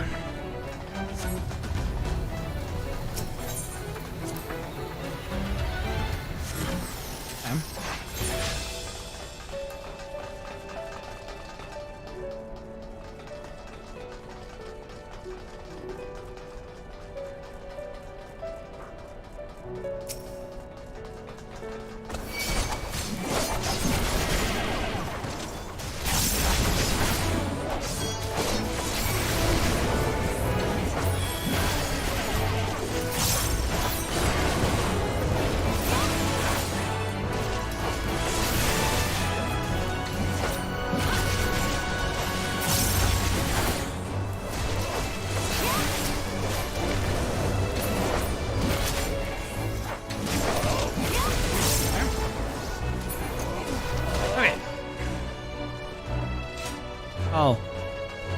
I guess the conjurer cast a spell. It looked like there was a glow for a key. Oops. Uh-oh. I'm vaguely remembering the top of this, and I remember the griffin fight. Sucks, I think.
Alright, Griffin, let's do this shit.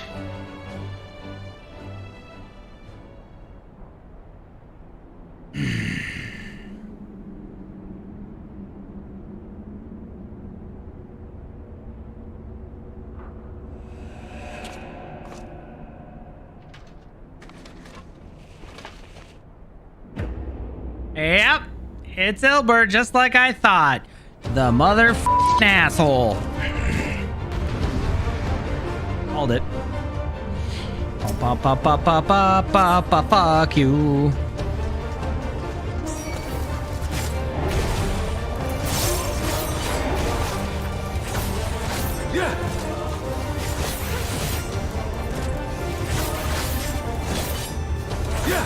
The infinite Tsukuyomi.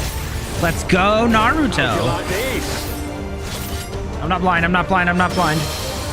Yeah.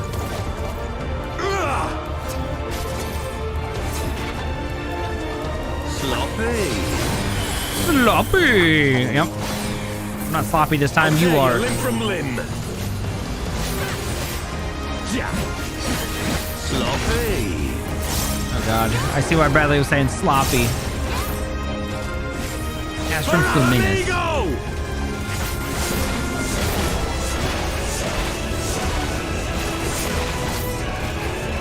I have you now.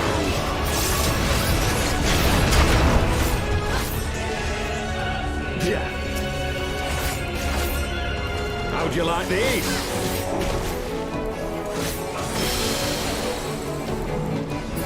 Excuse me. Oh.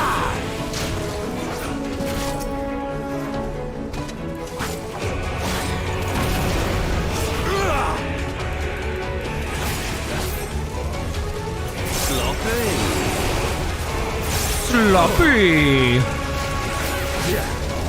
It's gonna be in my nightmares now.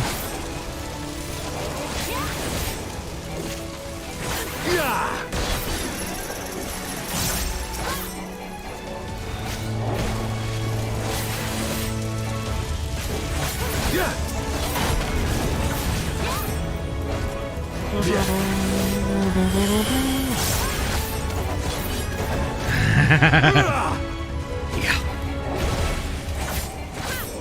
Sloppy.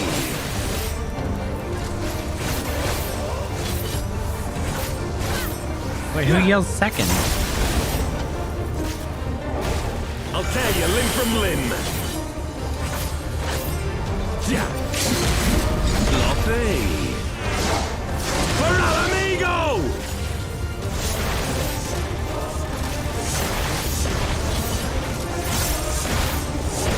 I have you now.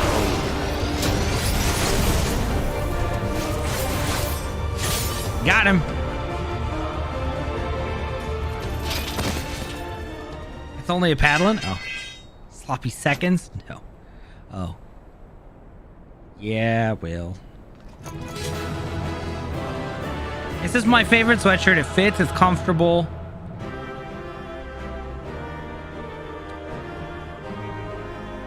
It's not even purple.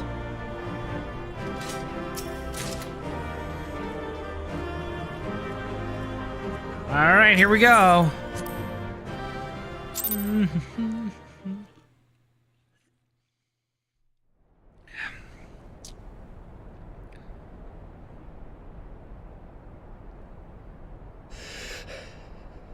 You've beaten me, aye. Yeah. Now there's a fair fight and you're not a backstabbing bitch. But you cannot stop what I've begun. Behold, a glimpse of things to come.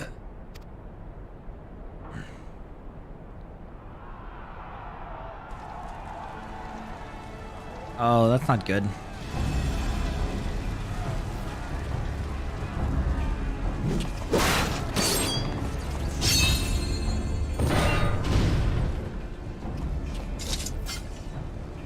We did it!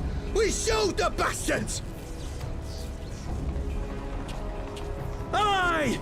Victory is ours! And who knows, lads? Mayhap the Eorzeans will finally see sense when the enemy turns up on their bloody doorstep. Yeah, great.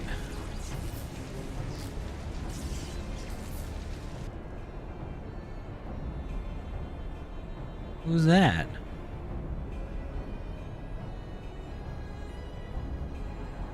This is for Alamigo, for Eorzea. Precious. They die that others may live. No, no, no, no, no, no, no, no, no, no, no, no, no. Oh my god.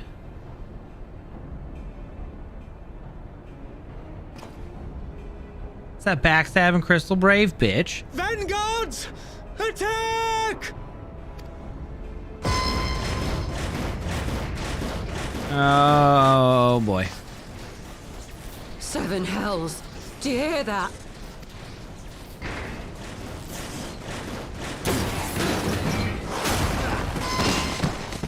Ooh. War machines. How did they get here so quickly? Stand your ground! For the resistance!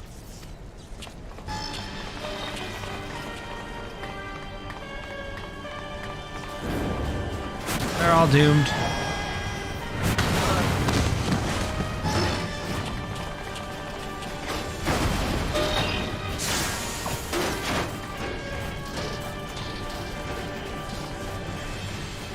Yeah, you fucked up. Now what? There's nowhere to run.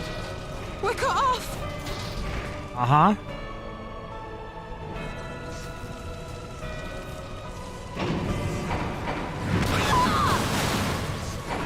Oh, jeez.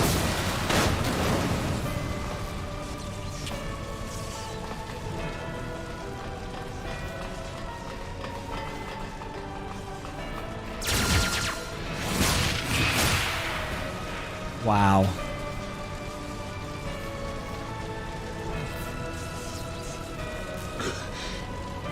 Gods help us!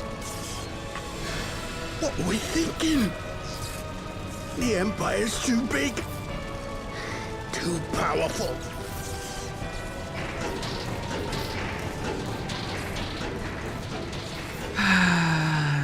You weren't thinking. Nor was Ilberd. He just wanted to bring chaos. Mighty Rhalgr. Grant us the strength to crush our...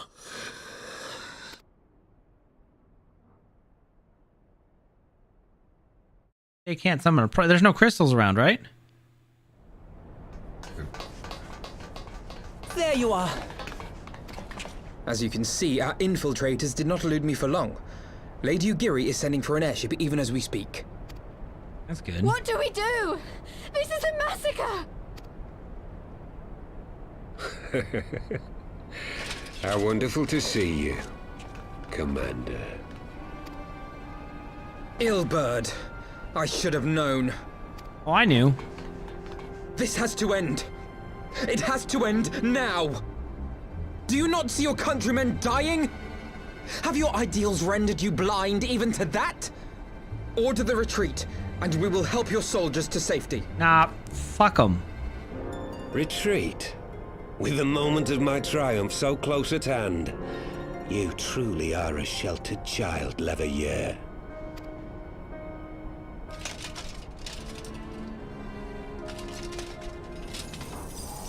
Yeah.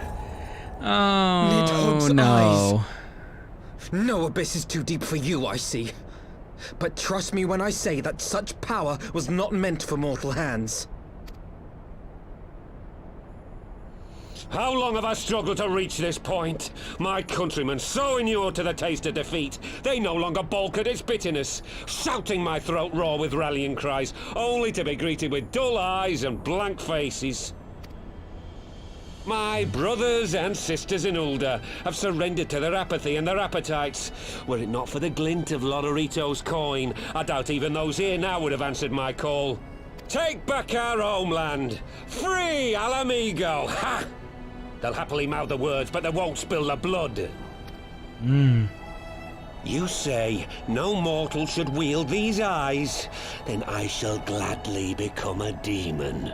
I will suckle on the souls of the hopeless and liberate the homeland they no longer deserve. Wow. What exactly do you mean to do? Did you hear their cries as victory was snatched away from them? Even with their dying breaths, they cursed the Empire. Never has their desire for vengeance been so raw, so true. A god has no need of faith when summoned by so pure a purpose. Oh no. Summoned? You cannot mean to fight the Empire with a primal! You know full well the danger, the futility of relying on such power.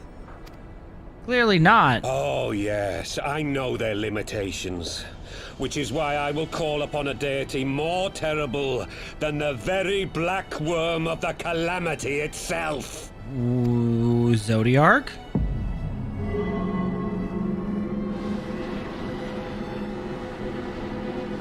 Hold up.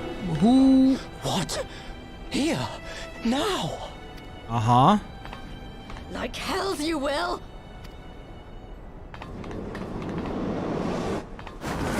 Too late.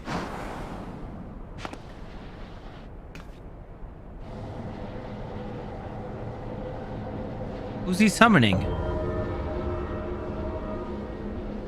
An ending to mark a new beginning. My pain, my longing, you shall have it all!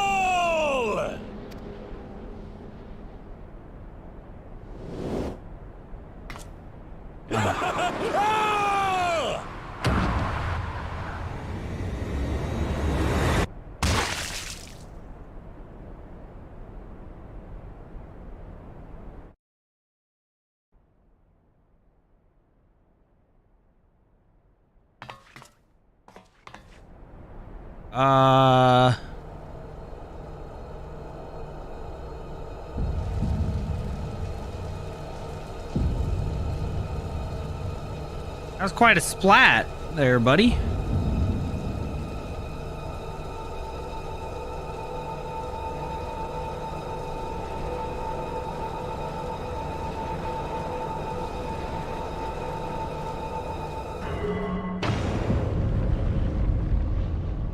Oh boy.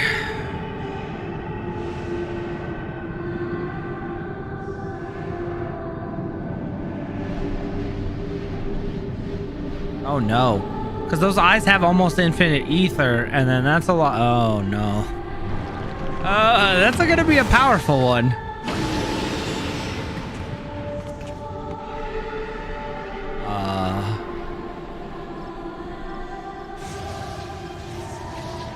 This light, is it? It's not Heidelin. His death completed the ritual. The primal is taking shape. Which primal? Ralger? There must be something we can do!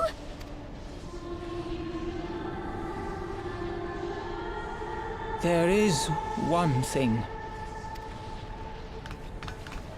What? Hey! Where do you think you're going?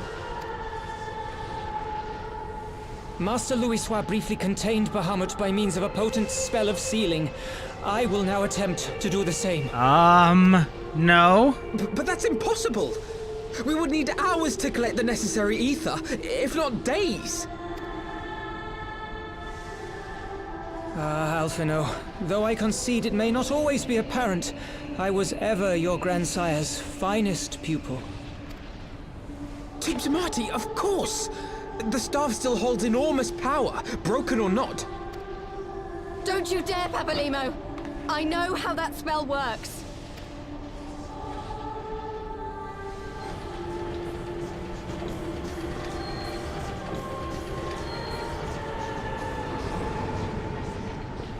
Oh shit. We gotta go. It's time to leave.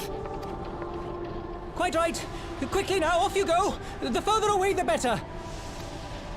No! If you're staying, then so am I. No, Ida. There is a path only you can walk, and it must not end here. Not like this. Oh no. Take her! Please, you have to take her!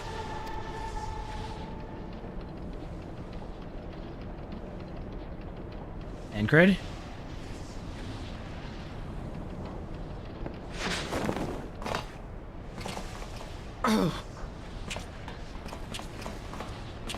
What? No! Damn it, Thancred! Put me down! Thancred! Not gonna happen. This is one battle you cannot fight. Away with you! Go! Okay.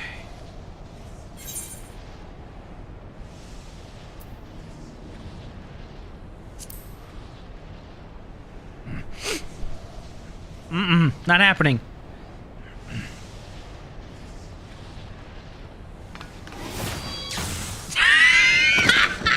Hilda! I think he means now! Thanks, Papolimo.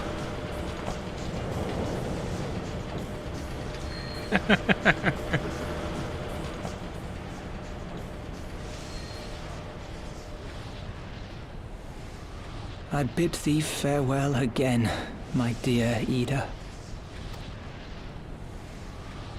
Now, let us see how good a student I truly was.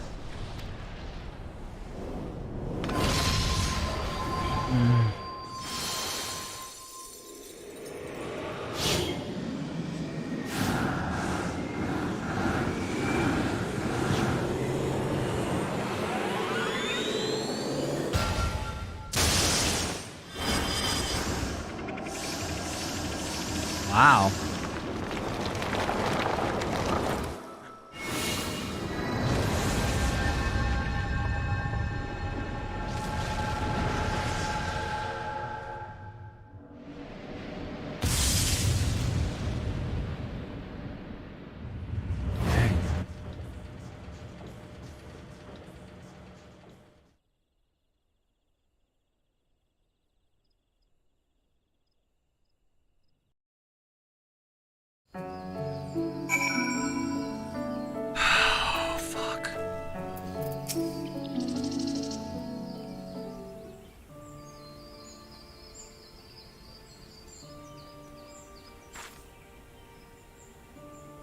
Why?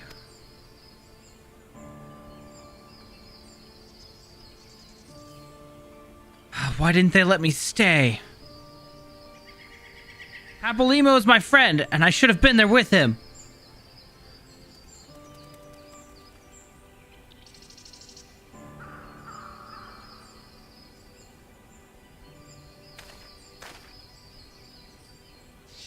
You could see it in his eyes, Ide. He knew what he was doing, what had to be done.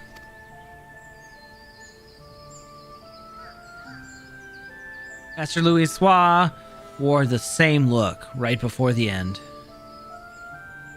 Don't you think I know that? I know, all right? I know. There's nothing more you could have done.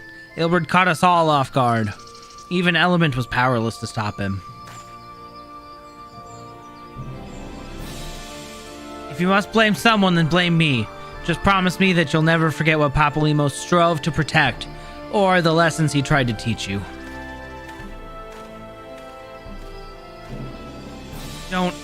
Don't speak to me.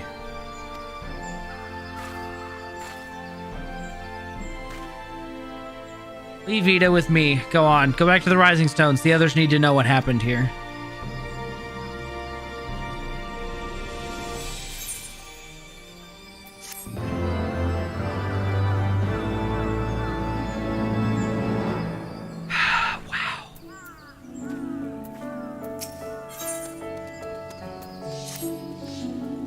Once again, I find myself at a loss for words. But Thancred is right. We must return to the Rising Stones and apprise our companions of all of this. Pray make your way there at once. I will send word to Ishtola and the others of our imminent return. Oh, man.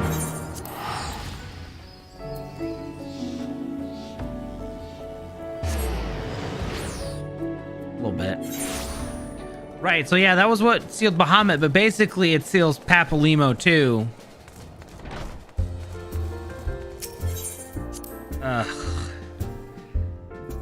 Rauger was really going to be that powerful, though?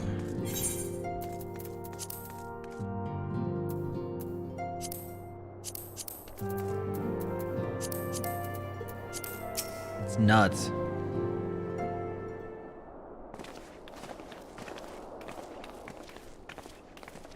No, he cannot, unfortunately. 'Twould seem you bring ill tidings, brother. Aye, behind the griffin's mask, we found the grinning face of an old adversary, Ilberd. I know not how, but he had in his possession the eyes of Nidhogg, whose dread power he had used to initiate a summoning ritual, even as we looked on. Yeah, not good.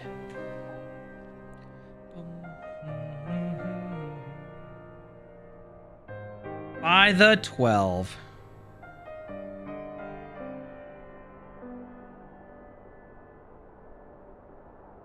Wow. I don't understand. To attempt such magic requires every ounce of one's ether. No one, not even grandfather, could cast it and hope to survive. Indeed, it was our last effort, and as I am certain Papalymo was aware. Thus did the pupil follow in the footsteps of his master, even unto the grave. I have as yet been able to explain how Ilberd came to possess Nidhogg's eyes. In the depths of the sea of clouds, a perpetual storm of water and wind aspected aether rages. No mortal could endure such conditions. Then mayhap it was the work of an Ascian, but now is not the time for idle speculation, Kryl. Kryl, I have need of your assistance.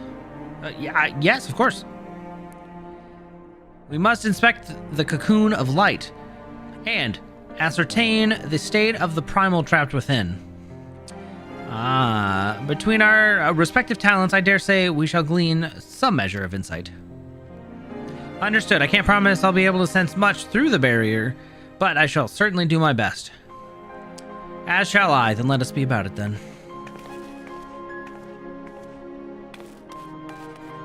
What?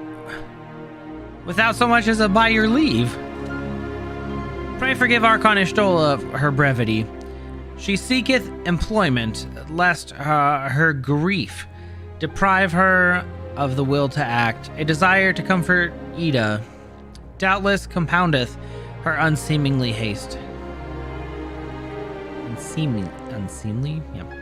I too must contend with the grievous loss of mine own way. Oh, in mine own way.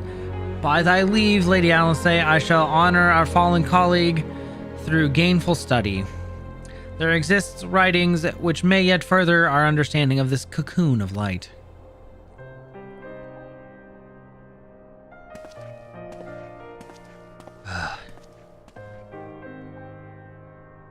Mayhap I was too quick to judge.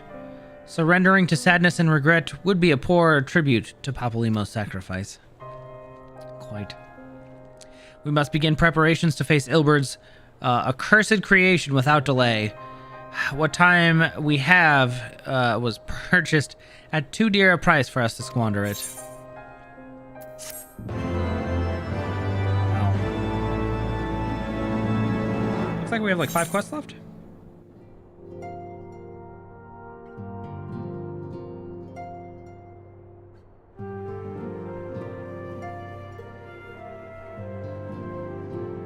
Yeah, just about. Cool. We're almost there. We're almost to Stormblood.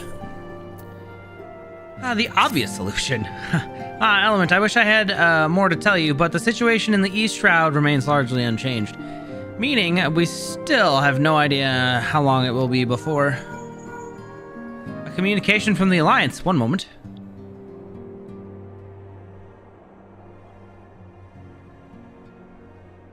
Yes? Of course, our representative will be there. Thanks. Word from Gridania, the council will shortly be reconvened. The Alliance leaders have already begun to assemble. They wish to discuss the primal, of course, as Y'shtola's last report. The cocoon yet hung above the wall, unchanged. Yes, but the Elder Seedseer doubtless shares our concern about how long it will remain so. But I am told that Sid Garland has also been called in to add his expertise to proceedings. Oh. A wise decision. The more minds we have working on this, the better. Then I suggest we leave the Rising Stones in Tataru's capable hands and make haste for the Lotus Stand.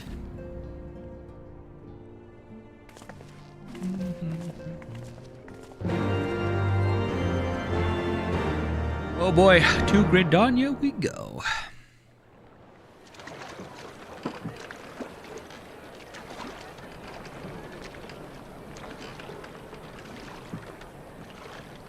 Hello, who are you?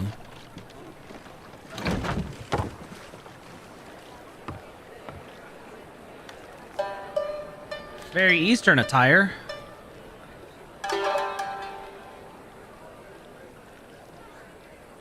He's a samurai. word, if you would, good sir. This place. It is within the realm of Eorzea. Indeed, sir. You're an odd-looking fellow, aren't you? Still, takes all sorts, I suppose. This here's Vesper Bay. Thanalan's door to the ocean, as some folk like to call it.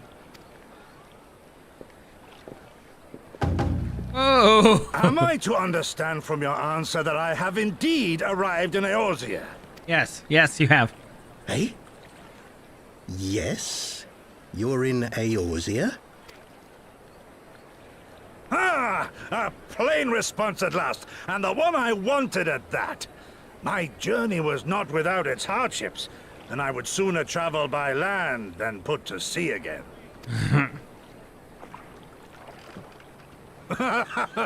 You do not believe that so small a bark could bear me across the ocean? Such timid little sailors. I had but to set my course and set my jaw till I made port.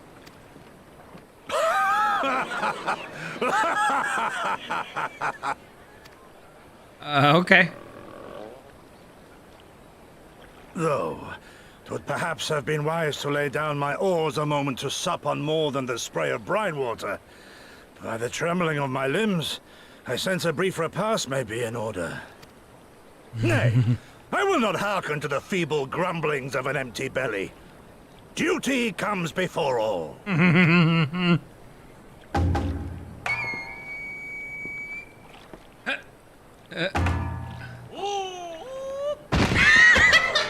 God, man. Are you all right? Oops.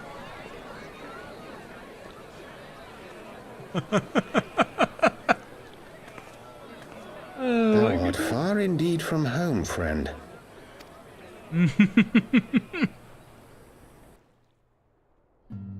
Wow.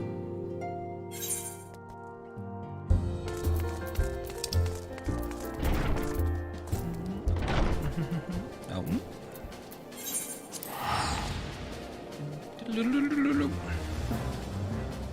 Away we go.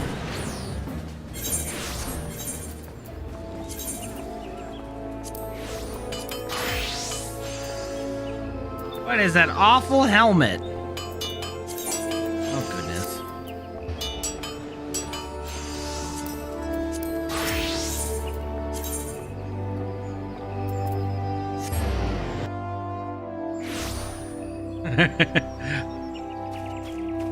I mean, he traveled across the ocean, only to pass out. Welcome, Warrior of Light, this way, if you please.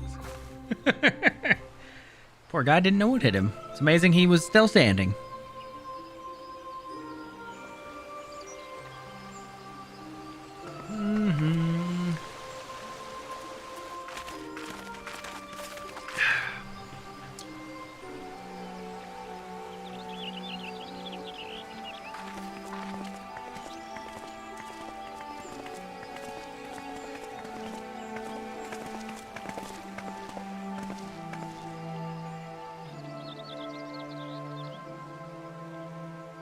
Dear friends, pray accept my heartfelt thanks for your efforts in defense of Gridania's borders. I would fain dwell longer on my gratitude for the support of the Alliance, but the situation at Belsar's Wall demands that we forego such pleasantries.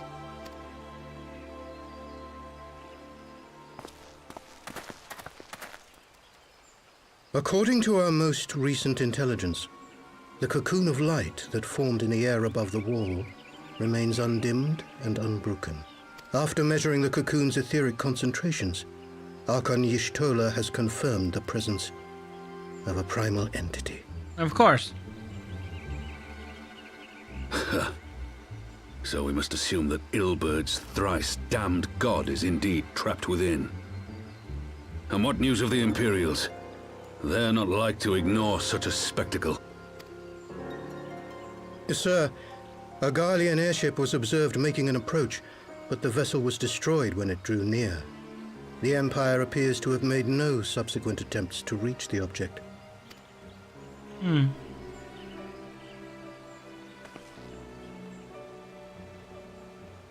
The soldiers who witnessed the incident spoke of a lance of light issuing from within the cocoon, of an entire warship being reduced to smoking ruin in the space of a moment.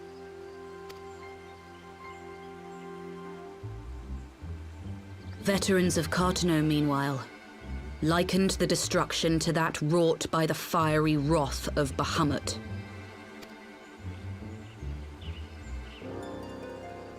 We could face another calamity.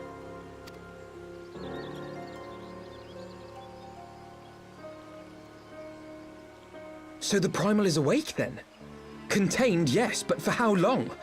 We must destroy it now, lest it break free. How? Agreed. There is, however, the small matter of how to get close enough to a being that swats warships from the sky as you would a bothersome gnat.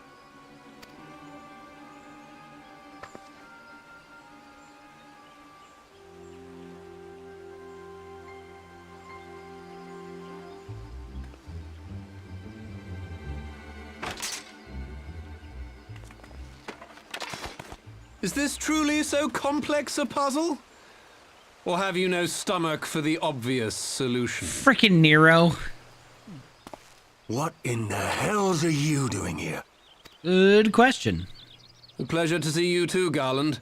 Now, if you'd be so kind as to explain to these good people why you should be begging me for my assistance, that would be most appreciated. Let him through. I guess. Who is this man?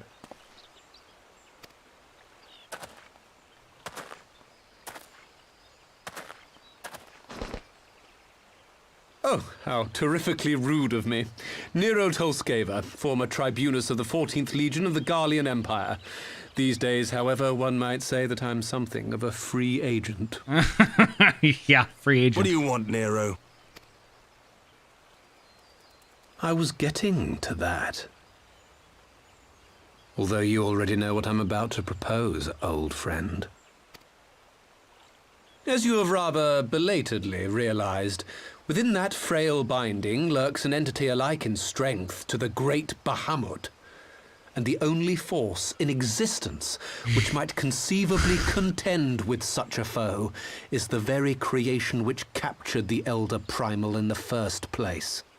I speak, of course, of Omega. Oh, of course. Omega? That Hulk has been gathering dust beneath the plains of Cartano since the Allagans breathed their last. And none alive knows how to wake it. I'm sorry? Do you understand who it is with whom you have the privilege of speaking? I'm Nero Tolskeva, Master Engineer, the mechanical genius who restored the Ultima weapon to full operational capacity. Oh, so you're saying you know?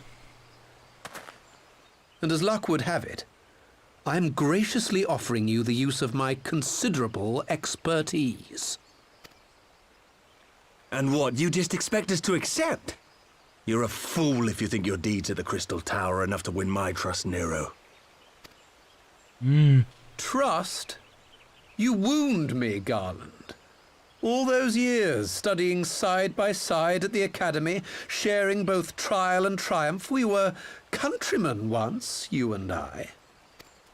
But sentiment aside, have you a better solution?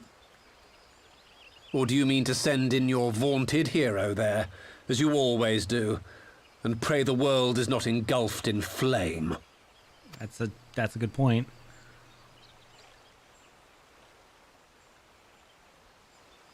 Let us approach the problem in a rational manner.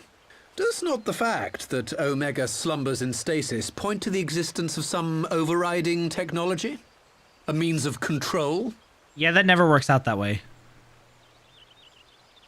I would ask a question, if I may. Nero, was it not? In the event that we succeeded in using Omega to shackle the Primal in the manner you propose, what then would become of it? Do we not risk repeating the mistakes of the Allagans? Omega is but a tool. How we choose to employ that tool is entirely up to us. Of course, if you would rather leave it buried beneath Cartano while you continue your petty squabbles above, then I suppose that is also your choice. I would leave it under there, that's fine. Spare us, Nero. The Seedseer's concern is a valid one. He who controls Omega wields the power of the gods, the very power which led the Allagans to destroy themselves. And does it not fall to we engineers to prevent such misuse? What was your company's proud slogan? Freedom through technology? Oh boy. A creed you follow, is it? No. He clearly does not. What say you? Do we take this villain at his word? No.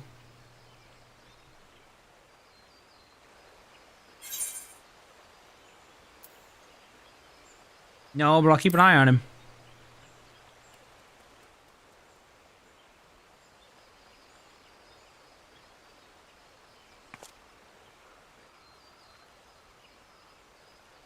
As will I.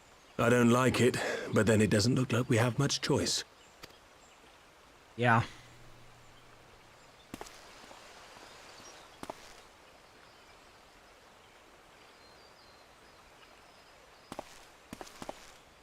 Would the Council be willing to entrust this matter to a pair of former Imperials?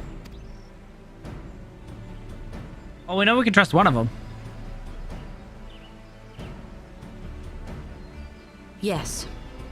The task of restoring the Allagan relic will be yours. But the responsibility for its reawakening must remain with the Council. Do we condone this course of action?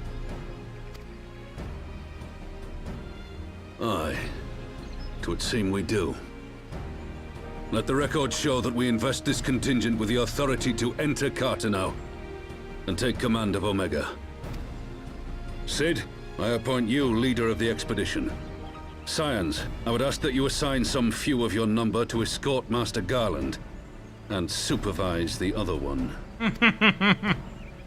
Poor Nero.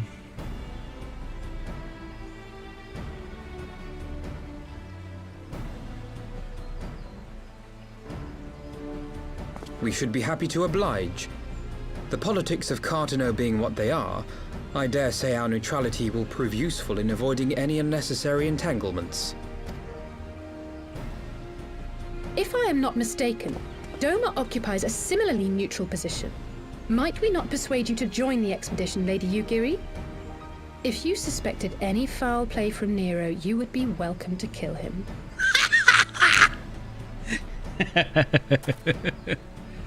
My blade is yours. Not a moment's hesitation, eh? You'll forgive me if I do not shake your hand.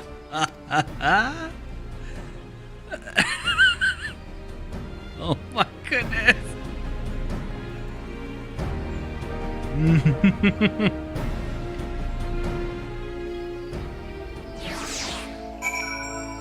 Wow.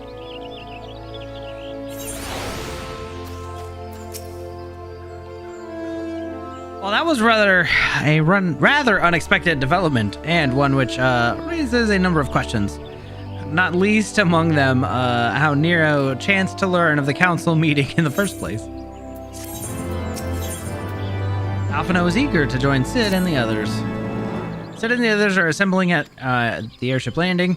Alice is already on her way, and it would not do to like how too far. Let us be off then. D.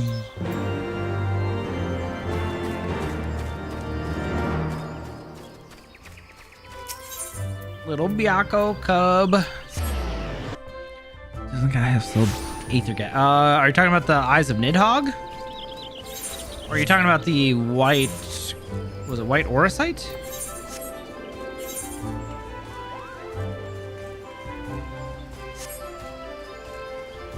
Oh, Papalimo, the cane? He used all the cane's power to basically use the spell, so I think it went with him.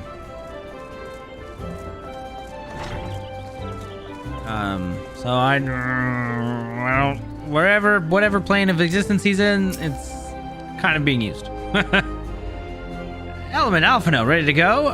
The others have stepped out onto the landing for a moment. Lest you wonder, Nero insisted that he be allowed to inspect the Excelsior before boarding. And you let him? Despite his very timely offer of assistance, the thought of the man poking about the workings of a ship without proper supervision does not fill me with confidence. Calm yourself, Alphino. Your sister was adamant that he would never leave her sight. She and Yugiri are... Well, here they are now.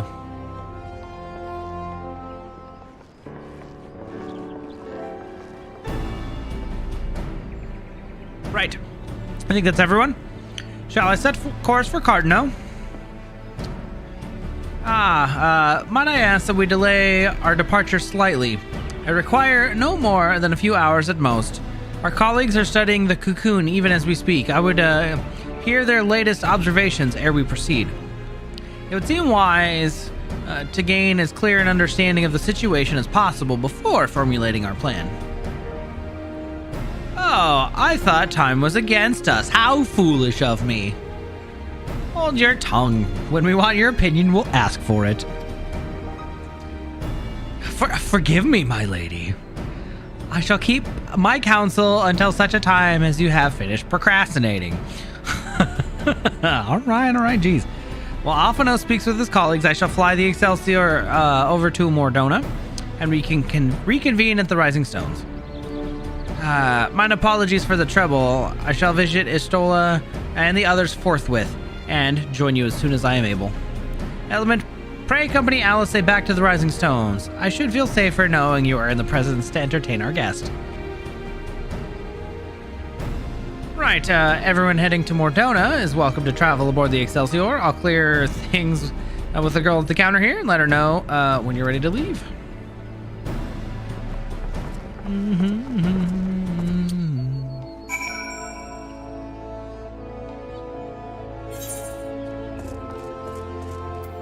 Ida, I'm ready to go. You are traveling with Master Garland, miss. The Enterprise Excelsior is right this way. And away we go. Not quite door-to-door service, but I couldn't exactly land her in the toll's main square. Well, shall we adjourn at the Rising Stones then?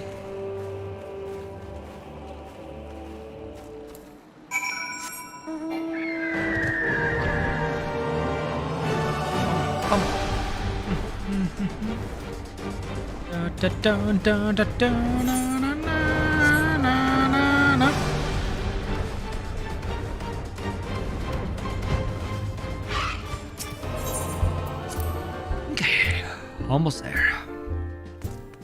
Bum ba da bum ba bum ba bum ba ba bum.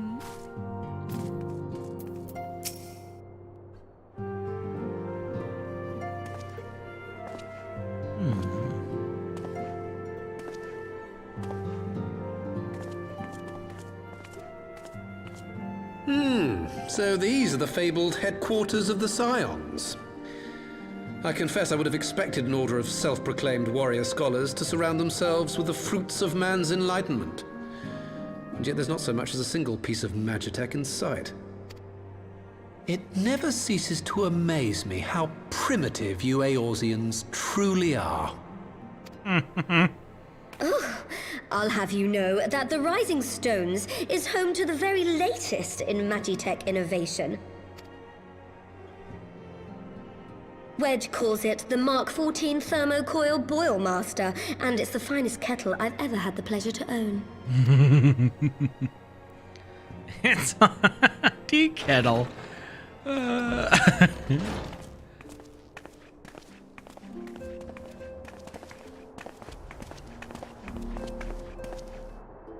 We are returned.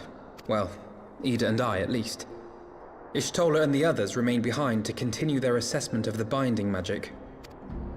There didn't seem much point staying just for that, so I decided to come back with Alphino. Apolimo bought us this time. We shouldn't waste it.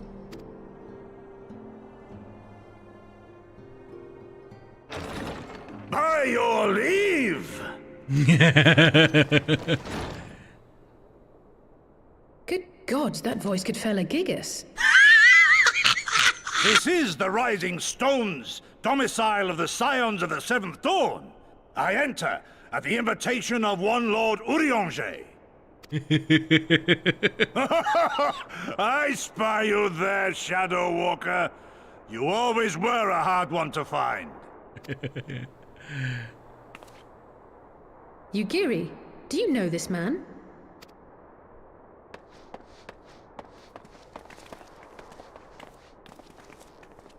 Gosetsu! Why are you come to Eorzea? In search of you, Yugiri. For days and nights did I row across the angry sea. I made port in good spirits, only for my own flesh to betray me over the trifling matter of an empty belly. Collapsed in the street like an unfed stray I was, until Lord Urianger came to my aid. Over a most welcome meal, we spoke of the plight of Doma, and I learned of our displaced countrymen's work to resettle this blighted land. 'Twas blind fortune that I was able to locate you so swiftly. But now we must make ready to depart. Our master languishes in dire peril, and Doma calls her daughter home.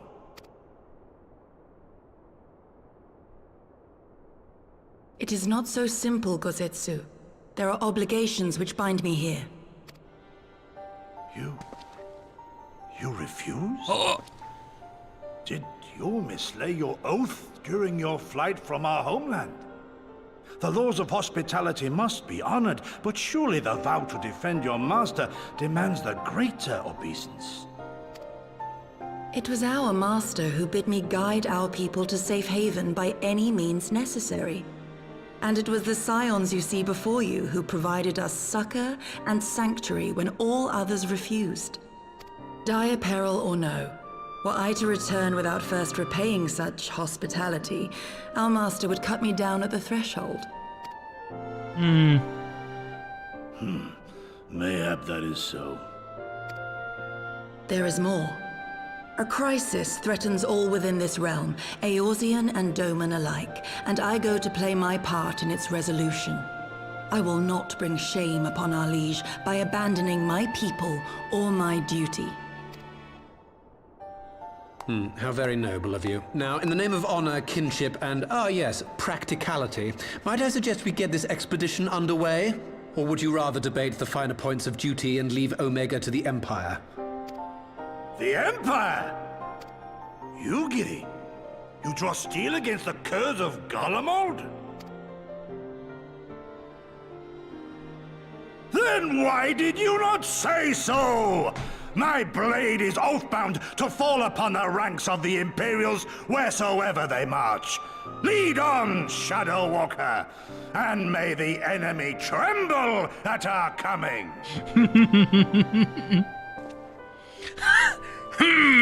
Yes. I like him. You can go Setsu. Element, wait, can I speak with you for a moment? Do you remember when I had you meet me at Diamond Forge and we ambushed you? Yeah,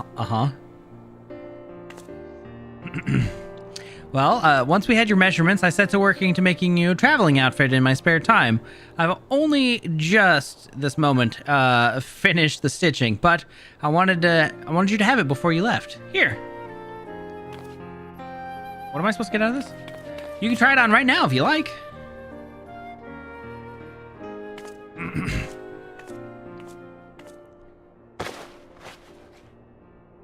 Sign Adventure Monocle, Adventurer's Jacket. Okay.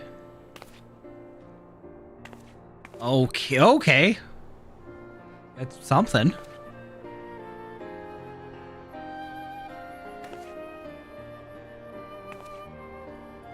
Assuming we measured correctly, the fit should be just right. Snug, but not too snug, if you know what I mean. So, how does it feel? Real good. You're not just saying that, are you? Oh, I can't tell you how much it means to me to have crafted something worthy of the Warrior of Light. Let's just say it makes all the practice worthwhile. I also sewed a blood pearl charm to, bring you home. May it always protect you. Thanks, Tataru. I technically do have that outfit. I just have to go to a glamour chest.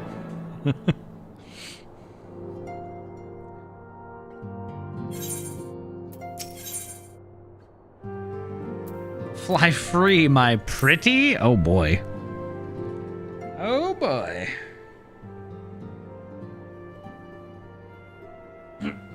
So, we have to wake Omega up, right?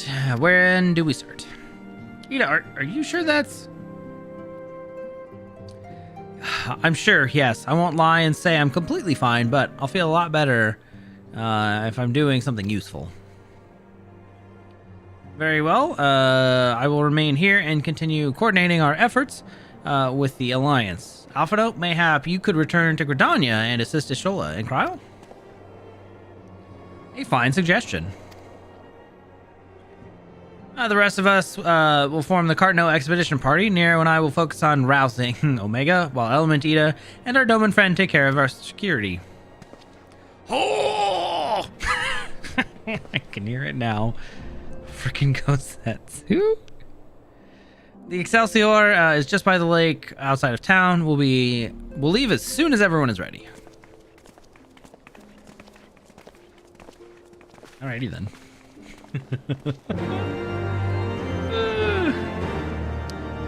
Classy is a good word for it. It had a monocle, so I'd call that classy. Although, so my... what? I can't look at my glamour plates while I'm mounted.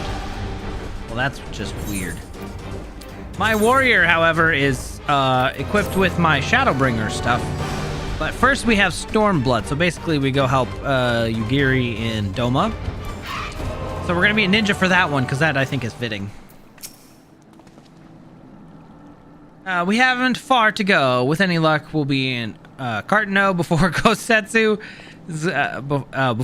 Gosetsu graces the deck with his dinner. Oh, geez. Once there, however, we had best be on our guard. Given that Aline Roale was still active when Omega was discovered, we can be sure that the Empire has long been aware of its existence. And if Nero deemed it was the obvious solution to the threat posed by this new primal, well, it should not be impossible that Garlemald might do the same. Have your weapons ready and your wits about you. Something tells me we're flying into a fight. Yeah. Here we go.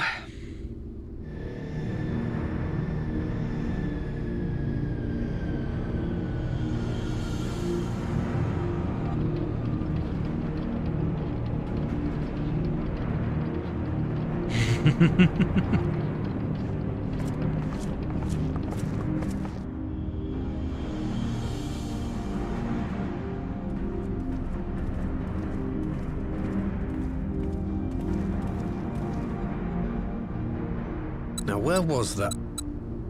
Ah.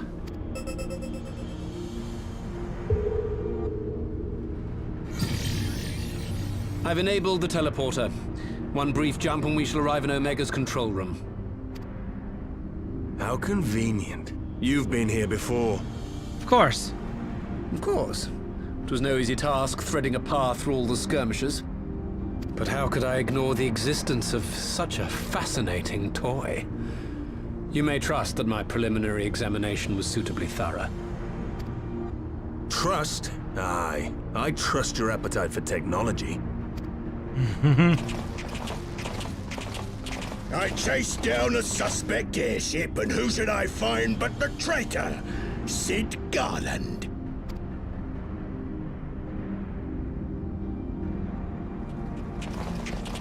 Oh, who are you? Searching for something, engineer? Something big? It's close, isn't it? It's like all my name days have come at once. Uh-huh. All the scouts the Empire could have sent. Take care of that brute, will you?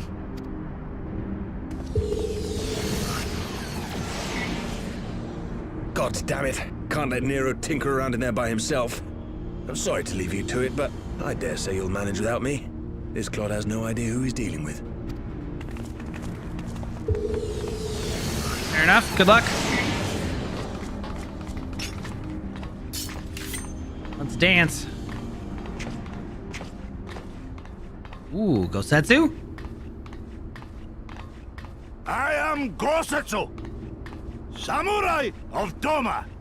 You will rue your choice of opponent this day.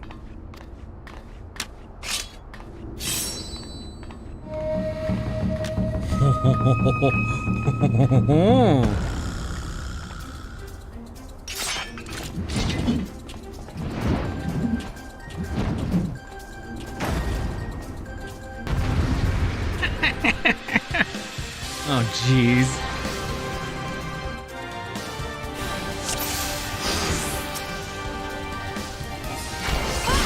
This one'll sting.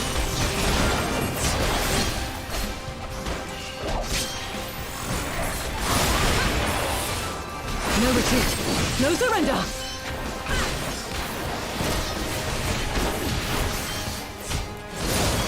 I have you.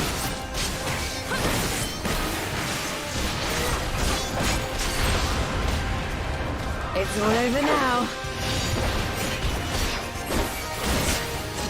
Your defense is lacking. Look upon a samurai of Doma. You watching, Papalimo? Leave this to me. Tis my right to strike. No holding back.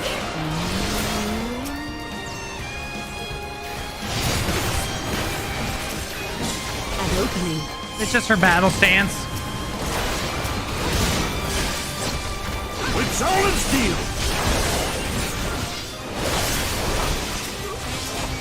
This one'll sting.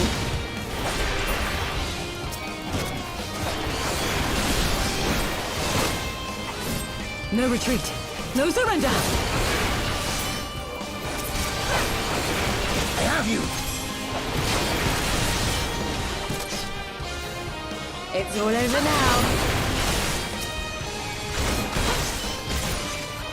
Why don't we just fight him? Your defense is lacking. Oh.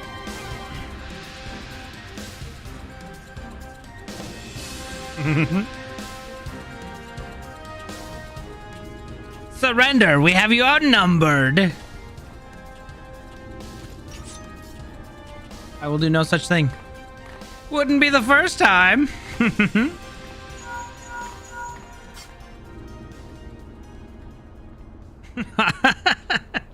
Are you still playing with those soldiers?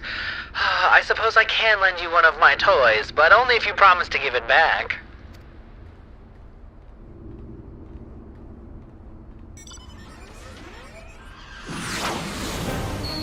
Ooh.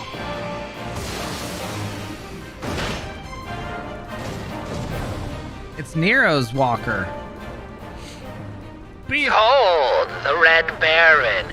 Now end this nonsense. I don't think I've ever given my teeth. What the? No one told me they'd have Magitech armor. Forward for the Empire!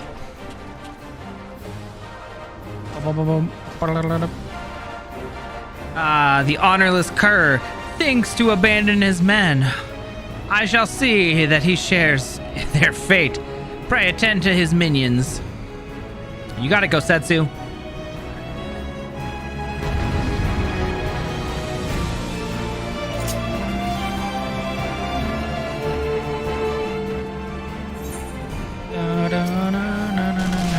Ooh, what's this do? Oh! Okay. It's all Four. over now. Leave this to me.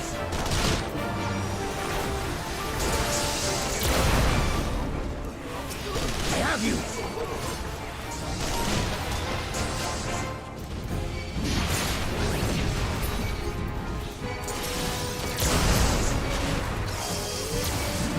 You watching, Pabalimo?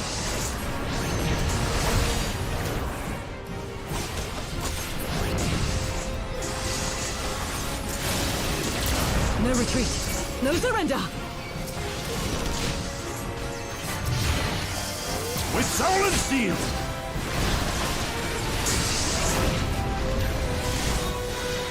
No holding back.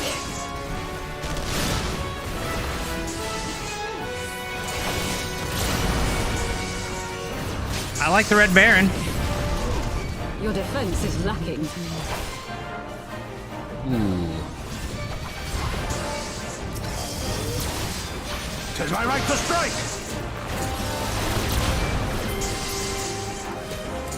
This one'll sting.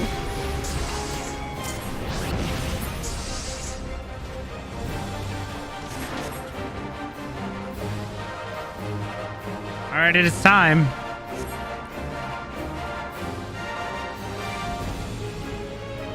Sir, you just tried to desert first, though. Hold on. You think you're getting out of this? You will die right here, right now.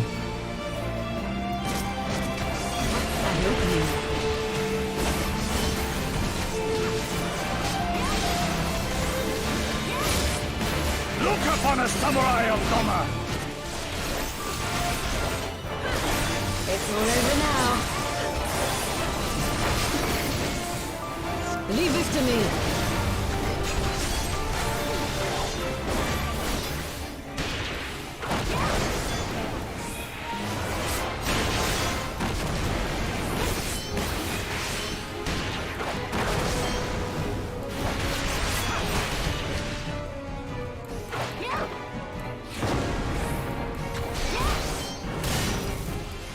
Okay.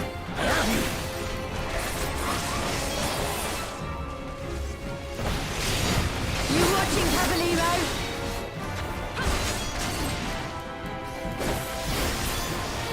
All right, we did that. We good?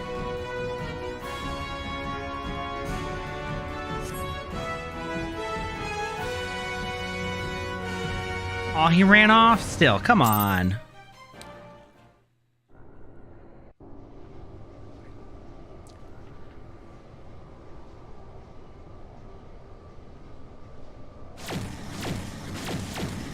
Yeah, he would be punished by death, usually. Deserters get death.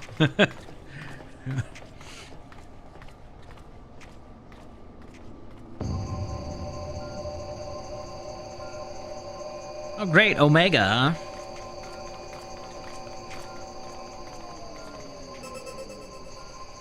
Temporal stasis disengaged. All systems operational. Garland? All clear on this side. It's waking up.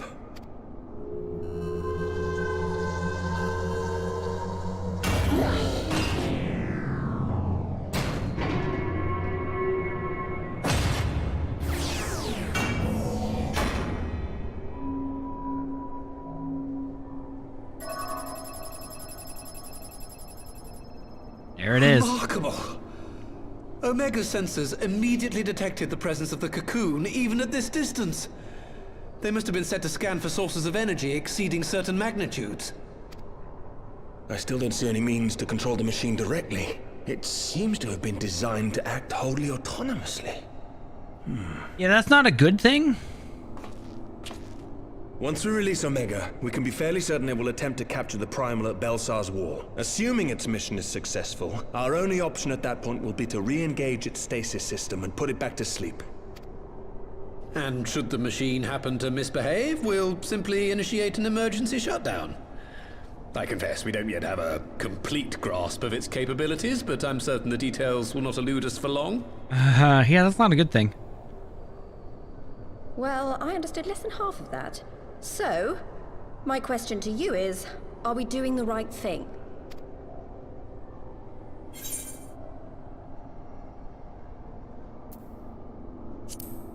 Another way? I suppose not.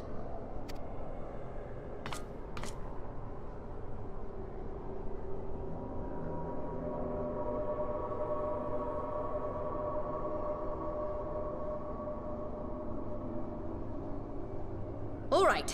Step aside, Sid. Is this the thing I need to press? Yes, that's the one. Oh, jeez.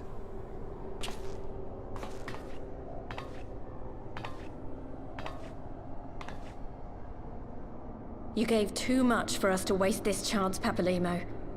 So this is for you. And me.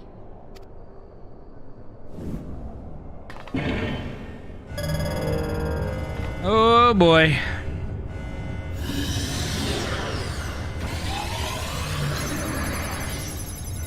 What have you done?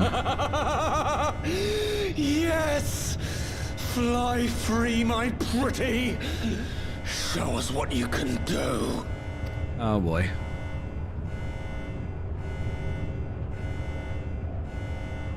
The launch sequence has begun.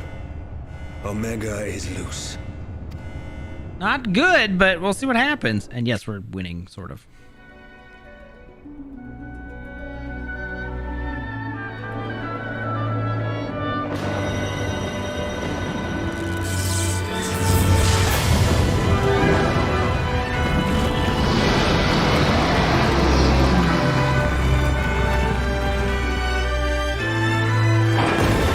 Oh no.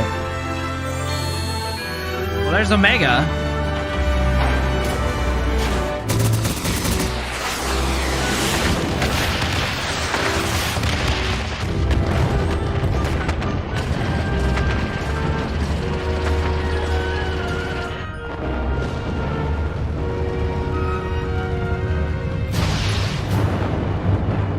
Okay.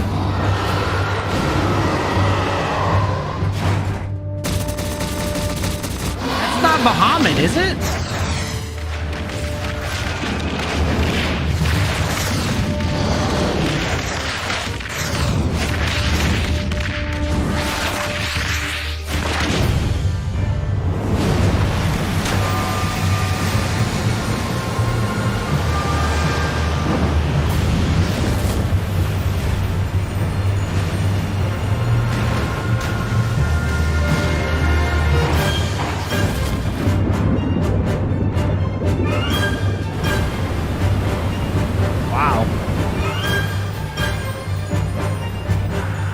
Omega, you might want to move.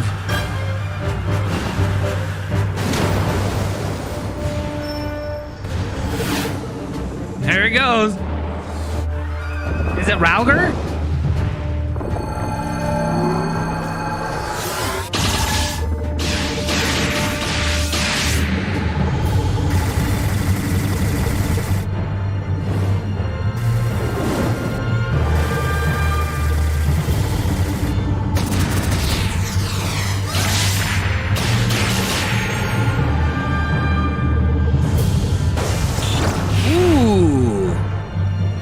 A cheap shot.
What? Okay, very DBZ-esque.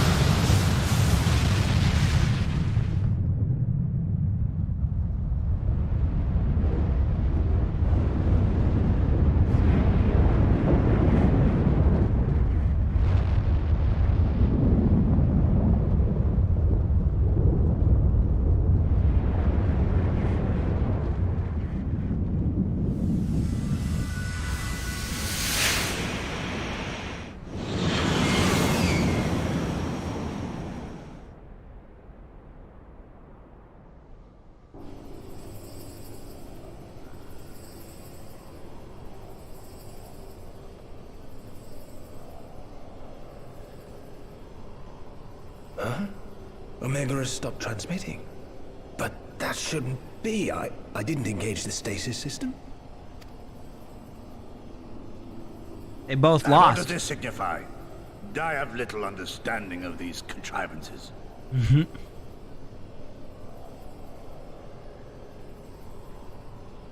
The launch went exactly to plan, but all signals emanating from Omega have ceased.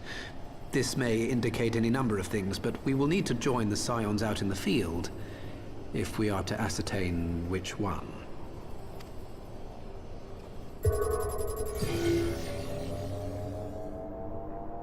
Right. I've ordered the malfunctioning beast to go to sleep. That should prevent any unfortunate mishaps. I suggest we make our way back to Gridania. Hmm.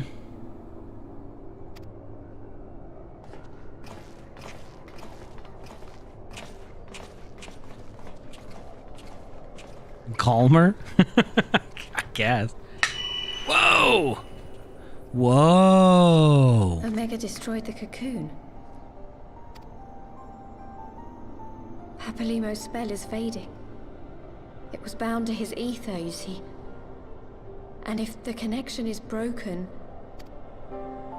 Oh.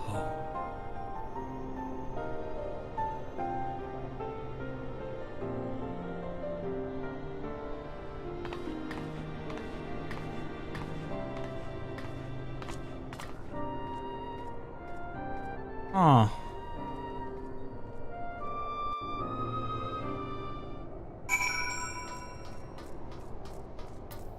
Hey, Sid. I'm not sure why we lost contact with Omega, but I mean to find out. Let's be on our way.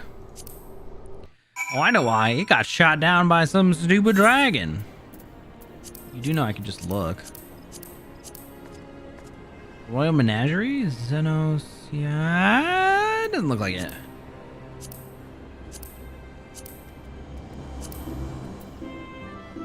Ugh.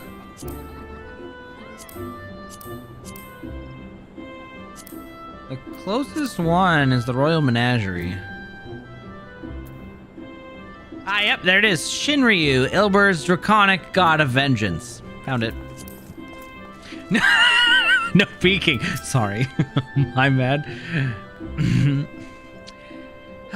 One moment everything was functioning perfectly, and the next it wasn't. It makes no sense. We need to see what happened for ourselves, and soon. Well, welcome to the far edge of fate. Alphino has the look of a man with much to say, and no way to say it.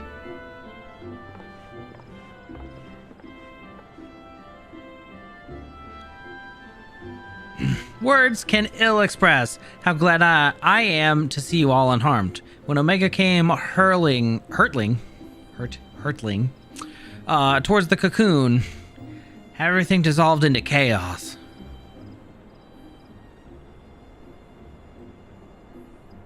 I have to see it. I have to see it with my own eyes. Oh boy. Ida, wait, we must first... The Elder Seedseer is expecting us. Worry not, Alphino. Gosetsu and I will watch over her. You may safely attend your meeting. My thanks, Yugiri.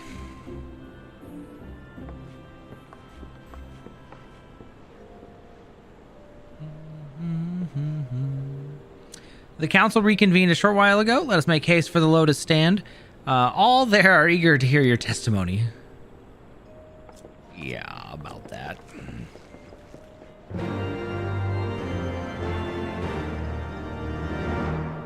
And the ox.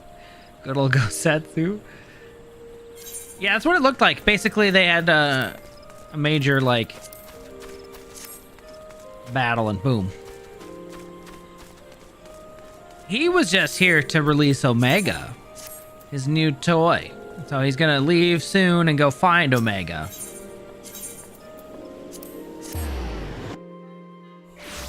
That's really all he is interested in, is these new Algan toys. Oh, hold on. I go here and it's not a cutscene this time? Wow.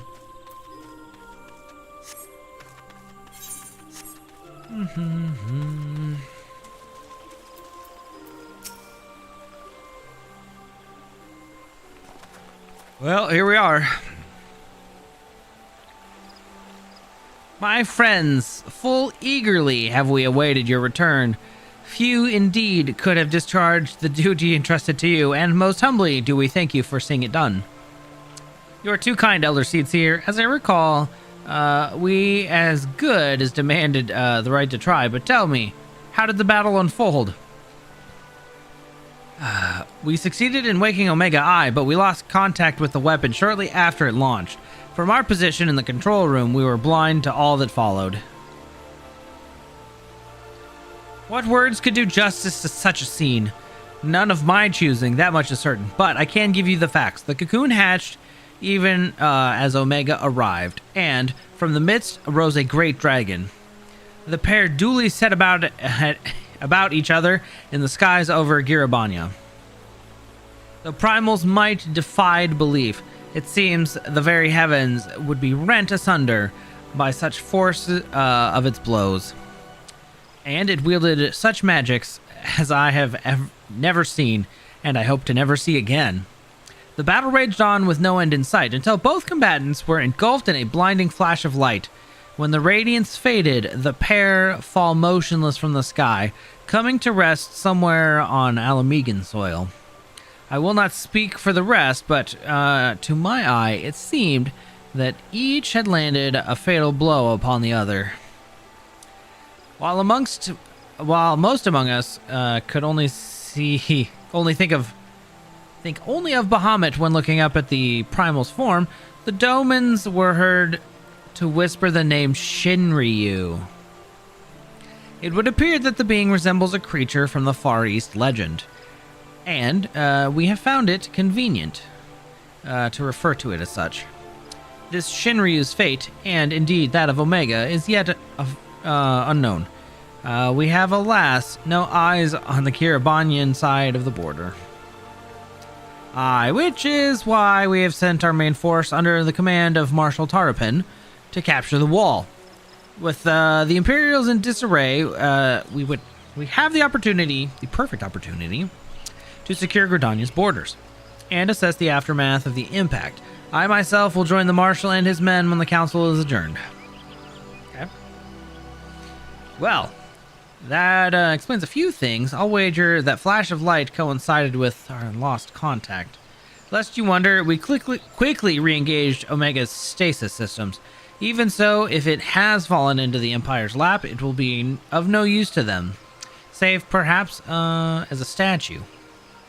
Correct. Without me to guide the efforts, it would have taken them decades to decipher Omega's core functions, if they managed at all. Well, such reassurances do much to calm our fears. Yet the relic's fate is but one of several concerns. Indeed, I humbly submit that the time has come for us to make contact with the Resistance representatives in Girabanya. Though Ilberd has forced our hand, it would seem only logical to seek an alliance, given the inevitability of Imperial retaliation. And, by working in concert, it is not impossible that Alamigo might finally be wrestled from Garlemald's grasp.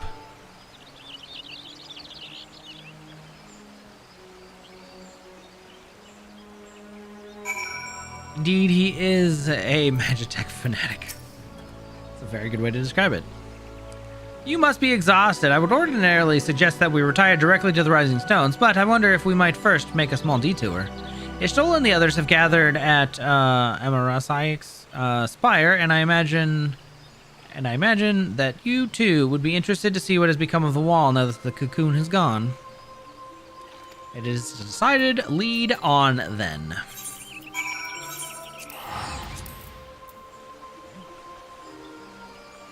Boom. It's almost time to become the ninja I was meant to be.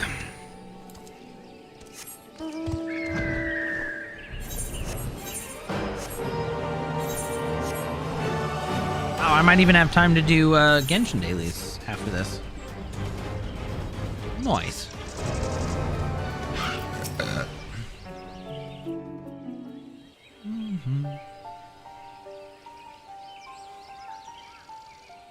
My friends, I cannot well express how glad I am to see you both unharmed. They say that Omega's clash with the Primal shook the very firmament. You need not have worried. The battle took place far above the ground. We were able to observe in relative safety, though I'm given to understand that there were casualties on the far side of the wall. It was like watching a nightmare unfold before our very eyes. Ilburd's primal manifested in the form of a colossal dragon, a being of pure violence. It burst forth from the cocoon with such terrible force. That such a horror should spring from the eyes of Nidhogg comes as no surprise. Nor do I wonder at its form. Ilberd all but announced it in the moments prior to his death. Plainly, it was his dying wish to visit a second calamity upon the Empire. And I am quite certain the abomination would have obliged had it not found itself outmatched by Omega. Gods! I am no stranger to the works of Alag, but even I was unprepared for the machine's furiosity. It beggared belief. Yeah.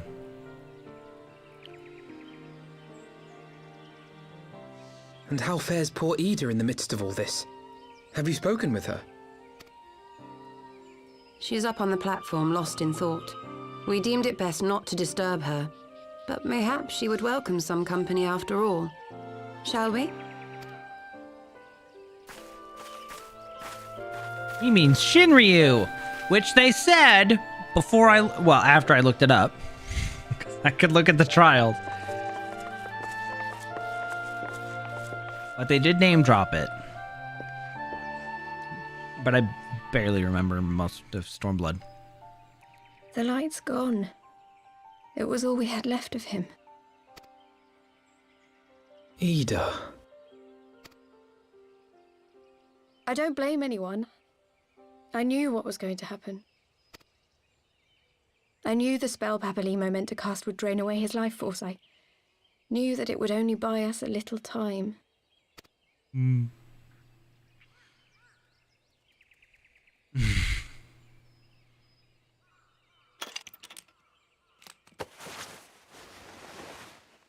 Oh.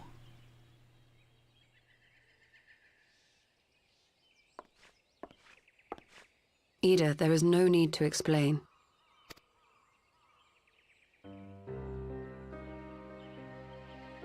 But there is. I can't hide in Papalimo's little shadow anymore, and I shouldn't hide behind my sister's mask. Both valid. 20 years ago, on the day the Empire marched into Alamigo, I was still just a child, not even 5 summers old. My father had been one of the leaders of the revolution. He had fought to overthrow the Mad King, Theodoric. And my sister had fought alongside him. But she was strong and kind, and always knew what to do. But when the Garleans came, everything changed. My father went to war against them too, and I never saw him again. After that, I remember a lot of running. My sister dragged me for malms and malms until we came to the city of Charlian. That was where she met Master Louis Soir. He introduced her to the Circle of Knowing, and she eventually became an Archon. She was your inspiration. Is that not why you took up her mask and her name? Or did you simply mean to continue what she had started?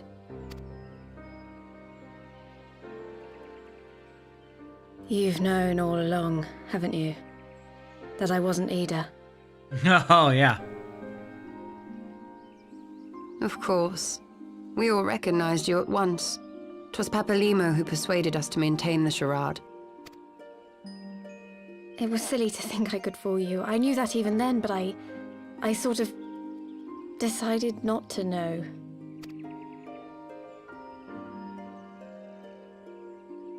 Ida died 6 years ago, on a mission to smuggle refugees out of Alamigo.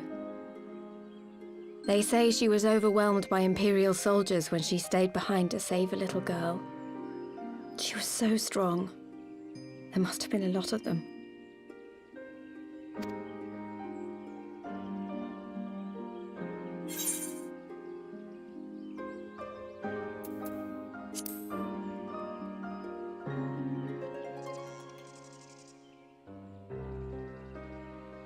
I'm sorry for lying to you.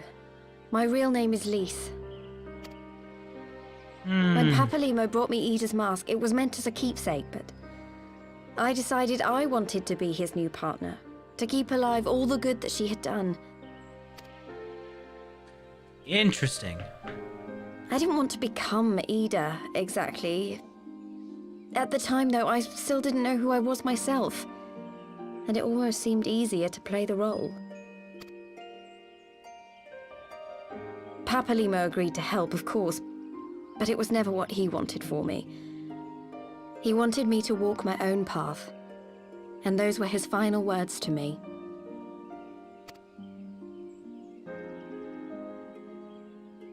The Archon's mark he gave me is faded, and my last excuse along with it.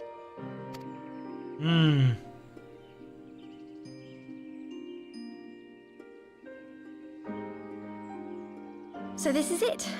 Whatever I choose to do from now on, I do as Lise. And I choose to continue my family's fight. I want Alamigo to be the country that Ida and my father always wanted it to be.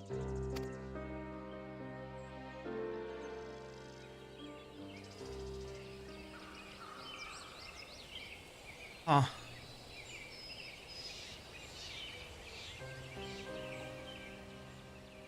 War is upon us once more. Do you regret standing against the Empire? Would you have chosen a different road, knowing what you know now? To claim that I never doubted the decision would be a lie. But I made my choice, and I have defended it with blade in hand ever since.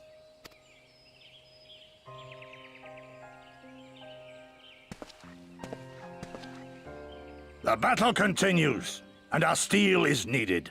Come, Shadow Walker, we leave for the east, for Doma.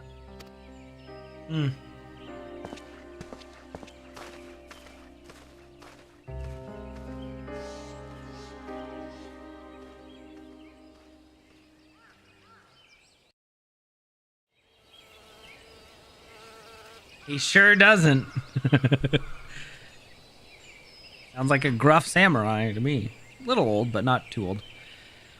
It was brave of Lise to remove her mask after so long. Though she has scarce begun to come to terms with Papalimo's loss, that one act made plain her determination to move forward.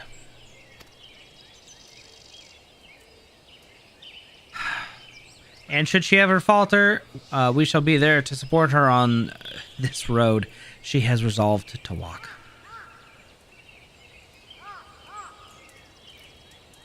Let us return to the Rising Stones. We have quite a story to tell Tataru and my sister.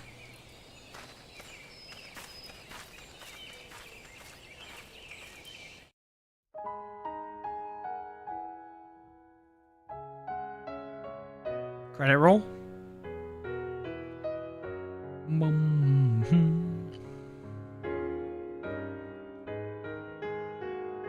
Oh, there's Nidhogg.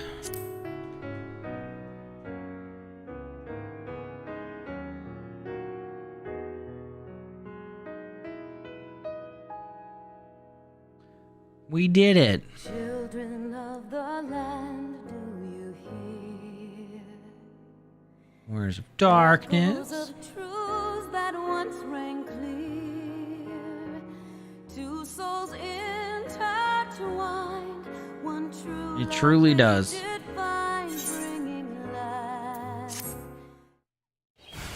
Oops. I didn't want to sit through the whole thing. Because it usually plays nothing afterwards. Or if you skip it, it plays it. If there was. Anyways, he may have mentioned, but Alphino has apprised me of all that came to pass in Gridania. Your only task now is to rest. This is the calm before the storm. Lise has chosen her path, and as her friends, we must do this, what we can to support her choice. We are fated to join the conflict in any case. Once the Alliance has taken the wall and opened a way to Girbania, we will have little choice but to fight. Which is not to say the cause is unworthy. After all, ignoring the plight of those whom one might conceivably save is not wisdom but indolence, correct? I, for one, look forward to joining hands with the Alamegans and striking a blow against the tyranny of the Empire. As, I rather suspect, do you.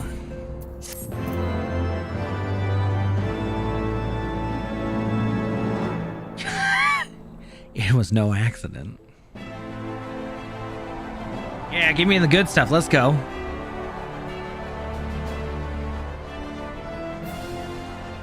Marshal Tarapin. Quick! March! The Imperials will soon come to their senses and we must be ready to face their retribution.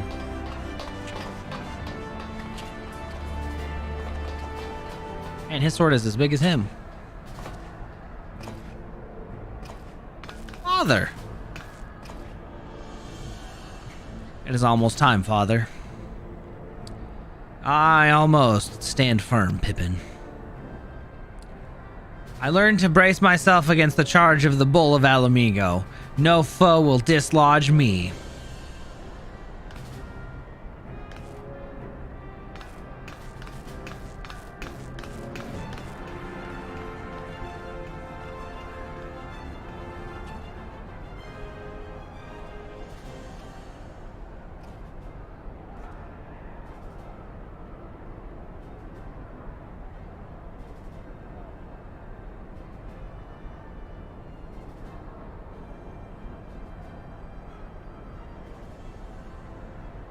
Very well, Ilberd. I will take back our homeland. For the both of us. But yeah, okay, sure, but that guy, okay? He ruined everything. Oh, great, now it's the Garlean Empire. Where's the Emperor at, huh? Hold on, who's that?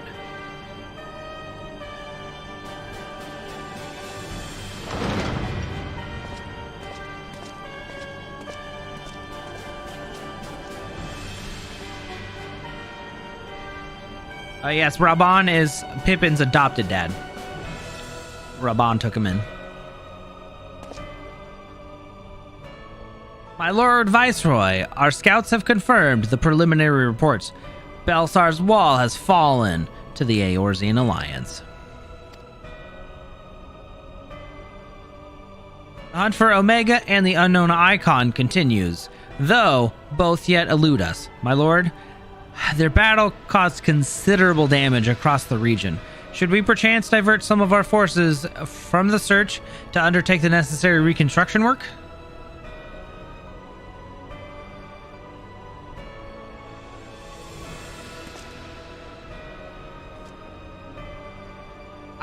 Forgive me, my lord, I did not intend...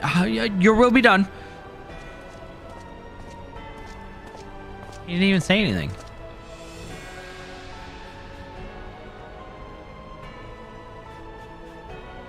Unknown.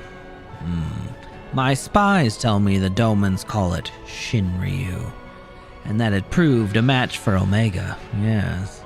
The coming days promise to be interesting. Most interesting. Yikes. No, please don't. Oh, no, don't like that.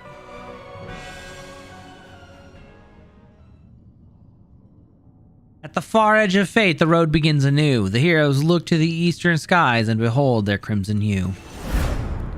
A dawn of liberation, a gathering storm of blood. How very fitting. You have completed Heavensward Part 4. And that is the conclusion of Heavensward. Another handsome villain. Of course, all the villains are good looking. Obviously. Now we can play ninja. Am I in ninja? I am not in good ninja attire.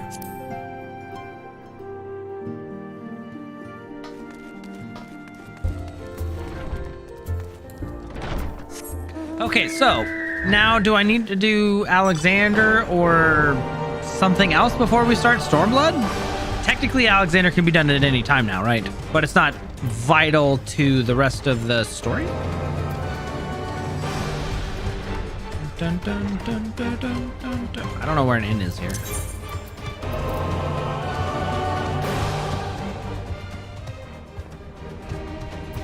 Sure, take your time. I'm gonna get ready for our cosplay. And then we're gonna end, because I would like to do my Genshin dailies before they reset, because I did not do them today. Are not vital for Stormblood. Got it. Okay. So next time we can basically just start Stormblood.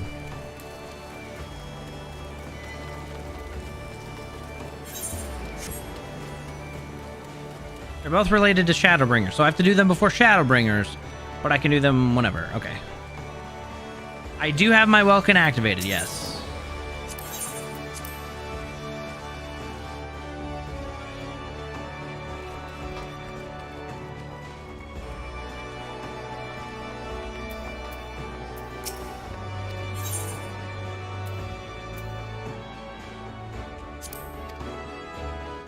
Yep, try not to miss that.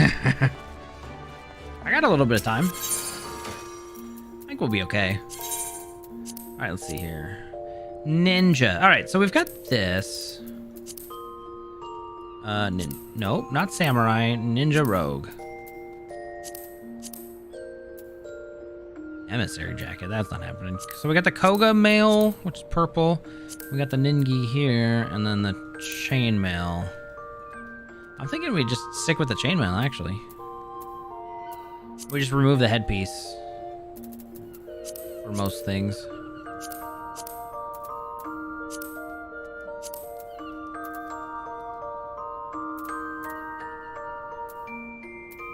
I know about them.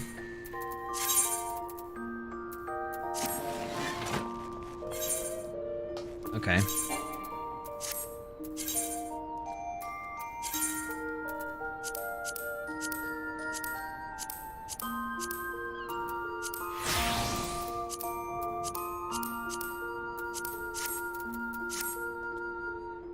And now you can see my face, and we're a proper ninja, and we've got glowy blades, and we're good to go. Okay. Yeah, it's interesting. Everything comes to a head at Shadowbringers, and then after that, I don't know.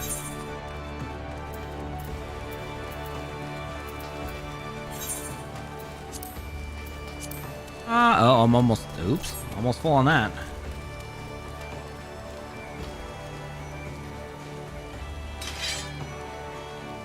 Maybe a little bit. Hold on, what? Things are getting serious, huh? Yeah, I don't care. Okay. So next time we'll start Stormblood. Yeah, I knew Griffin was Ilbert all along. But after that... Cucumbers. The real mastermind? No. I've not figured that out yet. Well, Papalymo gave him the mask, which was also weird. Also, hold on a minute. So, let's see. For raids, Heavensward was Alexander.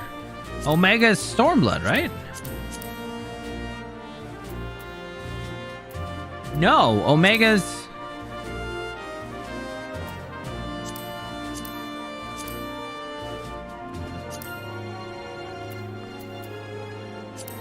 That's X Death, Kefka, and then... Oh, I guess it's technically Omega. But Eden's verse...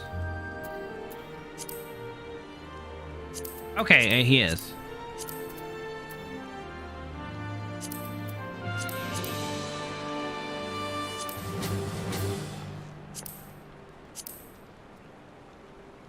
If it's,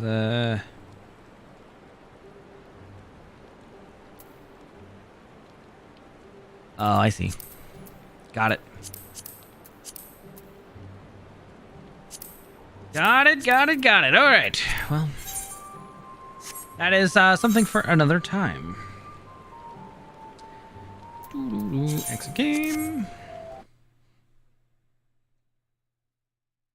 All right, I closed Spotify. Hold on. Pause.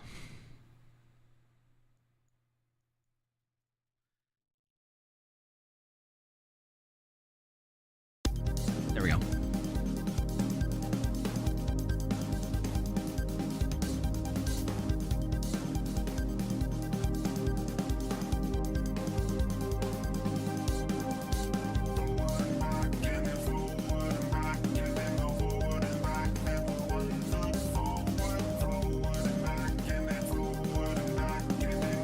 Okay.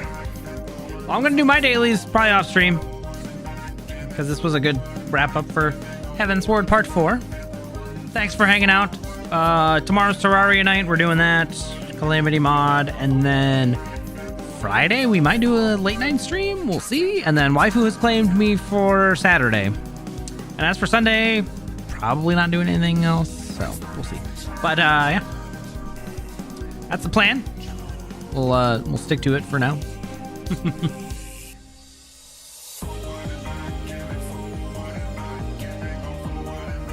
Find out the sea. Yeah.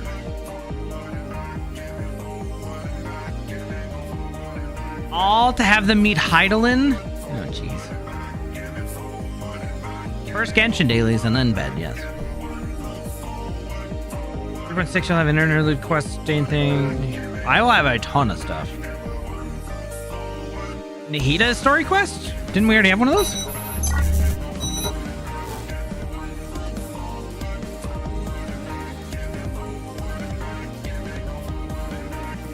Are they adding a new one?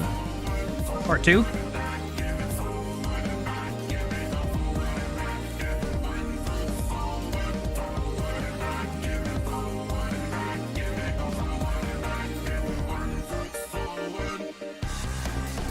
Oh, cool. Okay. I'm down for that.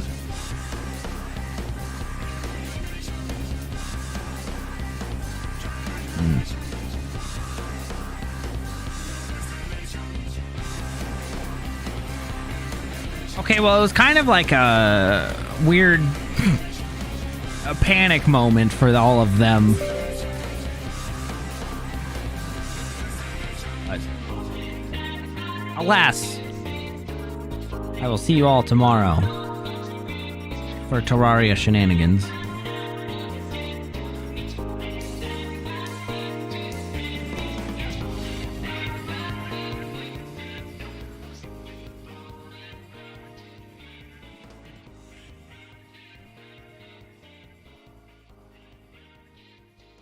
So was Arianji all along?